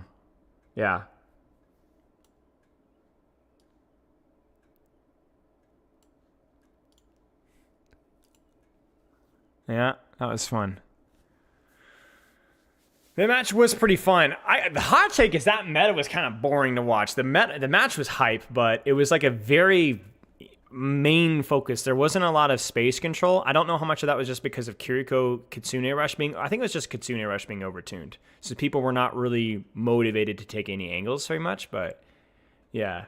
But the actual match itself was indeed very much peak. Yeah, Proper was nuclear. Edison had a couple of hype moments as well. Yeah, Proper had just a phenomenal... Just honestly, just not even a series. I think he was just the best. You know, he and Shy just really were phenomenal. So, yeah, basically. And it was so weird for Winston because you just like... Your entire job was just to try to not let Sojourn hold the angle, you know? Because she was the only angler, right? But, yeah.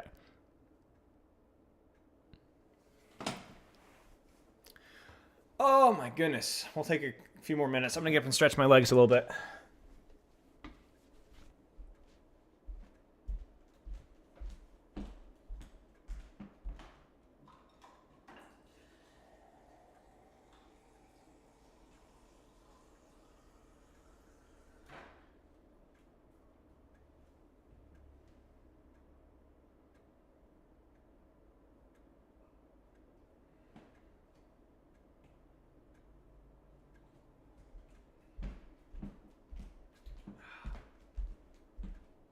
Hi, Chair.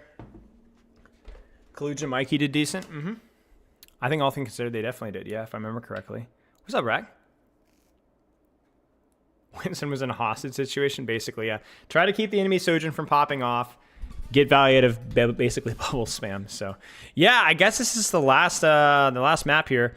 I mean, spoiler alert here. I mean, we know who wins this one, right? But I don't know. I didn't watch any of these series, so I'm curious to see how this is going to go.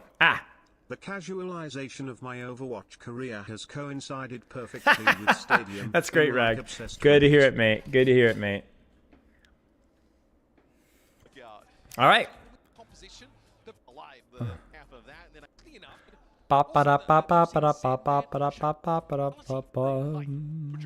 right, here we go, babies. Twitch chat would always flame Mikey. Yeah. Ready yourself for peak. Hey, there's the Sigma. We got Max in, so instead of Junman, who's got the more off-tank hero pool, so the traditional Sigma Diva Zarya kind of heroes. Sigma is here because Ramatra is banned, so it's harder to force yourself upon it. Bap Lucio is kind of a throwback. It's honestly okay. Like, Juno is banned, so you don't have the speed ring threat here, so you might as well play something. She was a phenomenal Baptiste. Baptiste is pretty good in this map, pretty good with Sigma. Yeah, we could actually see some Widowmaker. I mean, honestly, like with some of the speed, with Ramatra and Juno speed being banned here, you might unironically see some snipers here. So, Mei, because it's a choke. Mei's underrated in this map. Sojourn, because a little bit more movement, you know. Lucio, because, again, it's pretty narrow, so having some sort of push-pull is okay. You could definitely run Baps in here if you'd like to, but they don't have the supports for it, so they won't. And, yeah, I wouldn't be surprised if we see Proper probably mirror the Mei. But we could also see double sniper with like a Sojourn or something as well. They're going to go Genji. Genji Sojourn. Good stuff. Lots of short range off angles here. You can really take those high grounds and those little tight flanks and pressure tanks. So Mei versus Genji is probably going to be based off of hero comfort. Proper is a very good Genji. He's saying, again, like, it just feels a little bit like Heesang's flexibility is dictating a lot of these matches in a good way, right? Like, his ability to pick the Pharah, his ability to play the Mei, to fill that more traditional projectile DPS role. Like, right here, any push that they make right there, that accretion needs to hit. And the ability to snipe those right there, like, look at that Mei wall, completely shuts down any follow-up, then they're able to take space off of it.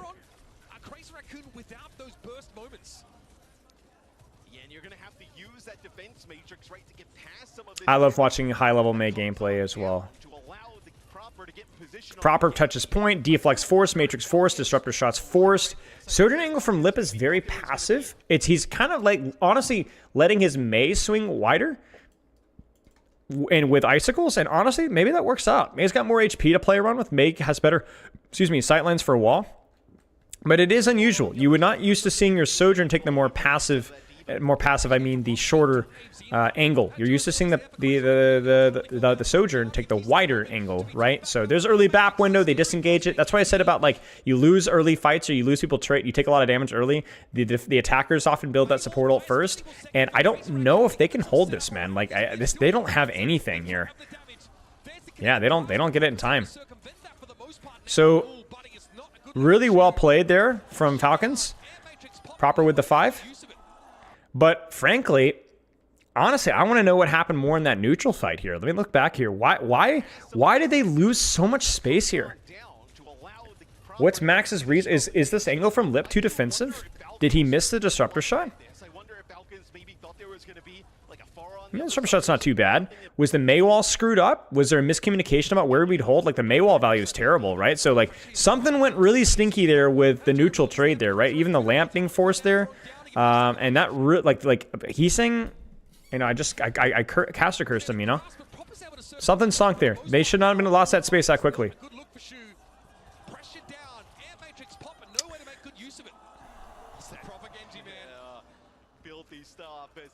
Okay. So retake, BAP window for BAP window. Beat is there a little bit faster for Chorong. That's really nice. That allows them to be able to counter that blade if they'd like to and push into it.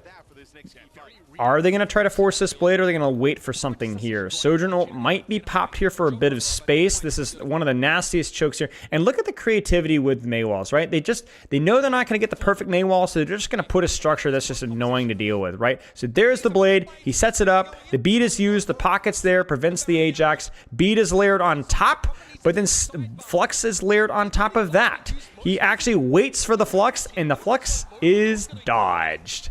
Very difficult to land Flux in this matchup. It's not easy to do, but you still... Wait! We get a bomb engage! What is this, flat? Bomb engages. Honestly, this isn't a terrible comp to bomb engage, and he does have the perk, but unfortunately, they just melt him regardless, and they're able to miraculously disengage it. And they also push in with double DPS ultimates at the same time, so... Honestly, I respect the energy. I don't think it's a bad play. It was just a high-risk play. A lot thrown in there from Crazy Raccoon, but it also feels like a little bit of a must-win fight, right? You end up losing that there. I agree with Mitch, with Mr. X there. You definitely can't lose that fight. Like, all of a sudden, this is really where defenders hold, is this, and so it's really important that you win that retake, shove them into the locker, and keep them there. You guys remember that in second point Route 66? It's a similar situation here. You cannot afford to lose this retake because you need to abuse your defender's advantage here, because they definitely are going to be doing it when you're attacking. Yeah.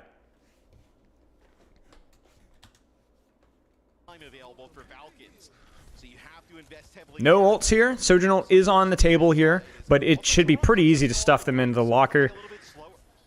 And they just need to mark all their angles, you know? Make it painful for them to walk forward. Shoot the Genji, shoot the D.Va. Off angle with the Brigitte. I like the Brigitte swap as well. Brigitte swap if there is a little bit more movement demanded. And also Brigitte swap because they're on D.Va Genji now. This was more of a Lucio swap, maybe because they thought they're going to be in Sigma Mirror, whatever. But Brigitte provides a little bit of that anti-dive flavor here. There's that wall. There's the BAP window. Can they disengage it? They can. Brigitte gets caught off of a disruptor shot that feels...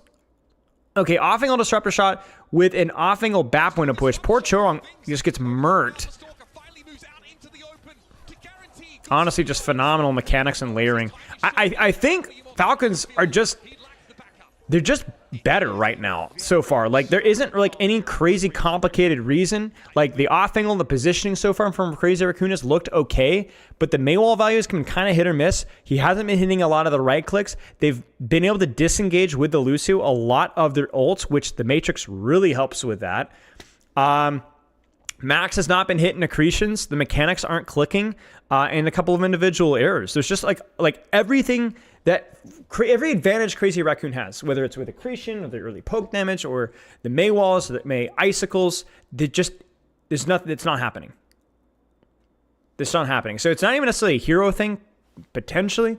It's just all those little utility things. Like, we're seeing Lucio disengages, Matrix value, and freaking Genji value out of these dives, and it's just not happening.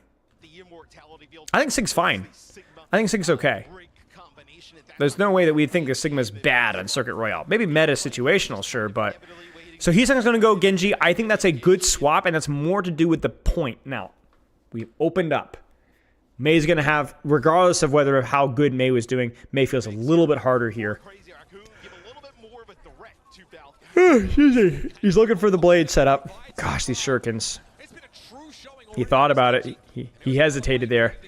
He could have got him.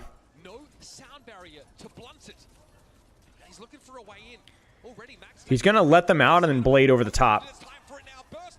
And he just chops at the Sigma because that's just what's available. Gets the Sigma out, gets him low. And that's beautiful. Beautiful, beautifully staged, beautifully timed. Excellent team play. Oh no, Hanbin dies. Bomb to Remax, sure, why not? Yeah, you have to burn a banner man to make him playable. Yeah.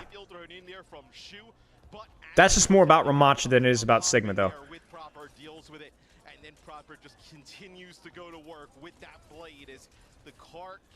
Off angle marked. Wait, he's gonna go. Wait, they're just gonna go. I think they're trying to bait rally. Yeah, there it is. And then I guess they think they can disengage it, but I don't know if they can. Oh, they're gonna layer beat on top of it and then double boop Chorong. Wow. So there's your... They force the rally and then beat layer on top of it. Oh, man.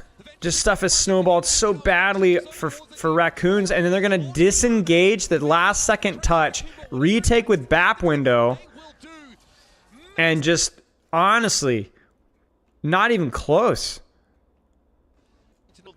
OBS Sojourn isn't replay codes, but it's something that you could maybe find, Jofi. There's VODs of it, at least. Oh yes, I should change bands. I don't know. I think it's probably fine as is. Okay, so they're going to go Zarya, guys. They're going to go the Plat Special. The Sigma Poke is not working. In terms of the accretions, they aren't feeling it. The Genji can kind of deny some of the value of Mei wall pushes and so on. So they're going to go Zarya. Now, the irony is that they go Mei, so we'll let's see here. Yeah, maybe Jalmar, yeah. Zarya Cassidy. All right, let's do it. Look at that. They're just inting for charge before they turn the corner here. Lip on Cassidy is also really funny. It's like they just want, like, okay, we're not going to get rail, but let's just get more damage output on that choke. I mean, it's weird, but you know what? These are not bad heroes. You know what I'm saying? These are not bad heroes. You know, there's nothing about this doesn't make sense. It's just unique. It's outside of the box, and I wish we saw more of this.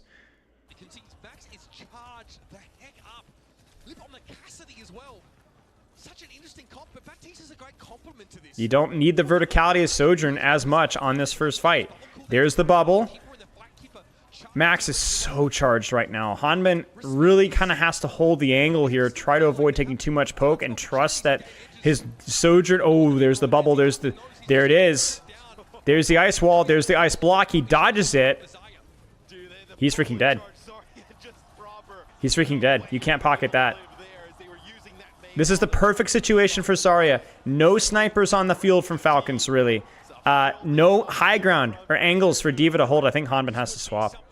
Maybe they don't swap for touch because oh yeah, there it is. So for those of you guys that don't know, Hanbin is largely considered probably the best Zarya of all time. I don't know how watched this guy is. It's been a long time since he's played, but he is probably the Zarya greatest. He's probably the greatest. So that's why the crowd's going wild right here. We got the Zarya freaking here. Is it a long list? I mean, going back to Overwatch 1, yes, actually. Overwatch 2, not as much, but yes.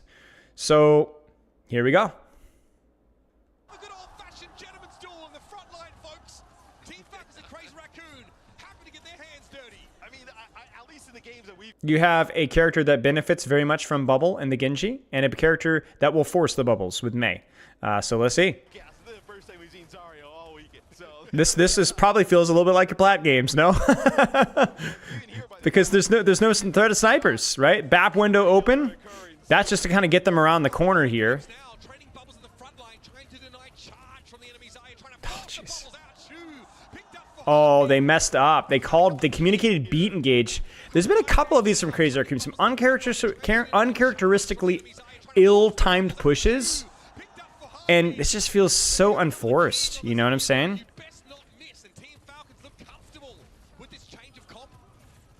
It's not the first time that we've seen that this series. We've seen a couple of these oddly timed pushes. we talk about how tanky Mei is. I mean, just getting Mei there with the bubbles there from Han. All right. Do we shoot, man? What do we do with the blade here? Bubble blade, force beat, grav, maybe. You could even see a grav blade here unironically, depending on how fat it is, because that might burn right through the beat. Chat, no way we get a grav blade in the year of our Lord 2025 at professional level. I don't think they'll group up that much for it, though, is the problem. There's the Sojourn ult. Can he disengage it? Lip catches Stalker. There's the Blizzard. They're able to disengage it. He sings in. Beat comes in. It's too late. The trade happens. Hanbin's got only one bubble. Can they burn him down? They're going to try to. He's low, and yes, he's burned down. Wow. That was really cheap from Team Falcons. Like, really cheap. What a disengage there from Max. Okay, so Stalker gonna go over to the Ash here. Zarya mirrors are not interesting. They're just unique. They're fresh. And immediately, do you see the Ashe swap? You're not going to get run down, man. Freaking Ashe time. Range is Zarya's bane. Obviously, you're going to have that bubble for proper, potentially going in, finishing out some of that. What are we going to do here? Are they farming charge before the fight? There's the blade on the Lucio. That's aggressive. Holy crap. And the graph. That should be enough. Wait, what? They didn't get it. Oh my gosh, what a shot.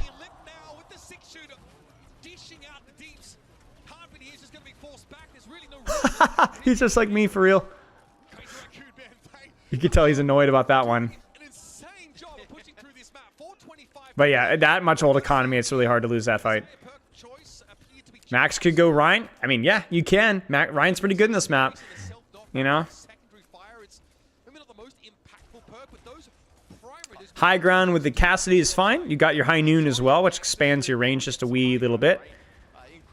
Also, I don't want to hear anybody talking about past noon. Lip runs the old high noon one, so frick you, Stefano.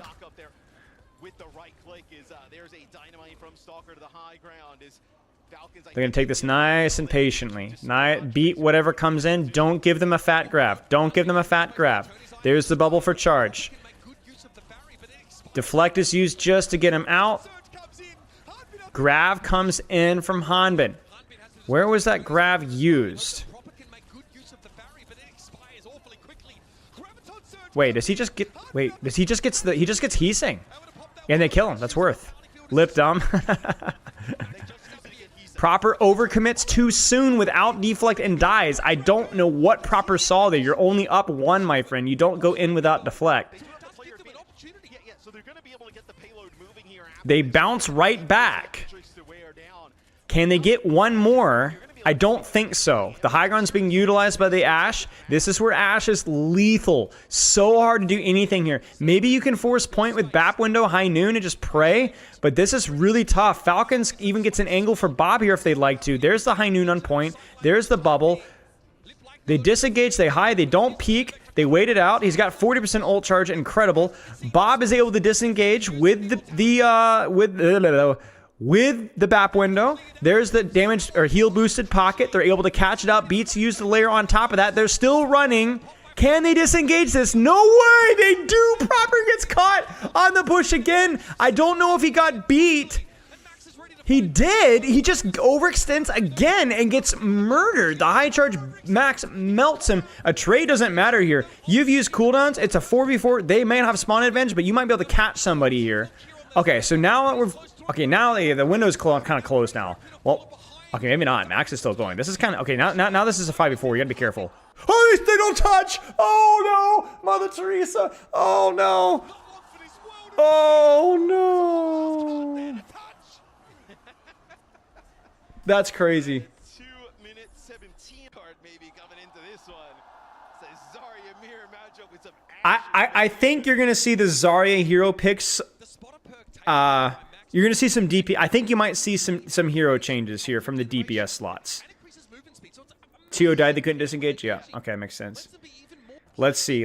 Do we see any DPS changes here? So first off, you see Bat Brick, which. I don't know if that's... I don't know. I don't think that that's necessarily a better character into the Zarya. Maybe it's just more pocket for the DPS, but I'm honestly not too sure.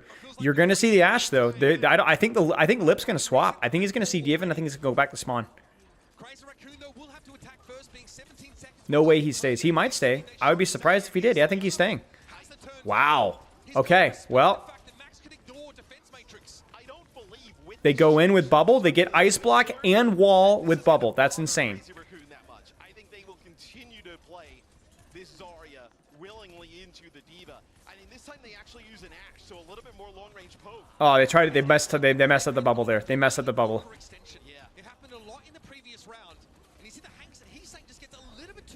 They thought about Zen. I mean, honestly, dude, like, look at the Falcons. You could play Zen versus the Falcons thing. Oh, there's Stalker.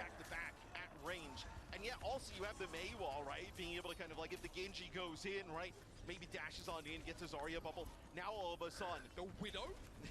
Here's the Widow, man. Sure, why not? Who the frick cares, man? I guess we're just playing whatever here. There's no sniper threat at all. It's just raw Genji Mei. There's not even a freaking Sojourn Rail anymore. You might get stuffed into the choke here, but, you know, like, as long as you don't get instantly dove. My only problem with that is that if you wanted to go Widow, you might want to run a Brigitte of your own. That's the only problem. I'm actually more confused by what Crazy Raccoon is running. Like, I think you could run, like, Bat Brig, and you would be fine here. Because you're running freaking Diva Genji into Diva Genji. I think the Widow's a little bit of hubris here. You get what I'm saying? That's a good trade, but you need something to bail that from happening. And yeah, he's going to go Cassie. Okay, well, the third hero we've played in a minute and a half. You can tell they're lost. They're like, they don't know what to do, man. Like, this is freaking weird. Oh, jeez, those shots. That's the Mei value right there. You know, you don't have a sniper, but if you're able to hit your shots, she has a lot more range pressure than a character like Genji can have. And the burst potential is very high as well. You know, you're a two-tapper, basically. Okay, here we go. Ant Matrix from Crazy Raccoon. They'll probably open with that right now. Right now. There it is. There's the Ant Matrix Blade. He connects with the blade, but he gets the dash used. Oh, he outplays it with a wall climb. And, oh my gosh. And they're able to bubble off the Blizzard commit.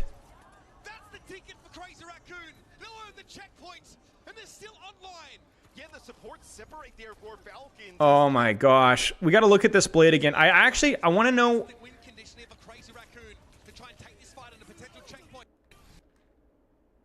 So dash slash. And he's bailed out here. Do you guys see why does this work? Why does this work?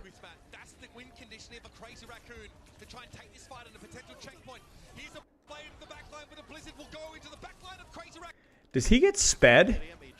That's a lot to work with, Matt. That's the win condition of a Crazy Raccoon to try and take this fight on a potential checkpoint.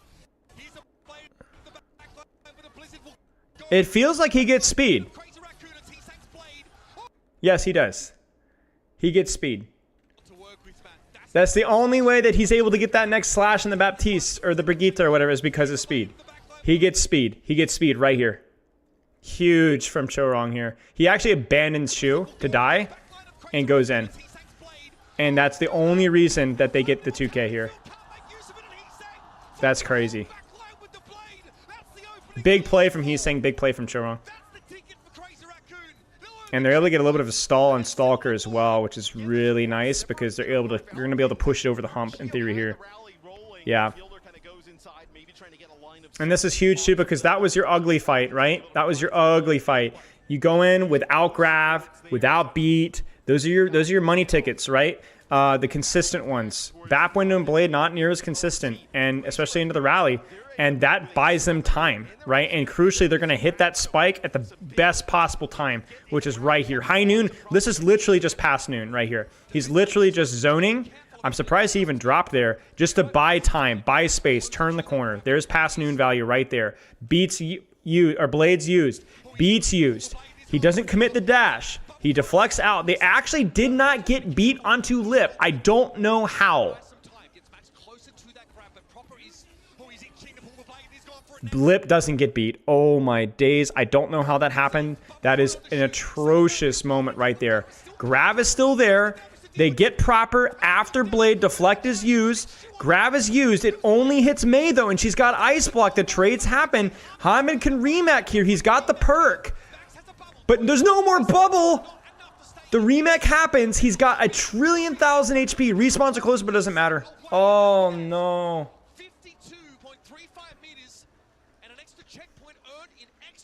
Blocked by Pillar. Lip not getting beat was brutal there. If any more damage happens on that Diva, any sneeze more towards Falcons, they win that fight. All right, this is Choker Watch spam. This is something that in theory you could go Diva with or Sigma with snipers and abuse. This might be them challenging them to run something like a Sigma in response. That's something that maybe they don't feel like Hanbin could do. The composition that would destroy this is a composition that can poke just better. Would be mirroring the Sigma, playing the BAP, playing, Hanzo or Sojourn or Mei, right? And then crucially, probably thrown into Zen here, right? But I don't know if that's something that we're going to see Falcons do.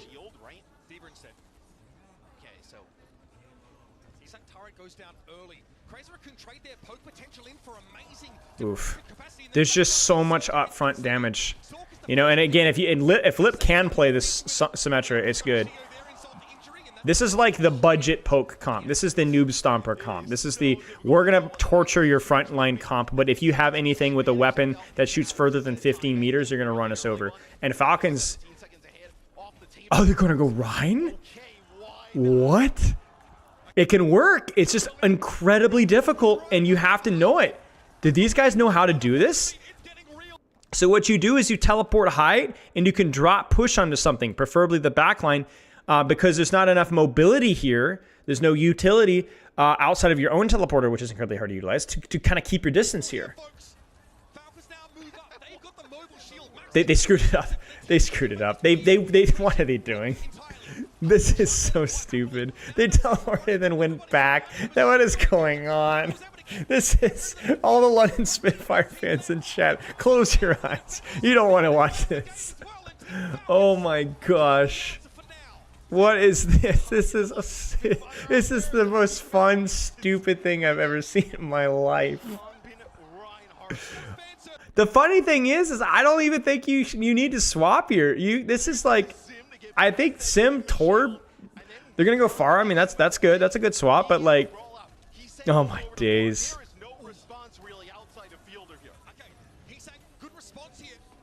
He goes the 4 turrets, which I think is good. He goes the TP heal, which is actually, I'm not so sure the right play versus this comp. I think the beam range might be a little bit more useful, but maybe they weren't anticipating the Rhine. They just frontline Simwall, walk forward. The Blizzard is either killed or Ajaxed or something. Where does the Blizzard go? Did they just dodge it?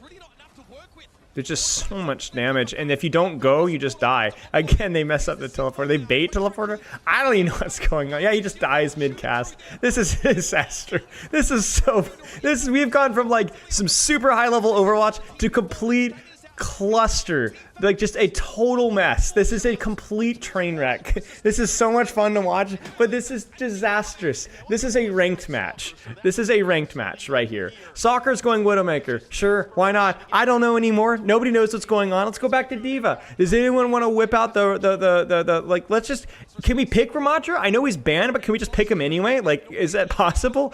Can we go Torb again? Bastion, anybody? What is going on? They get the touch. They need the BAP window now to pocket Fielder out. There's the BAP window, but they have to use beat as well. Fielder doesn't even get the BAP window.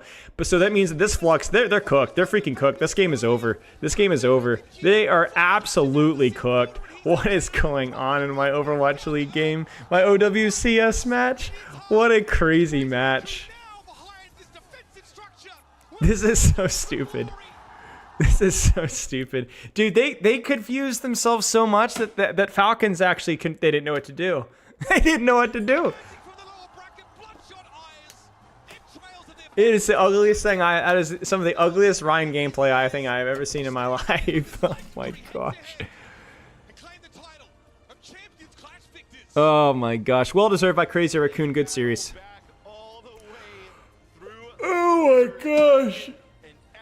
Yeah, they should have gone Malga, man. Malga, easy tank, anti-tank. Oh, crazy. Hi. Hi, kitty. Hi. What a weird game. Yeah, good match. Good finals. Oh, jeez. What a strange series. A lot of fun. A lot of variety. The Malga stuff that we saw was still relatively fun with the amount of, proactivity and off angles and rotations was really high level. And after all that high level Overwatch, I guess it's fitting to just see a complete dumpster fire of a map. That was really fun to watch.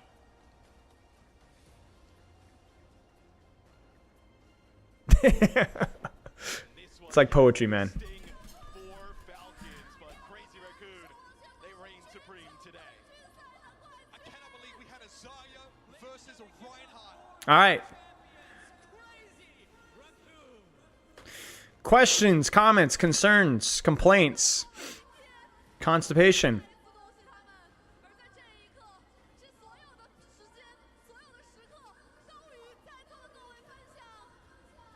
That's GG, man.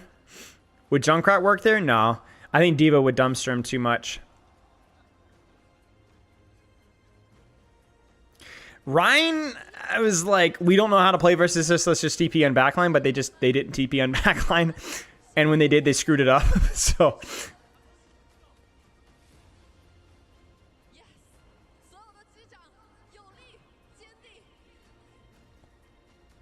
yeah, it was something. Beef over coffee with the support lamps on Route 66.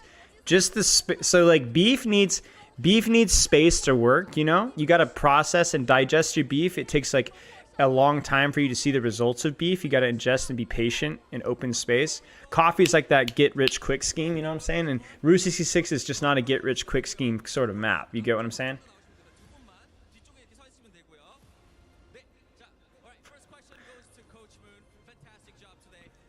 All joking aside, Malga and Circuit Royale there would have been atrocious. Literally the worst tank you probably could have played there. But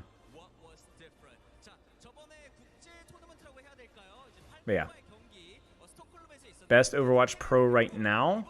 Maybe Junbin. Not sure. Not sure. I am not the pro play here individual player expert anymore.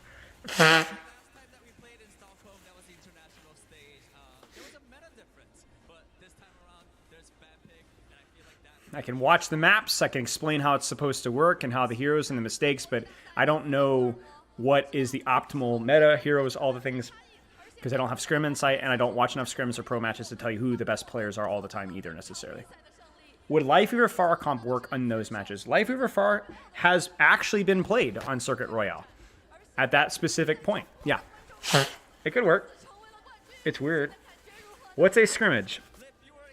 A scrimmage is where you take a group of 10 racist DPS players, you put them into a lobby, have them scream at each other in match chat, show up 15 minutes late, take a 15-minute bio, play the same 3 maps every single time. Yeah, that's about it, yeah.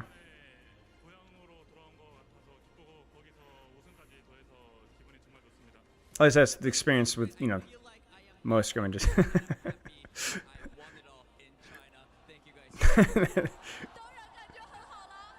Thought Mei was good in a monkey. Well, because if you shoot, if the monkey just doesn't magically have bubble, you can shoot him. So yeah,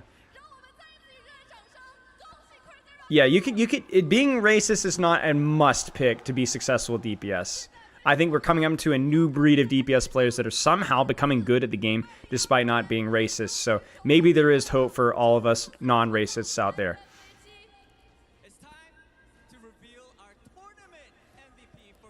Favorite role to study and review? I don't know. I like all the roles, honestly. It's more heroes focused than anything else. Like, I like a lot of DPS support and tank heroes. Like, watching high-level play, depending on the character, regardless, is really fun.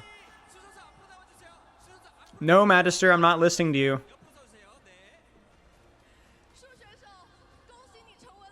The visuals of this map was amazing. Like, or the map, I say. Holy cow, guys, I'm cooked. The map, the IRL map. Ah, dear. I heard they're doing a Juno OWCS recolor for Crazy Raccoon, but I don't know if that's true or not. I have watched Marvel Rivals competitions, yes. Not a ton of them, but I've watched a few, yeah. Yes, they could get away with more beef on Circuit Royale because of the coffee bans, exactly. The Juno, Ramacha.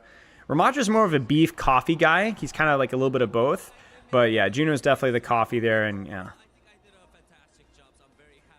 What's a hero that was slept on for ages in pro play that you thought was good? Well, funny you should bring it up, but the answer's Farah. Farah, even in ranked, was chronically underrated for months.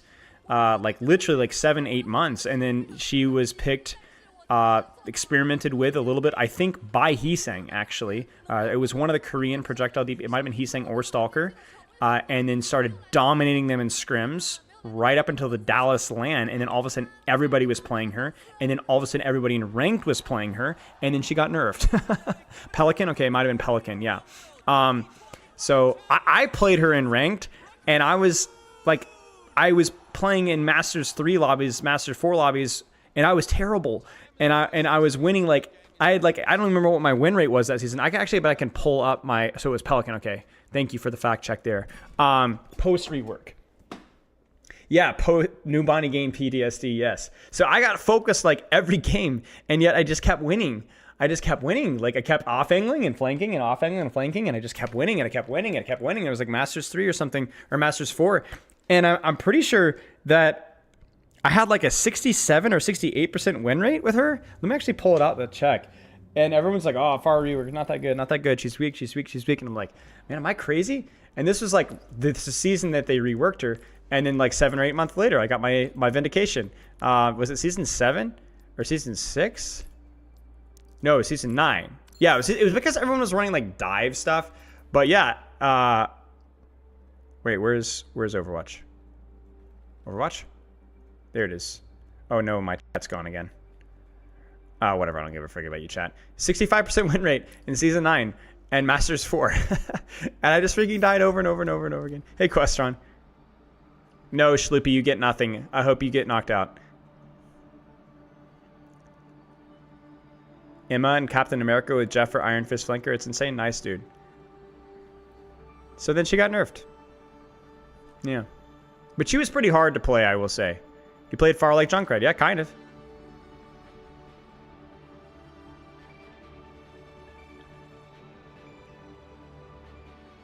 What would Junker Queen need to be relevant? I don't know. Hard to say. A lot of little things. I also think she's got like the hazard disease where she's kind of tricky to pick up, and so, yeah.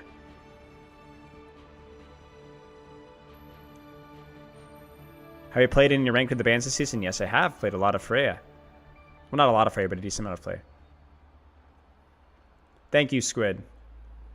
The blue light glasses because my eyes are tired from the last few days. Day 96, man. That's the first thing I woke up this morning. I woke up first thing this morning, and I said, oh my gosh, I really hoped Magister just leaves forever and never says anything. And then as a second thought, I thought, oh my gosh, day 96. Bans have been fine. The FAR players are really divided about it. Here's the spicy take, guys. It's not that spicy. If the type of person that really likes the old iteration of Farah doesn't like the rework, I don't care. I don't care. I think you have bad taste. I have that same thought about a couple of other characters. Can you guess who? But I will stay respectfully silent for right now. So yeah.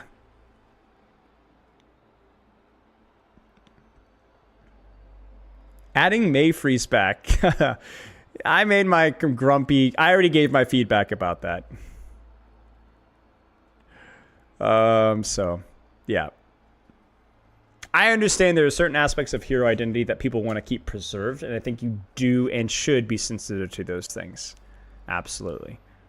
But sometimes the healthiest, most interesting iteration of that character's identity is different than what they currently are. And so, you know, we can find a little bit of a happy medium, but there will always be people that are unhappy with that. I will let the community vindicate me. There's a certain community, maybe Questron knows, that really doesn't like me because of some of my opinions on their favorite character. Even though I actually really like the character a lot. It's one of my favorite DBS characters to play, but she's been very problematic, and they just like to bury their head in the sand and pretend that it's not the case. And strangely enough, they've been getting banned very frequently. I don't know why that would be the case. Surely it's just Spilo that's the problem, right?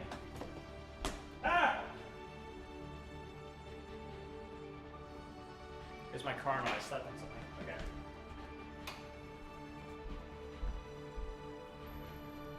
I simply have no idea what you mean, clueless. Question, I'm not gonna lie. I may or may not have visited the subreddit just out of curiosity a few days ago, and it was exact everything that I could have possibly hoped for.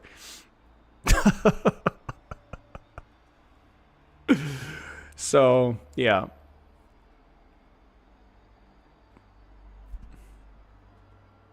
I don't ban anything in my ranked games. I've been trying to learn Freya in any situation possible. I often enjoy the challenge of playing versus Sombra personally, but that's more of my personal taste, and I can't really deny other people's frustration at that character. So, yeah. So, and I enjoy Sombra. Sombra is, I would say, since Overwatch 2, probably either might be my favorite DPS to play. Like, I'm not even joking. Certainly in my top 2 or 3. Which I know that's gonna, but I like the off-angle strategy. Not sitting, I don't sit in hack tank very often. I'm very high uptime. You know, I'm Questron pilled in that regard. So you know, it's very thoughtful. A lot of dynamic rotations. Very high risk, high reward. Feels fun. But yeah, some people. Yeah, we had the whole Sombra debate, the great Sombra panel that Questron was a part of, and I think I walked away from that one with a much more nuanced opinion of the Sombra, which is why I did it. But, you know, there are some people that they really like their character in that very specific way, and because they play just that character, they don't see the other side of the equation. And I've always had to play the devil's advocate, and some people don't like that very much. So, yeah.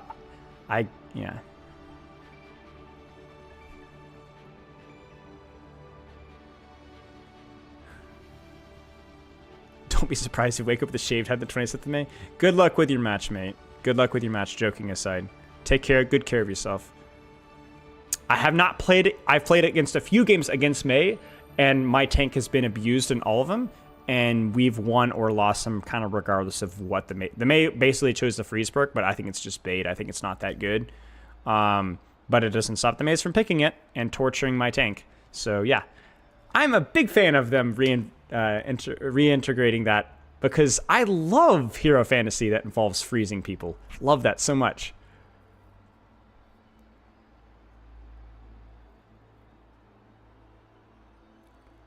My hair is safer now. Oh, phew. Dodged a bullet. We don't have to be like all. We don't have to lose the nuance. The May freeze perk I don't think is that good. And I also don't, the freeze duration is significantly shorter than it used to be, right? But it doesn't mean I have to like it, you know? So we don't have to freak out, that's the end of the world, you know? But come on.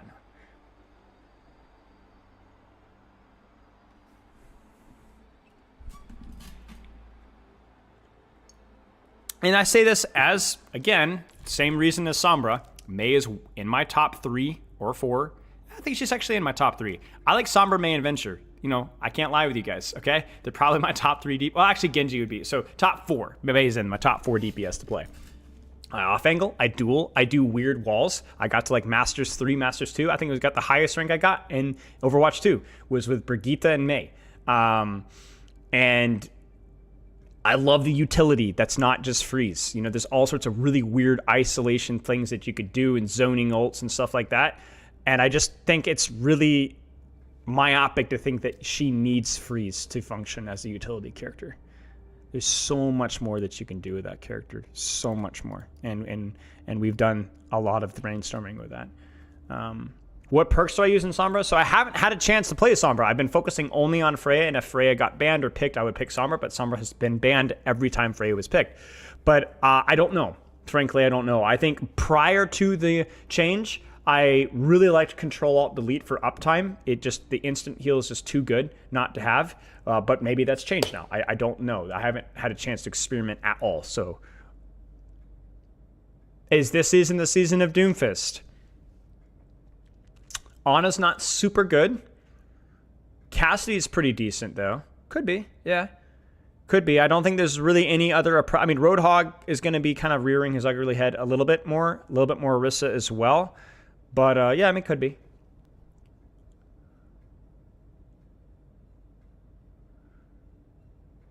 Will I have to put my money where my mouth is and prove it on stream? Prove what with Taco Cat? I don't know if the May freeze on the floor is a must pick, but there are so many other things that they could have done.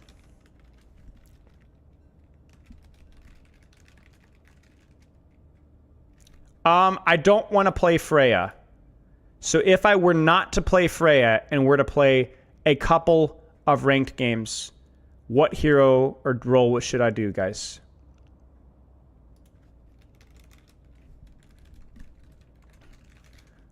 It will not be DPS. It will have to be, sorry, it will have to be tanker support because I'm too tired for Freya. And I don't want to do Doomfist either because that's another project I want to take seriously. Support or tank? At some point, Stefano, yes. That's going to be after Freya. Probably it will at least be a few weeks. I'll do a poll in Twitch chat. Okay.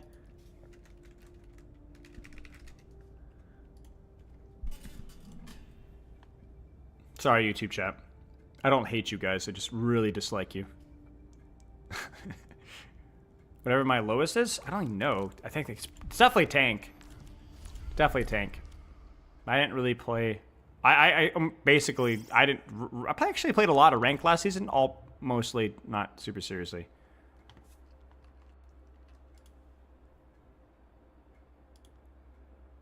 Pet YouTube chat? Yeah, frick, man.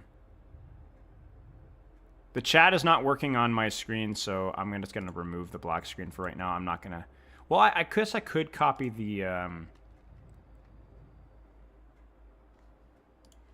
me copy the scene over from here. Wait, see, that's not working either. Wait, there it is. No, main chat is working. Wait, let's do this. So this to this... And then this to that, and then put that under face cam. It's going to be super scuffed, but I don't give a frick. Whatever. It's kind of a short-term solution. Support. Okay. I will play Ana, Brigitte, Zenyatta, or Juna. I have not been playing 66 this season. Not necessarily because I hate 66 and want 66 to die, but I haven't been playing much Stadium either. There's just been a lot to do. Freya has been the #1 priority because that affects my coaching. So that's prio until I get Freya, quote unquote, solved.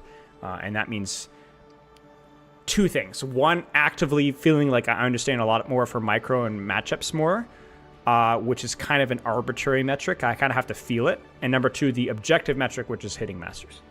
Sometimes I play until Masters 4 or Masters 3. Sometimes I stop at Masters 5. It depends on the hero.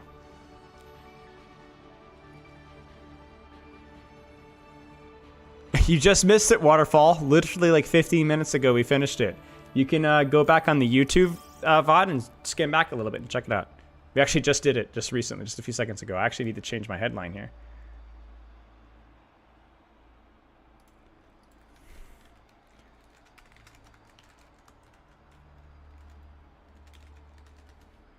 You're welcome, Waterfall. Cheers. The rival support strike. I don't think there's an actual support strike. I think it was a goofy Reddit thread by goofy people that I made fun of, and I don't think that's an actual. I think if there is a support strike, it's such a vast minority of players that nobody cares. I will fill here. Representative of the support union. I'll let my team ban. Now in Vaxta. Let's go. Dude, people on TikTok, you lost me at that sentence.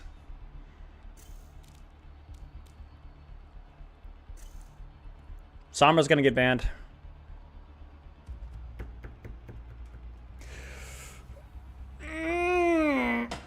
Oh. I'll do a couple games.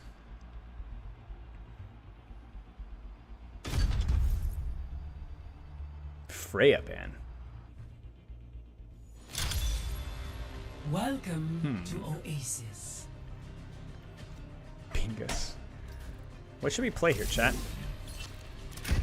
Maybe Brigitte? I struggled with Brigitte last time I played. I'm pretty washed to Brig, but...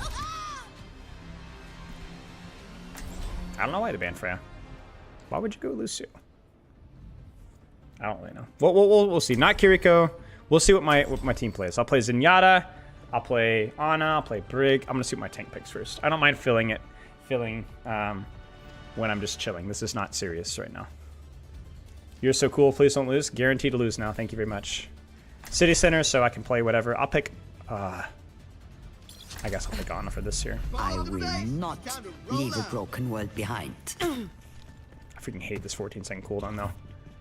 I'm gonna go on a support strike until they reduce it to 12 and nerf something else about the nade. 1. Round 1. Capture the objective. Itchy nose. Let's move out. I should have warmed up a little bit, honestly. Close your eyes. Outfought. Over here. Stand up straight. Hostile spotted. Just that muscle memory, you see that?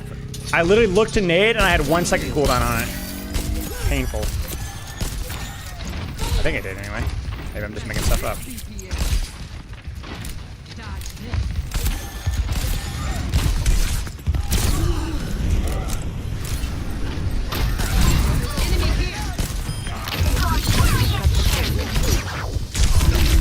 Frick. Okay, it was too expensive of a dive.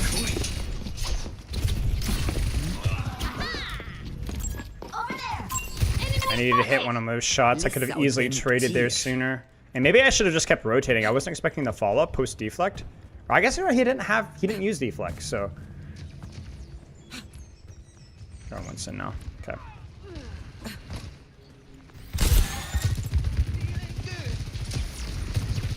What's my DV doing? I can't rotate here. We're down one. Activating self-destruct sequence.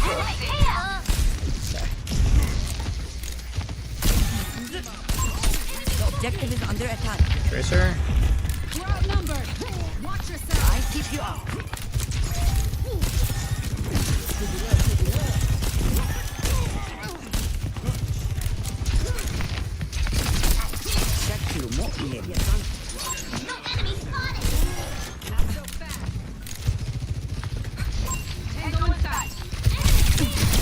Sleep tight.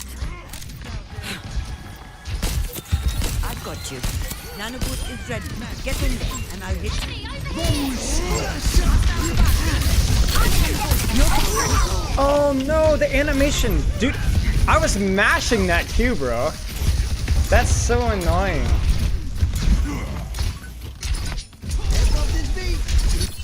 Dude, I was like, mash. Because I knew they're going to try to trade and I rotated late, so shoot, man. That I won't sucks. let you fall. Dodge this. Minor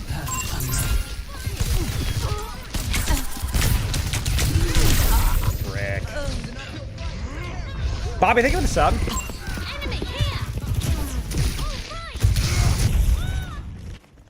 That sucks, man. That's such a game. Fight losing mistake. We could have easily traded that. Nodding off.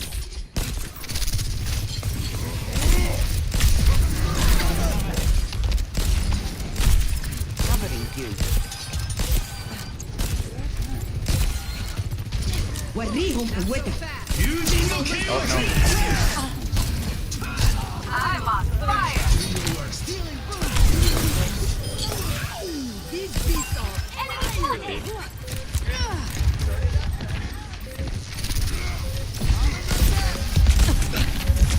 Drowsy. أنا ما حدش يقدر علي.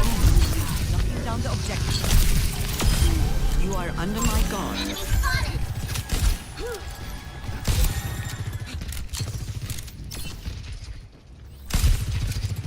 Stand up straight. Yay.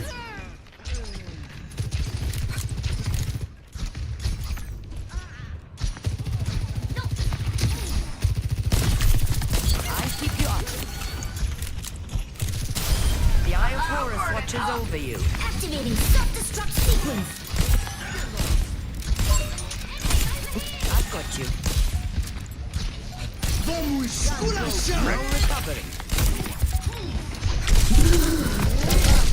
Frick.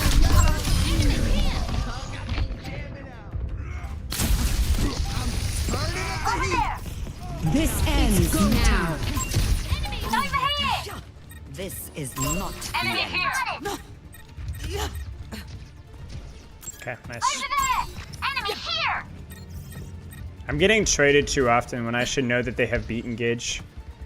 So I'm anticipating the dive, but I'm not anticipating like a double layer dive because of beat. You know what I'm saying?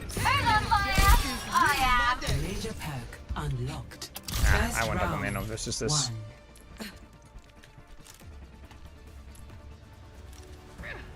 Score 1-0. Huh. Freaking Bob. Freaking Bob. Yeah, I got the notes, you jackass.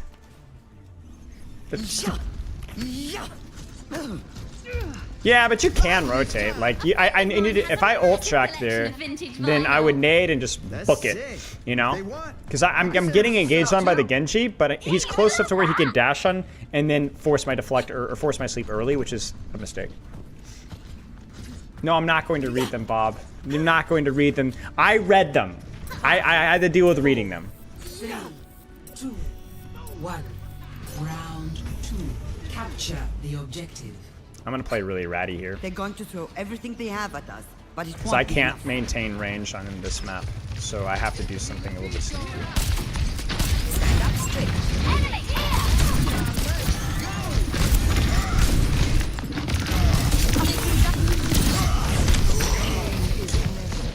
You see what I'm saying?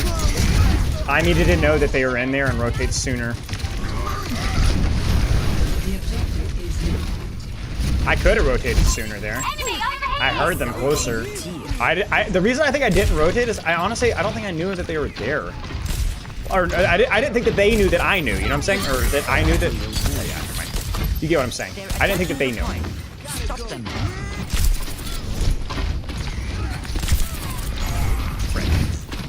Give up point.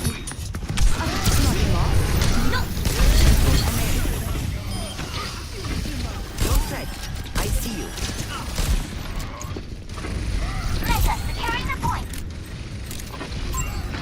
But the Gidge is giving me respect now, which is helping. Stand up straight. So I can get his deflect out early. So you saw it there. I was able to get his deflect out really early.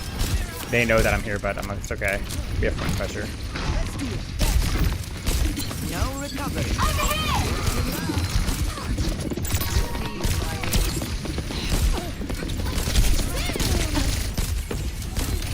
I'm under attack. Enough whining. You're fine. Taking you out. I could have nailed myself, but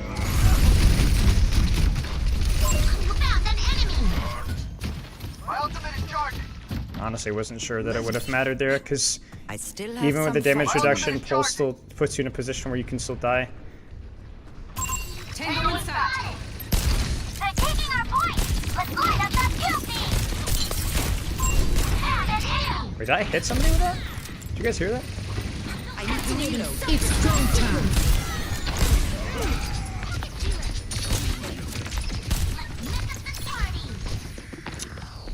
Bruh. Me up. I'll keep you up. Coming through. You're powered up. Get in there. Sorry, buddy. Hang on. I've got you. I don't know if mana was even necessary there, to be honest. Felt like I had a pretty good angle. It was a fight-winning ult. That's all we needed, you know? Heal down. All right, here comes the hunt. Stand up straight.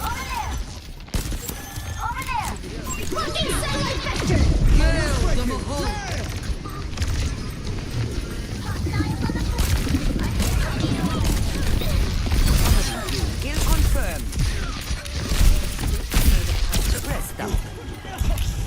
I'm reloading. Hostile spotted.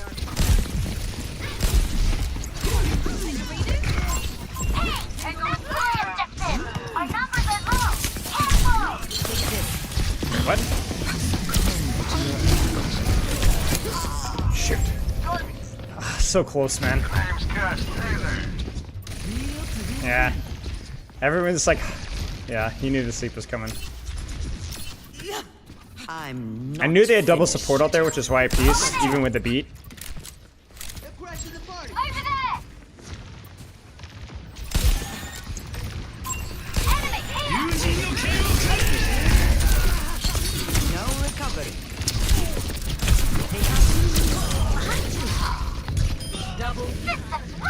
Shoot. Maybe if I hit that nade or shot there perfectly, I can keep him up. Got chain lightning. Keeping eyes here. Bounce, baby. Oh, we got it. You roll it, yeah. No, that would have hit. No!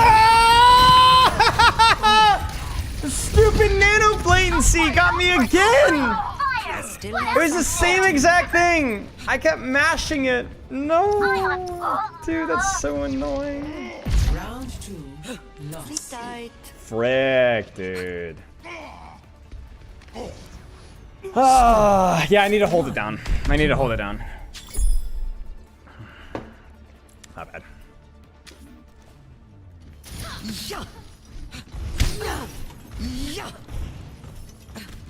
You should visit me in Korea, Lena. Oh, I love that. I'll show you true hospitality, Korea style.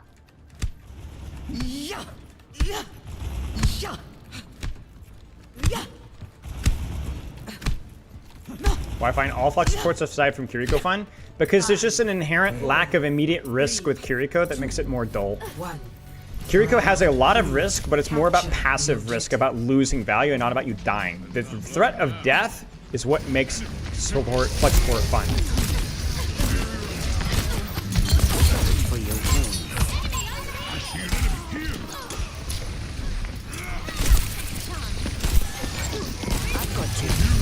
Ah, my bad, I mistimed that.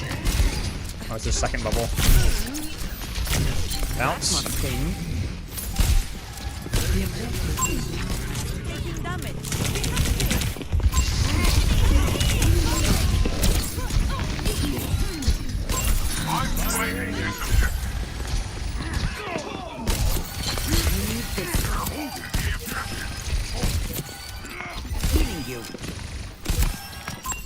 He didn't push me?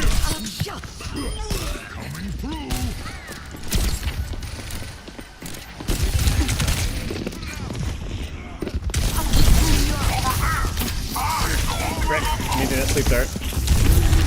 Frick! Frick! The Owen WTMZ moves? No, I haven't. These barrels. I'm not finished. I fished for the sleep dart there, and I had to hit it. There was a window of opportunity where I could have gotten offensive value in the tracing of this head, but Join me yeah. at the objective. Why am I a grifter? What did I grift?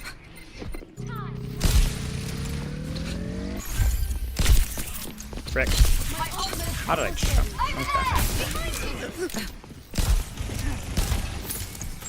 Okay. Oh. Gale the Mahol. You're fine.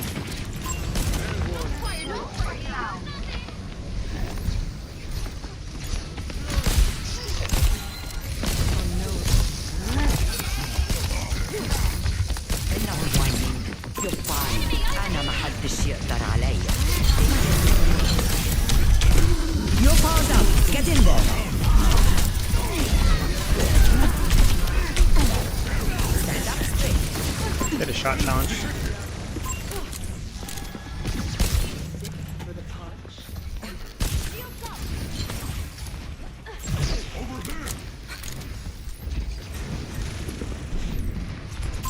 Enemy spotted.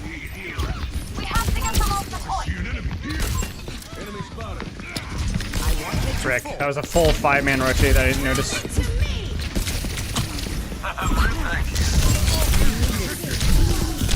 Frick, dude. Fumble that one. Couldn't tell you, just had to read it yourself. Bruh.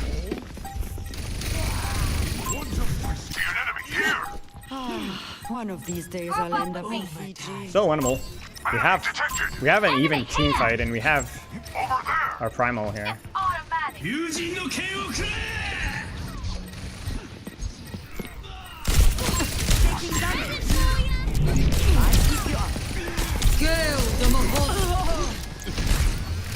Step rider.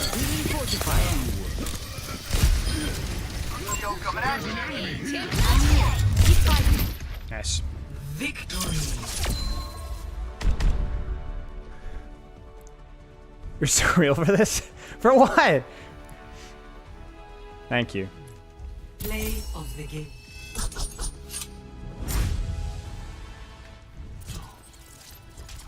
That's so much fun, dude. I freaking love playing versus dive with Ana.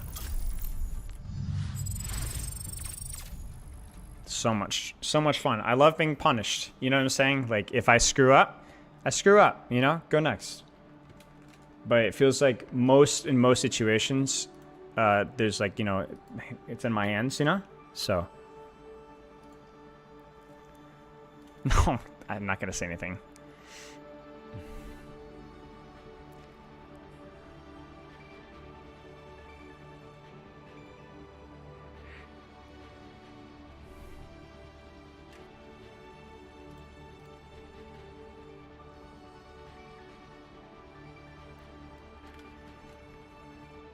Wait, what is this?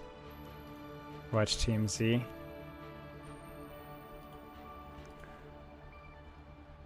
Toxic streamer flames the entire community again. Already upvoted. You're welcome.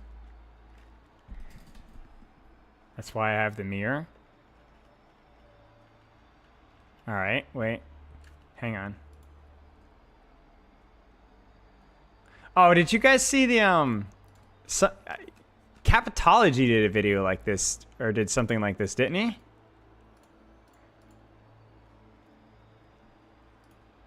I think you can make a compilation of every sus thing anybody has ever said. I don't think I'm the only one.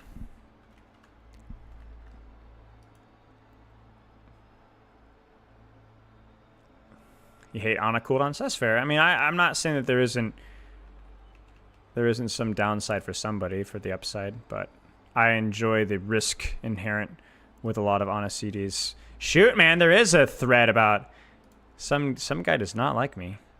Don't know why. Why would I be called a grifter?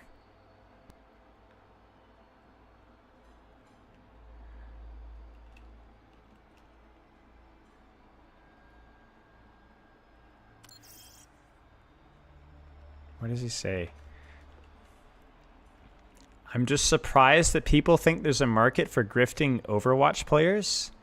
This guy's hobby level Overwatch coach. What does he think he's reaching? Interesting. He's still peddling made up armchair psychology slop, pretending that he knows the secret to achieving your dreams and wasting your time. It's okay to call it a grift for being a grift, even if it isn't as ugly on the face as other members on the manosphere. Alright, guys. Listen. Listen. Armchair psychology slop. I know the secret to achieving your dreams. And I'm going to waste your time instead. Nice, guys. I'm a voice of the manosphere. What is the manosphere? Who's in the manosphere? I kind of want to be in the manosphere. That kind of sounds fun. I bet they do like traditionally like stereotypical masculine stuff, like, you know, drink soda and play sports and like eat barbecue and stuff. That kind of sounds fun, honestly. Am I the only one? I'd be okay to be in the manosphere. I don't want to be in the manosphere if Andrew Tate's in there, but I'll be in the manosphere. I'll make my own manosphere. He served as an off-site assistant on the Spitfire for a little bit. All right. I love how you can frame words. I love that so much, actually. Also saying, like, all right, Overwatch League isn't the only thing I did. Like, I think people, yeah, but it is a... Yapping at Platts on stream. Hobby level coach. Crazy. These are the kind of responses that actually physically don't even bother me because it's so out of left field. And I'm like, why? What did I do wrong? People are crazy, man. All right, man. This Spilo Manosphere.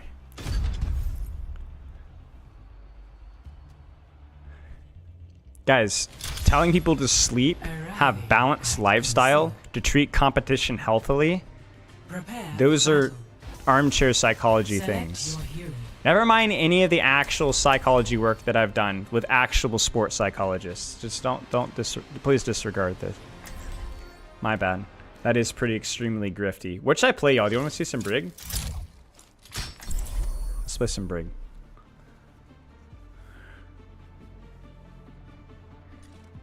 Yeah, my bad, guys. My bad. I do tell you to grift. Never mind the fact that, like, Breaking me down just builds me up. I didn't compete in anything in my whole life ever. I never competed. I never did sports or mixed martial arts or anything like that. Never. That's not my cup of tea. I'm more of a gamer guy. I'm a gamer, guys. I'm a gamer. Gamer, gamer, gamer.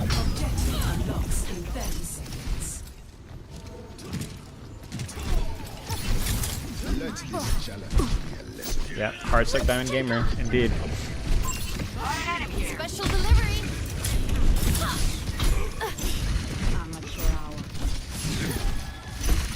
Ramatra is a bit problematic. Let me take care of that for you.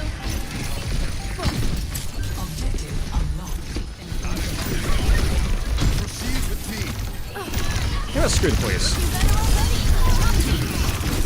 Nope, I'm dead. I'm bad. Worth it though, he will die. I did steal your kidney. Did anybody say that I was living in my parents' basement though? I mentioned that earlier, but I don't think he said that I was living in my parents' basement, so that's a big miss from him. Missed opportunity. Yeah, I can't. Oh, he's on Malgus, so that's maybe a little bit more playmaking. Although I can't never block. Is there something bugged with Malgus Slam? I feel like I can never block Slam sometimes. I say never sometimes. I love that use of English. Moving the barricade. Let me help you with that. Armor pack.exe. Taking heavy fire. I'm getting off angled. Frick. A griefer, a grifter, a grafter. I have a real problem with plants. Think that one over again. Nah, Axis, that's not true, my friend. I am an armchair psychologist. I'm in the manosphere. They are making progress! Stop them! And anybody who says otherwise, it's parasocial. Looking better already. No, I didn't mean to do that. Barrier won't hold much longer.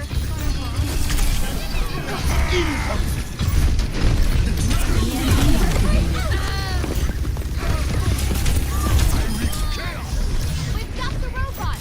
Any parasocialers in chat?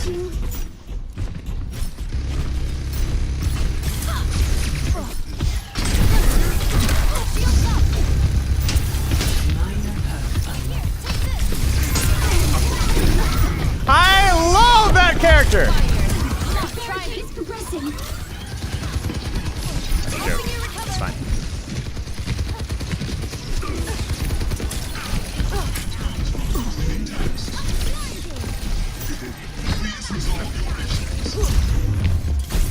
Frick. Rally to me. I've got this. No, what the frick? She just freaking bashed me in the butt. No, I will not have your children, Whoopi. Enemy Yeah. here. That's not gonna stop. That felt worth. That felt worth. Caused a little bit of chaos, you know what I'm saying? Catching you up.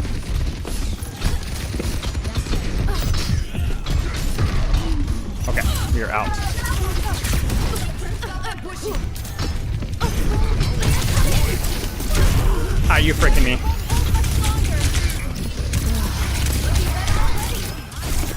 I'm dumb.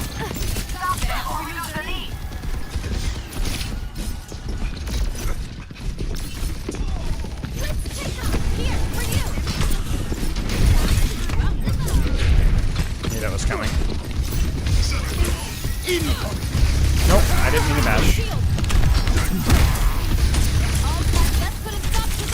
Are you freaking me? She freaking body blocked my bash with her face. Oh man, felt like we had so many advantages there. We need to take back the lead. Has lost the lead.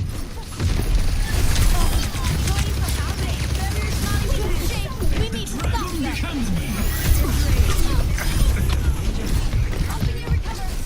Oh! Fire, don't break now.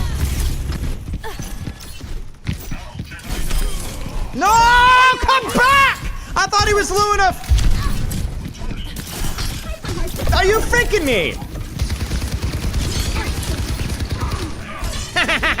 Fine, man. Enjoy your stagger. Trigger. I'm gonna try the wall slam. I haven't played enough with it. Shut up, Lou.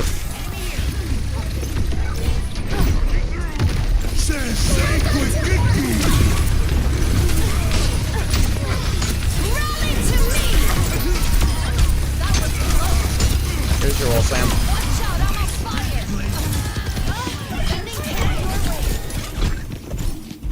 Don't hear it. I don't want to hear it, Luke. No, I want to hear it, Luke. I can hear your stupid voice in my brain. Why is he going Ramatra and Amalga? Listen, I'm all about play what you like. You know what I'm saying? Oh! Holy crap! Put a leash on this man!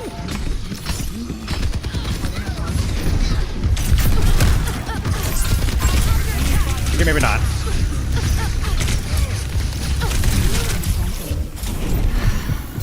Much better.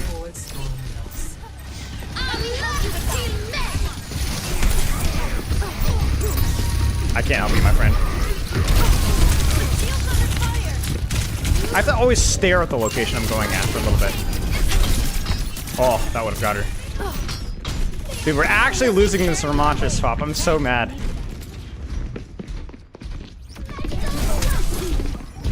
I might be dead. I might be dead. I might be dead. That was all part of the bait. That my Summer would EMP. I was actually bait for my team. It's an underutilized bait.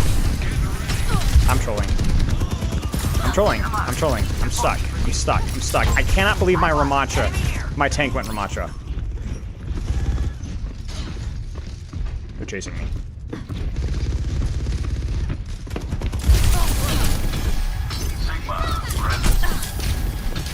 Barrier won't hold much longer.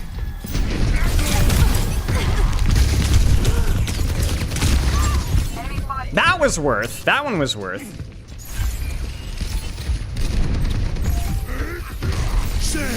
Dude, I just play Doom. It's okay. You can play Doom. It's fine. No. Ha! I spit on your grave.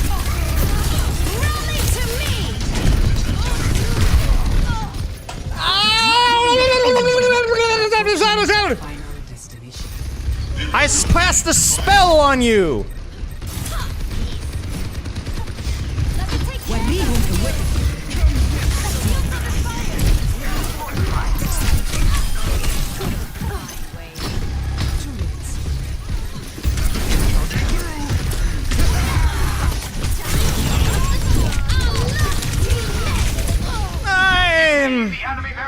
That's okay.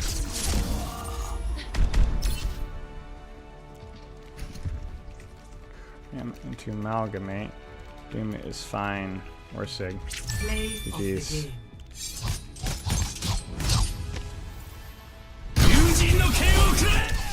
I mean, I get it. The Amalga swap is frustrating. I have some empathy there, but dude, you can't play Ram and Amalga, man. Like, at least if you can, you have to utilize the pulse damage perk and play like a poke tank, and he wasn't doing that. It's just one of the hardest tank counters in the entire game.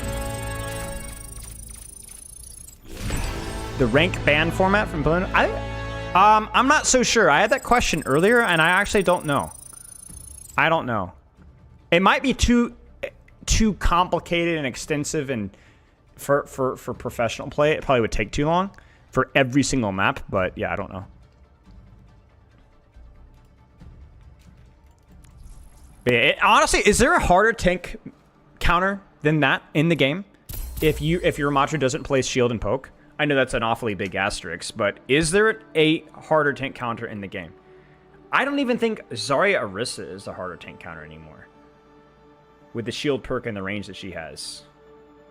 Yeah, sorry, Savior. I honestly don't know. No, Ryan can play his mobility more.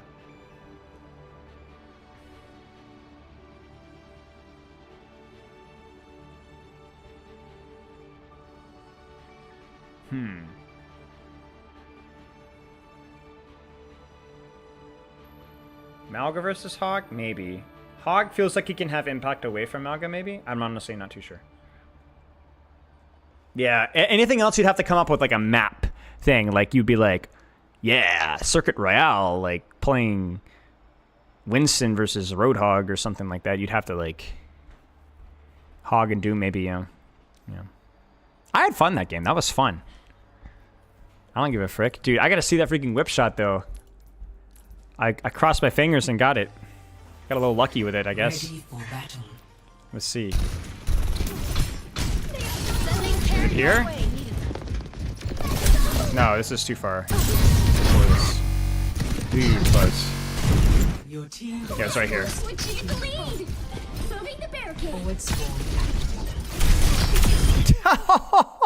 Dude, I actually flicked that. Let's go. I make what was my mechanical play of the year.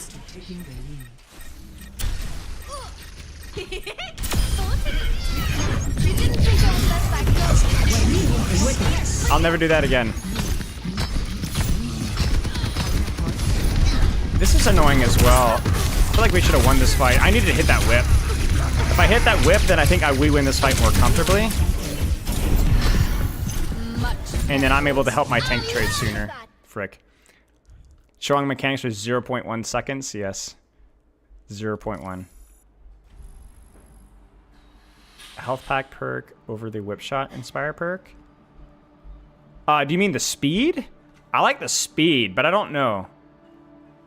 I actually think Brig perks you kind of have to think about a little bit more since they gave the bash speed. The wall slam's still useful. Diva versus Malga is fine, yeah. Yeah, it's fine.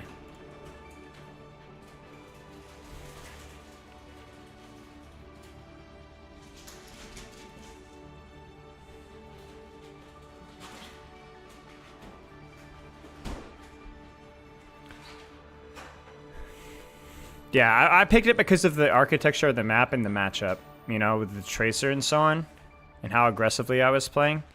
That is so incredibly valuable if you can get it off, you know? And we got it off a bunch of times, right? Like a bunch of times. Like, what, 4 or 5 times maybe? Maybe not that much. Winston versus Winston? What's your advice? I mean, I don't have any advice. Play better Winston. You'd have to go back to the basics. I don't know what your strengths, I don't know what your weaknesses are, I don't know what maps you're talking about or what the enemy comp is. Winston versus Winston, it's not as much about how you outplay the enemy Winston as it is in some, with some heroes. About half the tank roster, maybe even more, doesn't really focus as much on the individual mechanics of the mirror. Yeah, I'm not playing Freya. I'm too tired for Freya, necessarily. It's too high risk, high reward. I'll play more Freya on my off days. I'll play Freya tomorrow. Maybe if I'm, depending on my schedule on Saturday, I might play more Freya. Band-Aid and heroes will influence better on what heroes need to be adjusted. I think so, yes. They may not publicly say so, but I think that definitely will be the case. Favorite tank mirror? I mean, Ryan's just fun, man. Tanks that actually interact with each other a lot. I mean, Winston's fun too, but Ryan's fine. Sigma's fine. I think Hog is... Well, Doom is also pretty fun as well. I don't know. I don't really have an answer, I guess.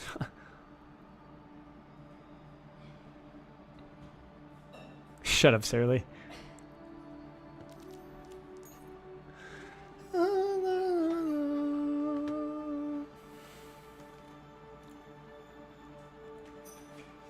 They will remove the ban system in 2 seasons. That's a hot take. Select your hero.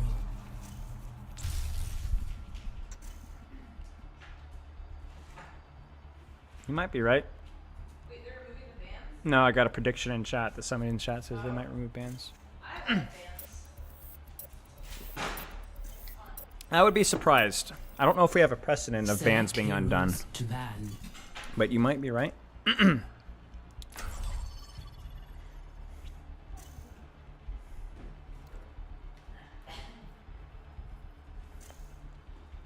Junkrat bans Pharah, Echo, and Sombra. Dude, Sombra is just catching strays, man. Why would you ban Freya? Oh, okay.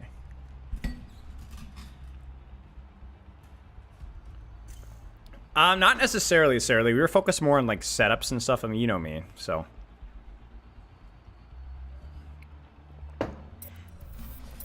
Banning flyers as Freya seems also relatively smart. Well, it depends. Hey, this is okay for our Junkrat. These are anti-Junkrat. Flyers, some tanks that might be tricky to play into. Somebody said Juno. I could try a Juno run if you guys want. Do you ever wash your mouse pad? Yeah. Not often, but once every like 4 or 5 months. Because I don't play as often. But yeah. Buy Mythic? I don't like the Mythic. It's not my cup of tea. Not my type of skin. One small step at a time. I've been lifting a lot lately, Zarya. I think I might be catching up to you. I mean, I'm not saying it's bad. It's We'll just not see for if me. you're still laughing when I take home the gold at the next Olympics. I'm just not as much of a girly myself, you know what I'm saying? I'm more of the manosphere, you know what I'm saying? As we established earlier. Keep an eye out. 5, 4, 3, 2, 1. Round 1. Capture the objective. Oh, it's just too perfect, man. I'm more in that toxic masculinity grind set. You get what I'm saying? Watch here.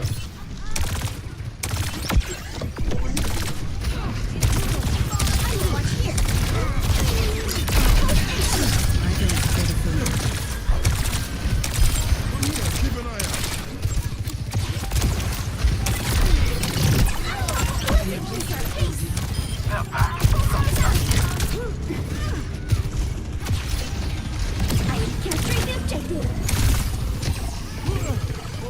Oh, I can't get up over that.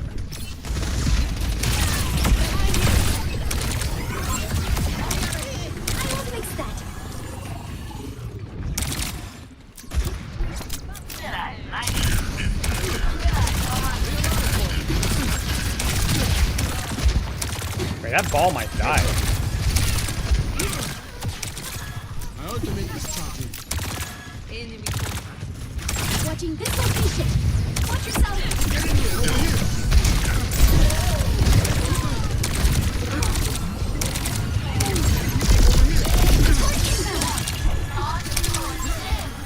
Someone has to be alive. Maximum velocity.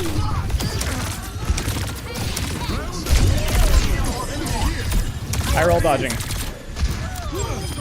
Keep an eye out.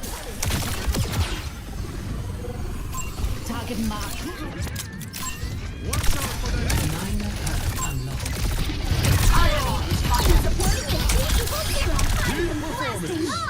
My ultimate is ready. I don't know if I want that one.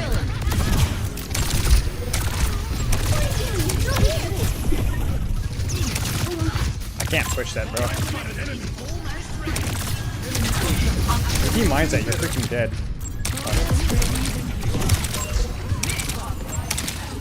I wonder if this is good versus ball. That was kind of my idea.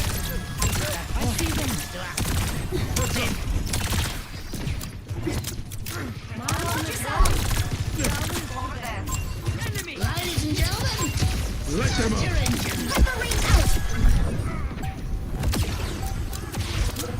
Watch here. Only way is Hunting them down.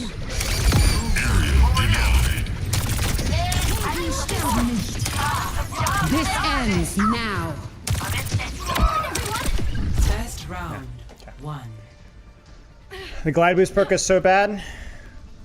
I think it's just situational. You could basically make yourself inaccessible from like a lot of ground targeted things, and or like I don't know. I'm just trying it versus the wrecking ball. I don't know if it's good or not. I think it's definitely more pro player pilled, but I don't know. We know why we're here. Let's get to it.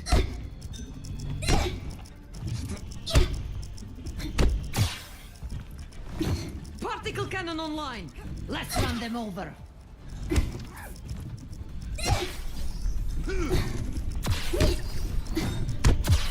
Five, four, three, Ring deployed. one. Round two. Capture the I think the implementation of bans is pretty good in my opinion. Maybe it could be faster, but it's it's the same thing with the Stadium Armory. It's a little bit slow right now, but you know. Over there. Hyper ring out. Hostile mark. I see you. G'day, mate. Enemy here. I actually like the ban implementation, but I don't know if that's just me or what. Fall in. Watch out for the enemy. Do you think the hit scan perk is underrated, Gino? Depends on the hero, I think. Depends on the situation. Like I can't really duel their Sojourn very much.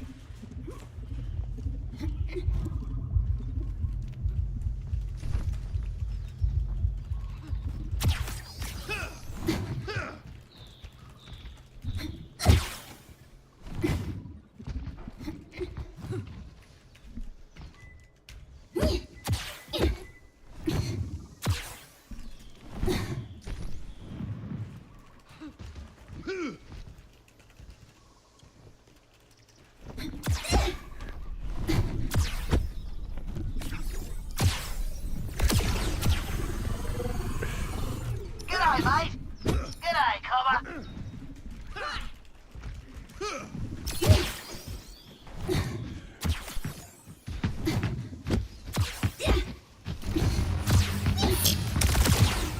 G'day. Hostile mark. Immortality field deployed. Enemy here. G'day, mate. G'day, mate. G'day. G'day. G'day, mate. Maximum velocity. G'day, mate.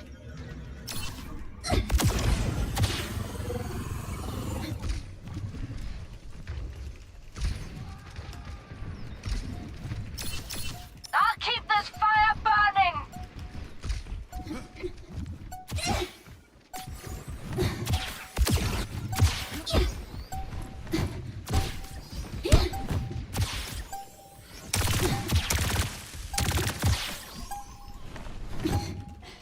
Get into the field. Well, victory.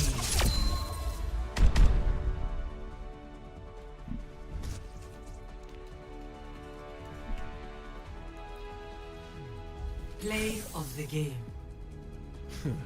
who was the leaver? Marie, right, chat?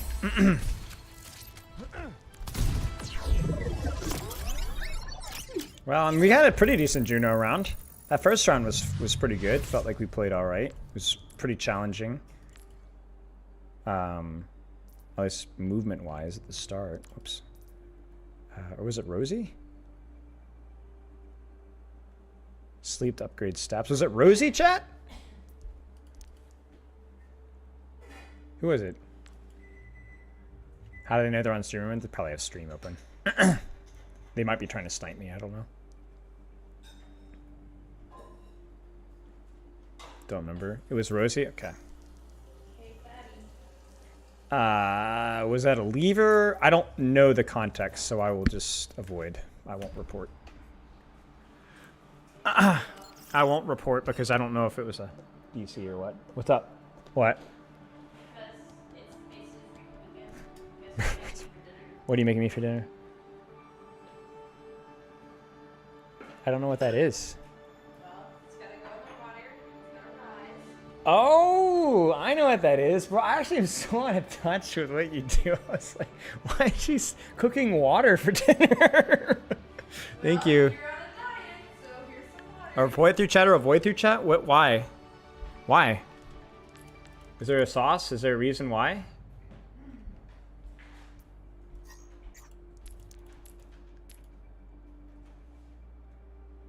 I won't report. It's fine. Where's it? Shang-Chi's thumbs on the game. I think with heroes, for a lot of people that they ban heroes, they just ban heroes that they don't enjoy playing versus. Part of it, like you said, could definitely be skill issue. Part of it could just be I genuinely don't enjoy the things that I have to do versus that character, if that makes sense. And I think that's fair. I think it's a very blurry line, you know? Because you can't just say, oh, it's just a preference issue. It's probably part skill issue. And you can't just say, oh, it's just a skill issue. That's probably preference issue. Save your thing for the sub. Thank you, sure, Thai.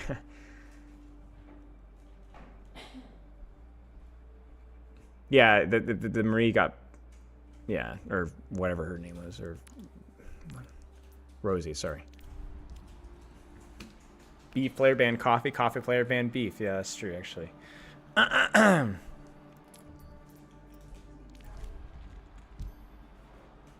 You guys have been enjoying the stadium? I'm not sure what our plan is on Saturday. Let me actually...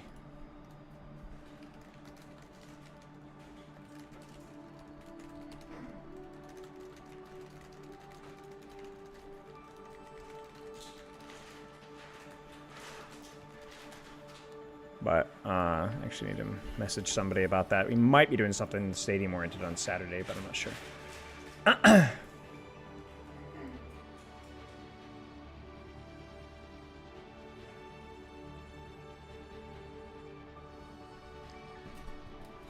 You've ruined my Patreons. They all say beef and coffee now, and it's really freaking annoying. I hope you know that. Dude, it is how you get this.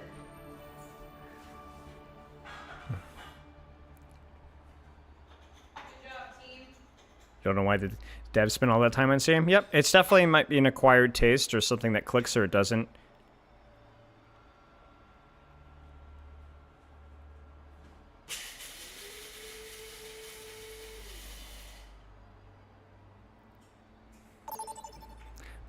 Select your hero.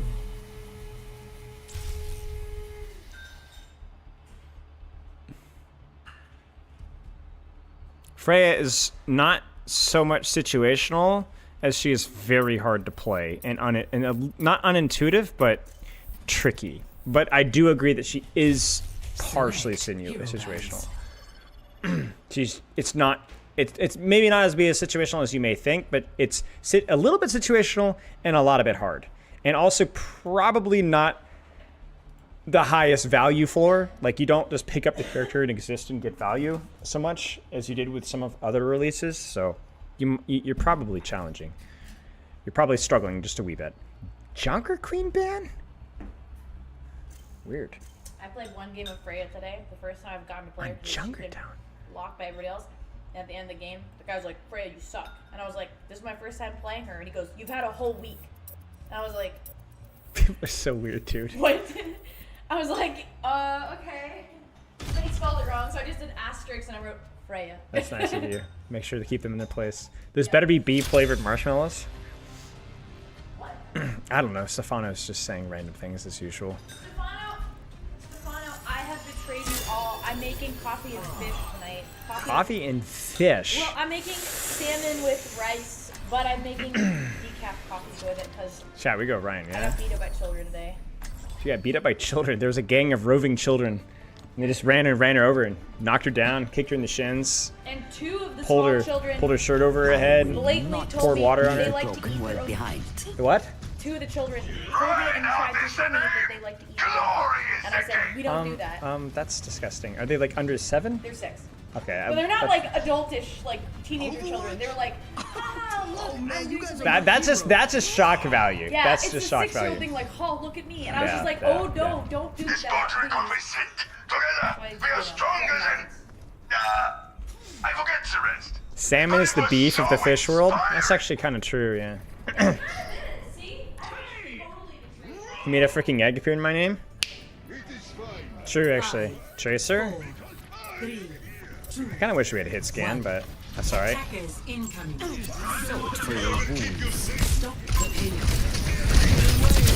Shoot, I suck at this game. I need to get a job.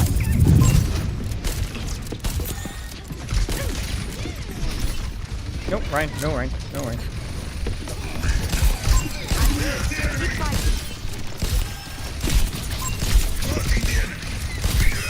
Nice Ryan, never doubted you.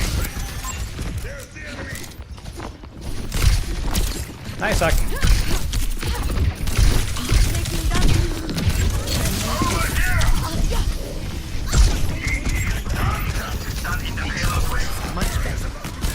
Wow, nice man. I'm in my happy house, and my Ryan is dead.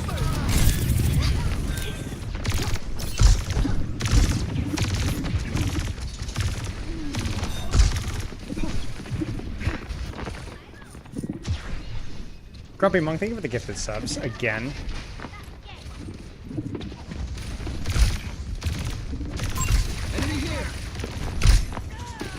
Bruh.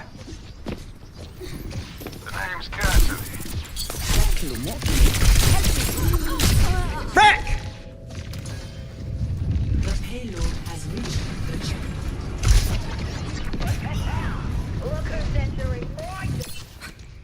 I'm not finished. I'm literally manosphering right now. I'm manifesting you guys to parasocial and grift for me. I'm so grift pilled, I actually have you guys grift for me. Look at that, look at that. That's right, more gifted subs. Bruh. Bruh. Stand up straight.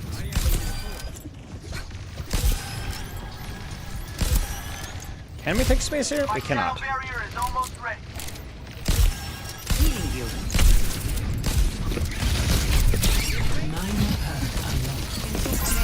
We're going for the pulse, I think. I could have gotten groggy there. Ah!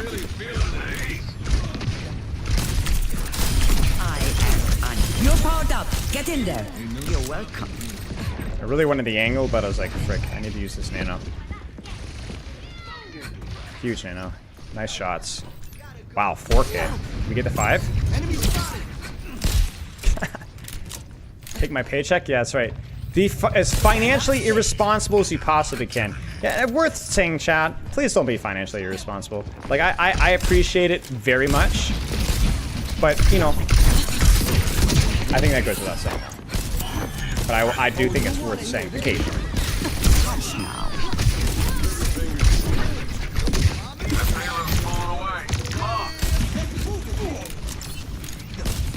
Oh, shouldn't have dropped. Lucio had it.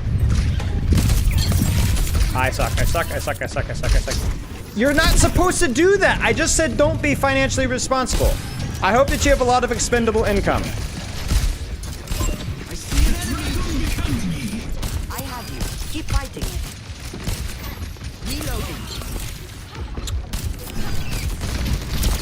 I suck. I'm going to become a monk.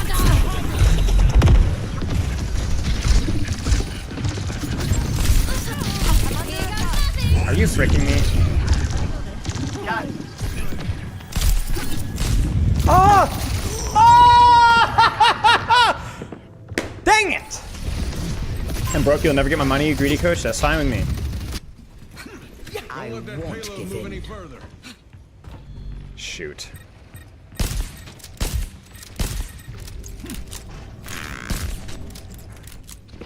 Do we even try to take this?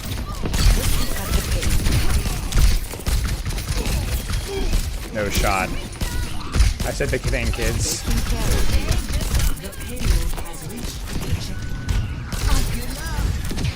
My ultimate is ready. Get in there, and I will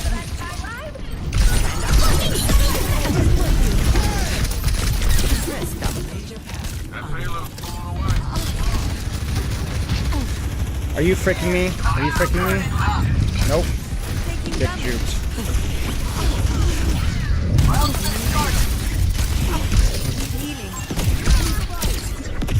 Ah! The cheek clenching moment of the year. You're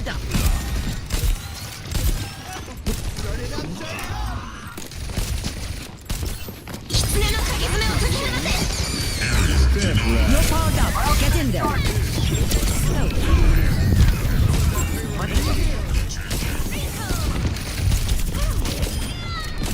Get fricked. No! I egoed. I didn't hear him. He was silent as a mouse. How did he get that quiet?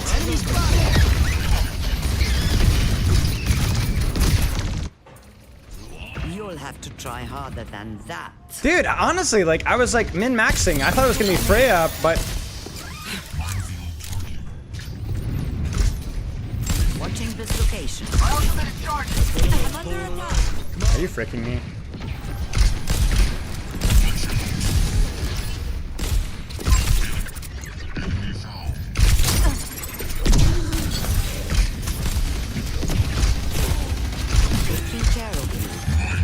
No. Dude, this Freya's getting so much pocket. Honestly, that's been kind of their strat. Their supports are playing really passive and just pocketing. What's up? Their Freya sucks. Step right up. These barrels are smoking. Frick, dude, I'm sorry.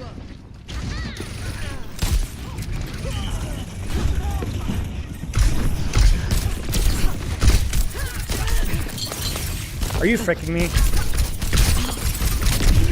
Are you freaking me? Are you freaking me? I'm going to shoot. I'm going to shoot. I'm going to shoot. Oh no! Dude, I even got the no reg on the Mega. There's a bug that's been a part of Ana since her release, where if you shoot somebody as they get a health back, and no regs the shot. So you don't even get the like the damage because it's a DOT or whatever. It like instantly cleanses. Ah, it sucks. Thank you. I don't know if that's worth. Stand up straight.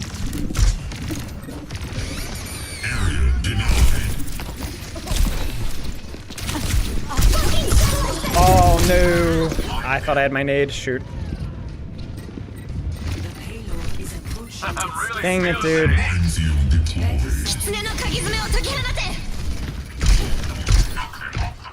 This is not the end. Honestly, that could have been so much worse. That could have been so much worse, honestly. Complete. I'll take a reading. Air call. Score 0-3. I don't think he knows what. Switching sides.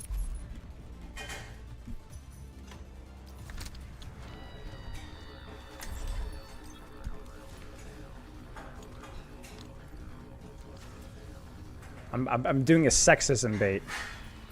There it is. Got him. Got him. Got him. Caught in 4K. I got him. Thank you for the gifted subs. I caught a real one. I will not leave a broken world behind. He says, if you have many aliases, why call yourself Honor? These days, being myself is exciting enough. I got him. Dude, between Things were a lot simpler when I was robbing banks with the Deadlock gang. Over here. Acknowledged. I'm not giving up on you, Reyes. I wish you would.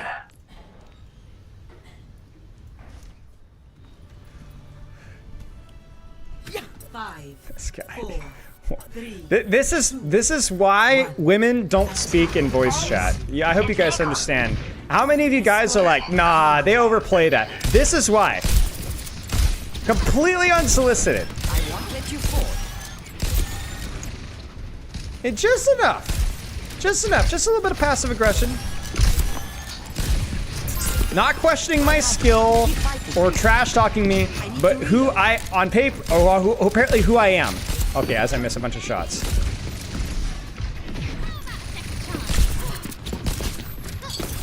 Oh, my bad. Oop. They have superior numbers. I got the payload. Let's go. Out of ammo. All right. I can heal you. No, no, no, no, no, no, cancel emote, cancel emote, cancel, cancel, cancel, cancel, cancel.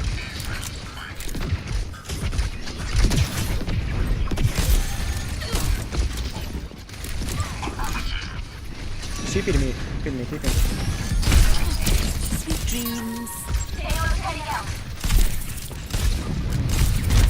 Nope, no, no, no. I pressed W into that, I pressed W into that, and it's still knocking me that far, frick. Ah.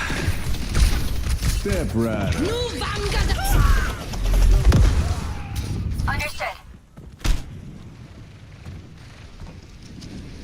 Shoot. Wait, maybe? Minor perk unlocked. I should be going for the groggy, I think, honestly. I don't know if that balance is worth it on this open of a map, but I'm honestly not sure.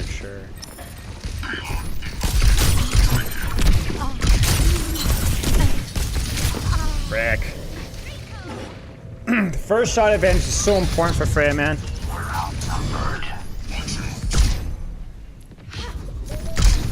She does, yeah. She has major and minor perks. I won't give in. You're not very good at the manosphere thing? Oh, I'm not very good at manosphere?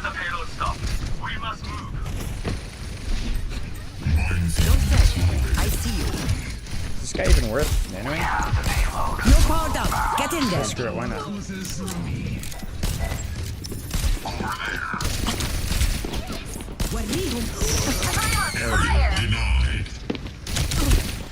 Gotta hit a shot here, though. This will cut the pain.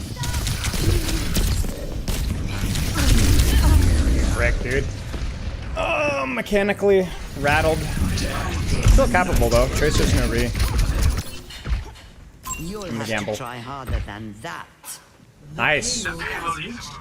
Amari Pepe cameo? Pepe cameo.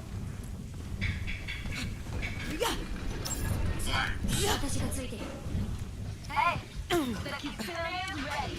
What's up?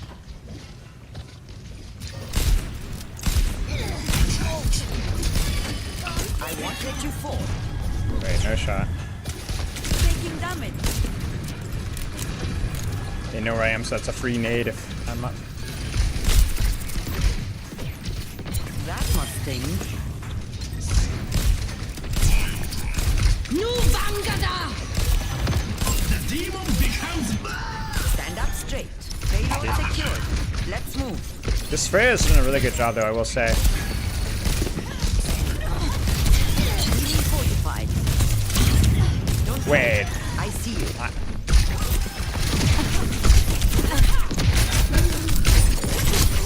Frick, she's one. Nice, we got her. Go me, monkey. Dude, chill the gifted subs, dude. Why is my team telling me to lock in? Out on my terms. What have I done? Help me move the payload. Let the Kitsune go! Oh, frick.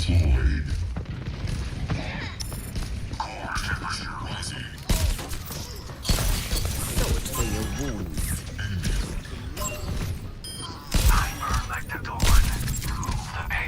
Watching this location. Holy moly. I should have known that was coming.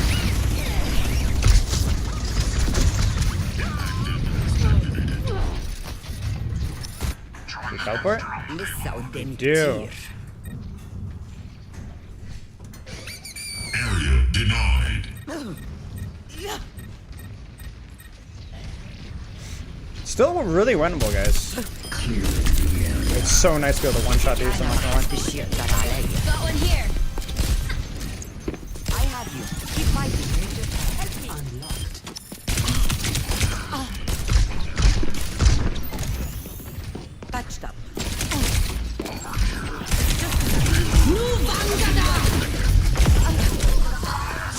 dude. I will say I do need to lock in, but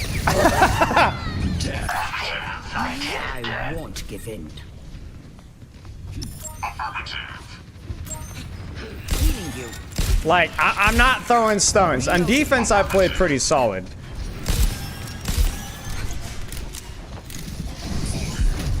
I mean, yeah, but I gotta hit a CD or a shot for once. You're powered up. Get in there. Thanks for the power up. Use it. You're fighting. You're fighting. Don't look at me like that. Talks for no one. Don't sit there and be like, oh, why'd you nano me? There's a fight. You let your ball die. You have a teleport. There are an infinite number of things you can do with that.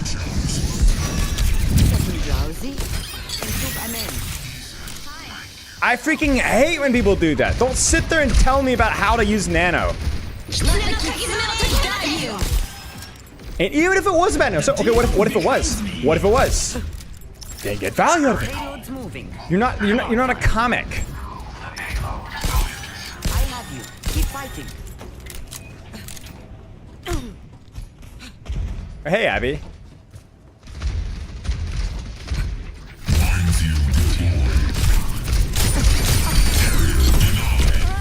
Shoot. I scoped too long. So winnable, so winnable. Brigitte can die, maybe. I still have some fight in me.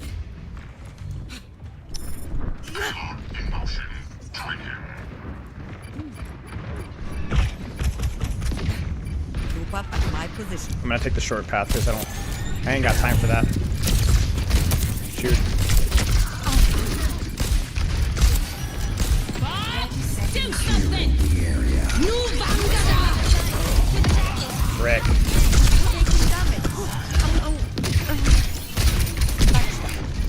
No, here, go. Out. Don't fret. Catch you over extension with sleeper if they push it.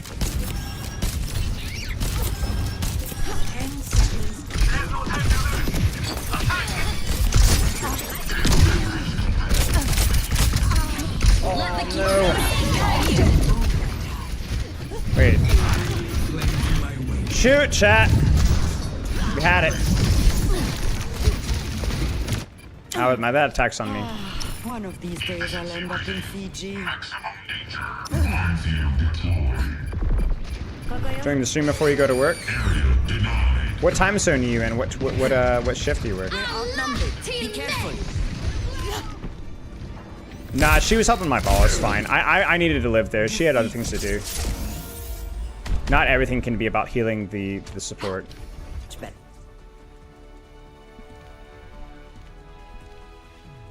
Play of the game. Your power up. Get in there. Ain't no stopping me.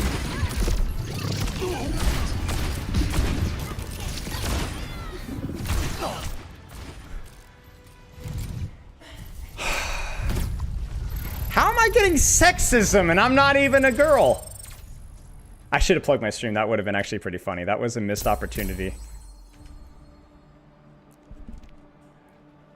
But yeah, as I mentioned earlier, yeah, this is why, guys.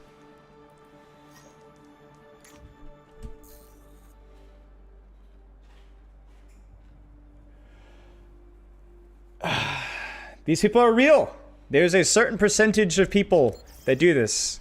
So they are real. They're out there, living and breathing. Sort of. I had somebody goes, Anna, no hate, but are you a girl? I was like, why? Yes, why? And you can probably predict where it went from there. Nobody asks my gender for Widowmaker, they just straight up tell me they hate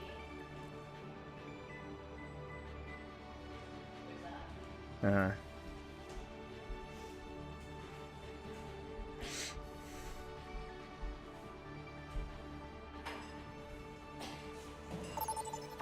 Select your hero.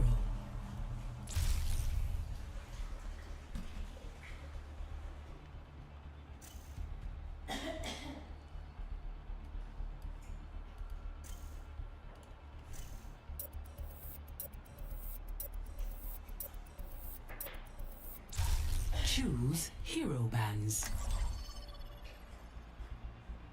Yeah, I agree, Shirley, yeah. Probably a fresh account.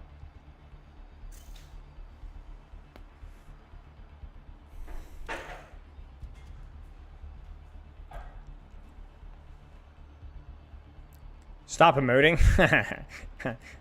I don't even remember what my emotes are keybound to. I think I just roll my fingers across my keyboard. I don't even know which button it is. Flank Ana? I don't.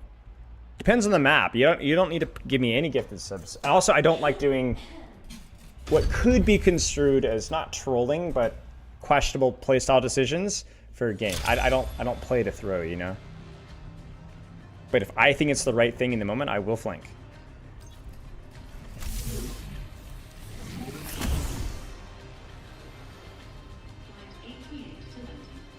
Yeah, Serpent is, yeah, absolutely. Maka, New Queen Street. I mean, New Queen Street's a great map for that.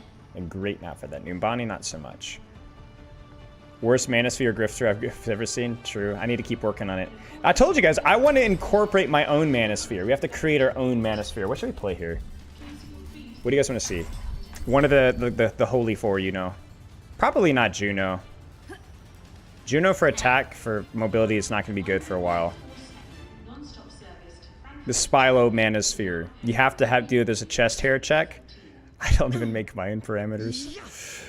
Oh dear. Brig or Zen, probably. Let's just play Zen. We haven't played Zen yet, so we'll play one Zen game. Zen's not great here, but nothing's going to feel super great here. Maka, New Queen Street, yeah. Maka, New Queen, in QS, yeah. The high value male club, yeah.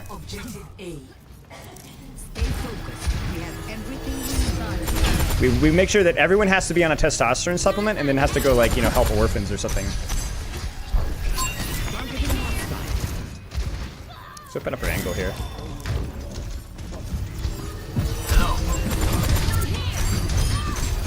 Genji, I know where Genji is, and I know where Zarya is.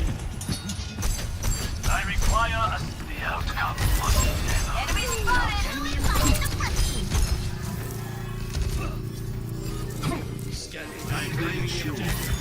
You are not alone.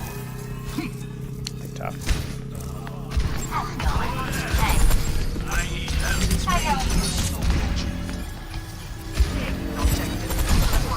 Frick!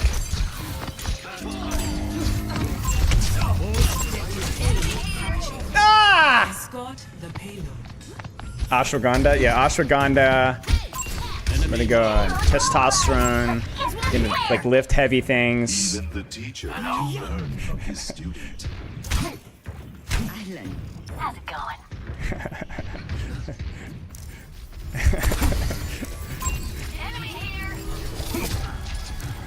I didn't shoot the deflect. That wasn't me. At least I don't think it was. Pretty sure it wasn't. That wasn't me? I swear it wasn't me. I take no responsibility. Or maybe I shot one bullet. A singular bullet. A bullet, if you will.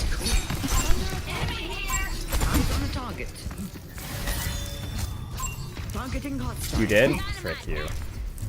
You're supposed to support me in my time of need. I have trance. I don't have trance, but we're gonna do it anyway. Over there, we got the eyes on target.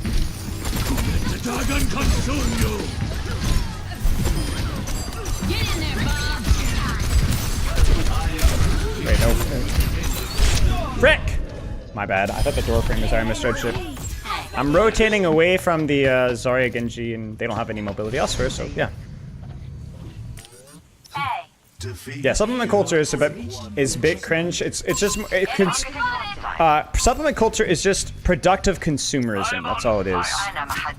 There's always like the thing that you're not doing that would like, you know, make your pectorals inflate. When in reality, that there's good things to buy. We should buy things. We should certain supplements, but like all things, it requires nuance. It requires balance, you know.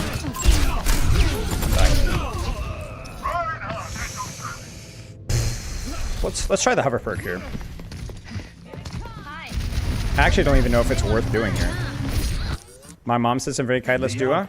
I would rather staple my toe to the floor. I love stapling. Honestly, I'm a big fan of the activity, so compliment to you. I'm a big stapler. My friends used to call me the stapler in high school.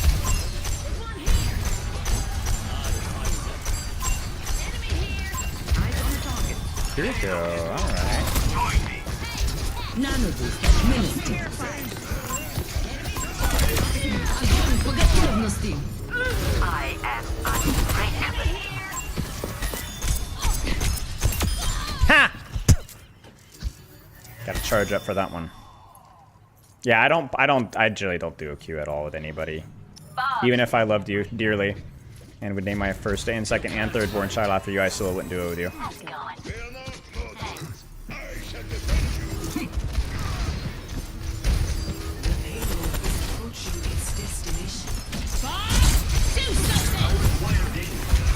I'm about to transfer my right. Oh, just hold your shield, you jackass! I love you, sweet king. Like, I needed him to live for literally half a second longer. He had full shield. Watch this. Okay, never mind. Because I knew I saw Bob at backline. I'm like, frick, my backline's going to be disengaged. I'm just going to keep him alive. Because, you know, trans, middle, just use whatever. But, yeah. Floated away from the Genji? I could have, yeah. I need to remember to use that.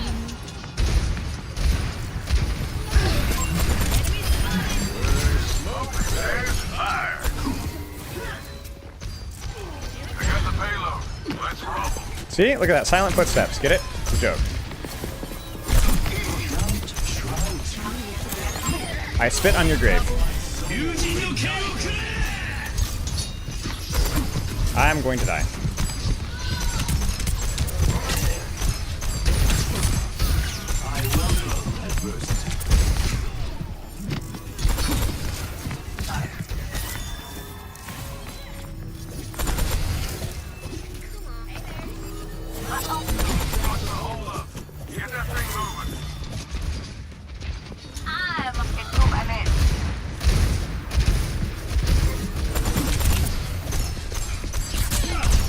Are you fricking me? Ah!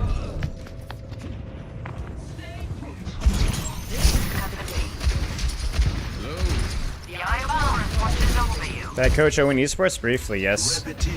And then they didn't pay me. I was gonna donate my money to charity and then they just didn't pay me.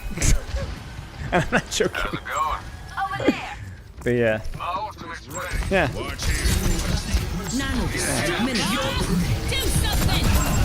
Into the iris. My systems on repair.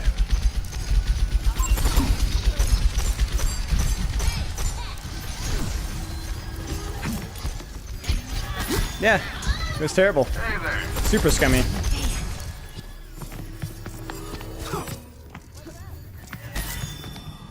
Solo ult them, bro? Yeah, I'm fixing to.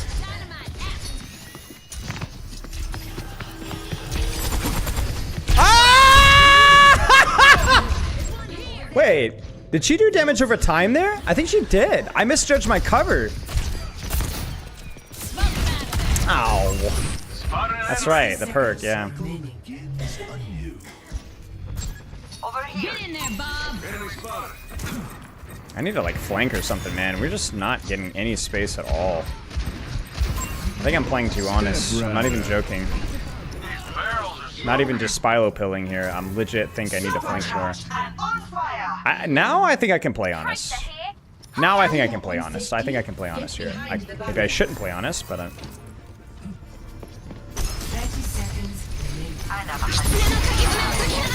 Dude, this guy, he just is allergic to using his cooldowns. I literally can't judge how to trance him because he just doesn't use his cooldowns. No, I don't stack with ult. I was gonna deepen my angle on right. Dude, he has javelin spin. Adversity is an opportunity.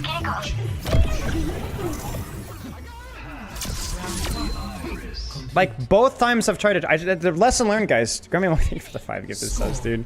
Lesson learned. Don't chance your tank. Just flank. Because at least I can guarantee distraction value. I should have committed to the left or right flank there. I'm not playing this games with this guy anymore, man. He had like 1,000 shield in javelin spin, and he exploded both times.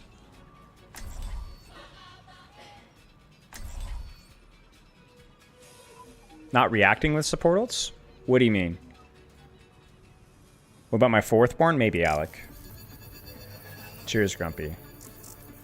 Yeah, he fortified, but he waited until he lost his armor, and then he was discorded, so it didn't matter. Oh, he can't have javelin in if he had shield? That's true. But did he not have shield? Maybe he just didn't have shield. Maybe he just died anyway. In which case, then I definitely need a flank. You seem a little stuffy. No, you're right. You're right, Habibi. Which more Americans and Europeans? About the same. About 50-50, I'd say. He just plopped it on cart. Ah, frick. Well. Maybe he just didn't think about Kitsune. I don't know. Either way, don't trust your tanks. Get consistent value with your trance. It's not always bad, but you really shouldn't reach with your trance. And yeah, you're probably right, Shirley. I actually don't even know. Attackers incoming. Defend objective A. Hey. I love the heart.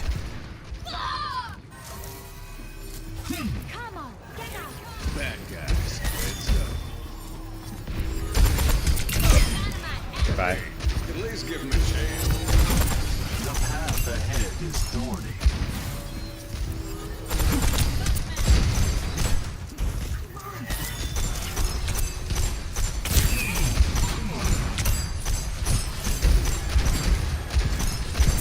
No, Diva.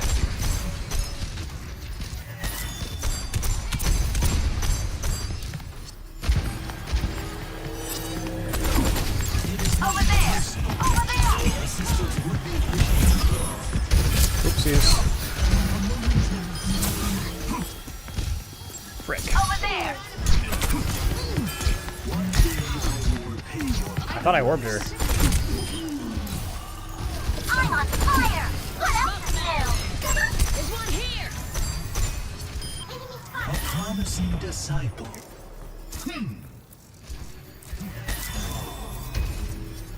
Shut the frick up, hoodlum! You're Australian, even the universe thinks you're below me.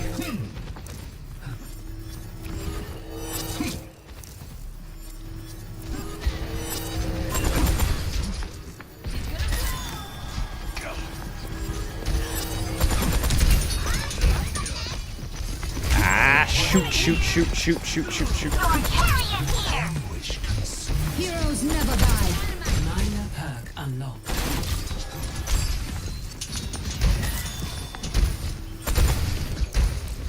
Activating sequence. Come here, Toki.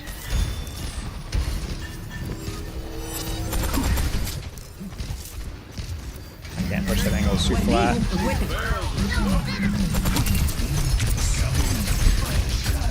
I am fully focused. Dead eyes. That's daddy right there. You get what I'm saying?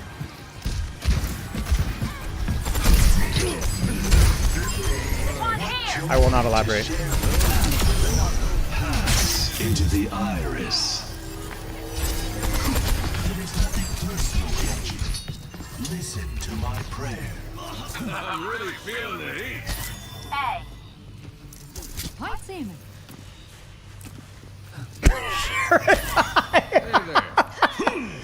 That's going. 60 seconds. Mix it up. Let them think they've solved the game, you get what I'm saying? And just start them from scratch. Wait.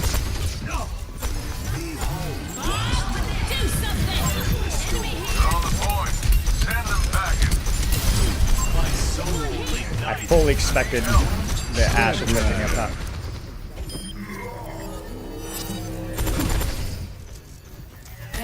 seconds remaining. Right there. I swear there's an Ashe down here.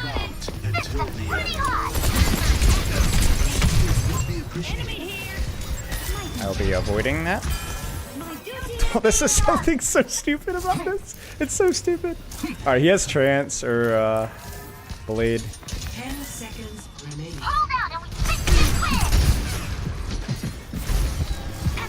They have to go point so we can deepen our angle here. Get in there, Yeah, see, look at that potential I'm getting. This guy's actually playing the touches pretty smart, but I just kind of play bait there. There you go. Victory. Experience nothingness. No music while playing? No. Oh, frick, I endorsed the guy that was giving me a hard time.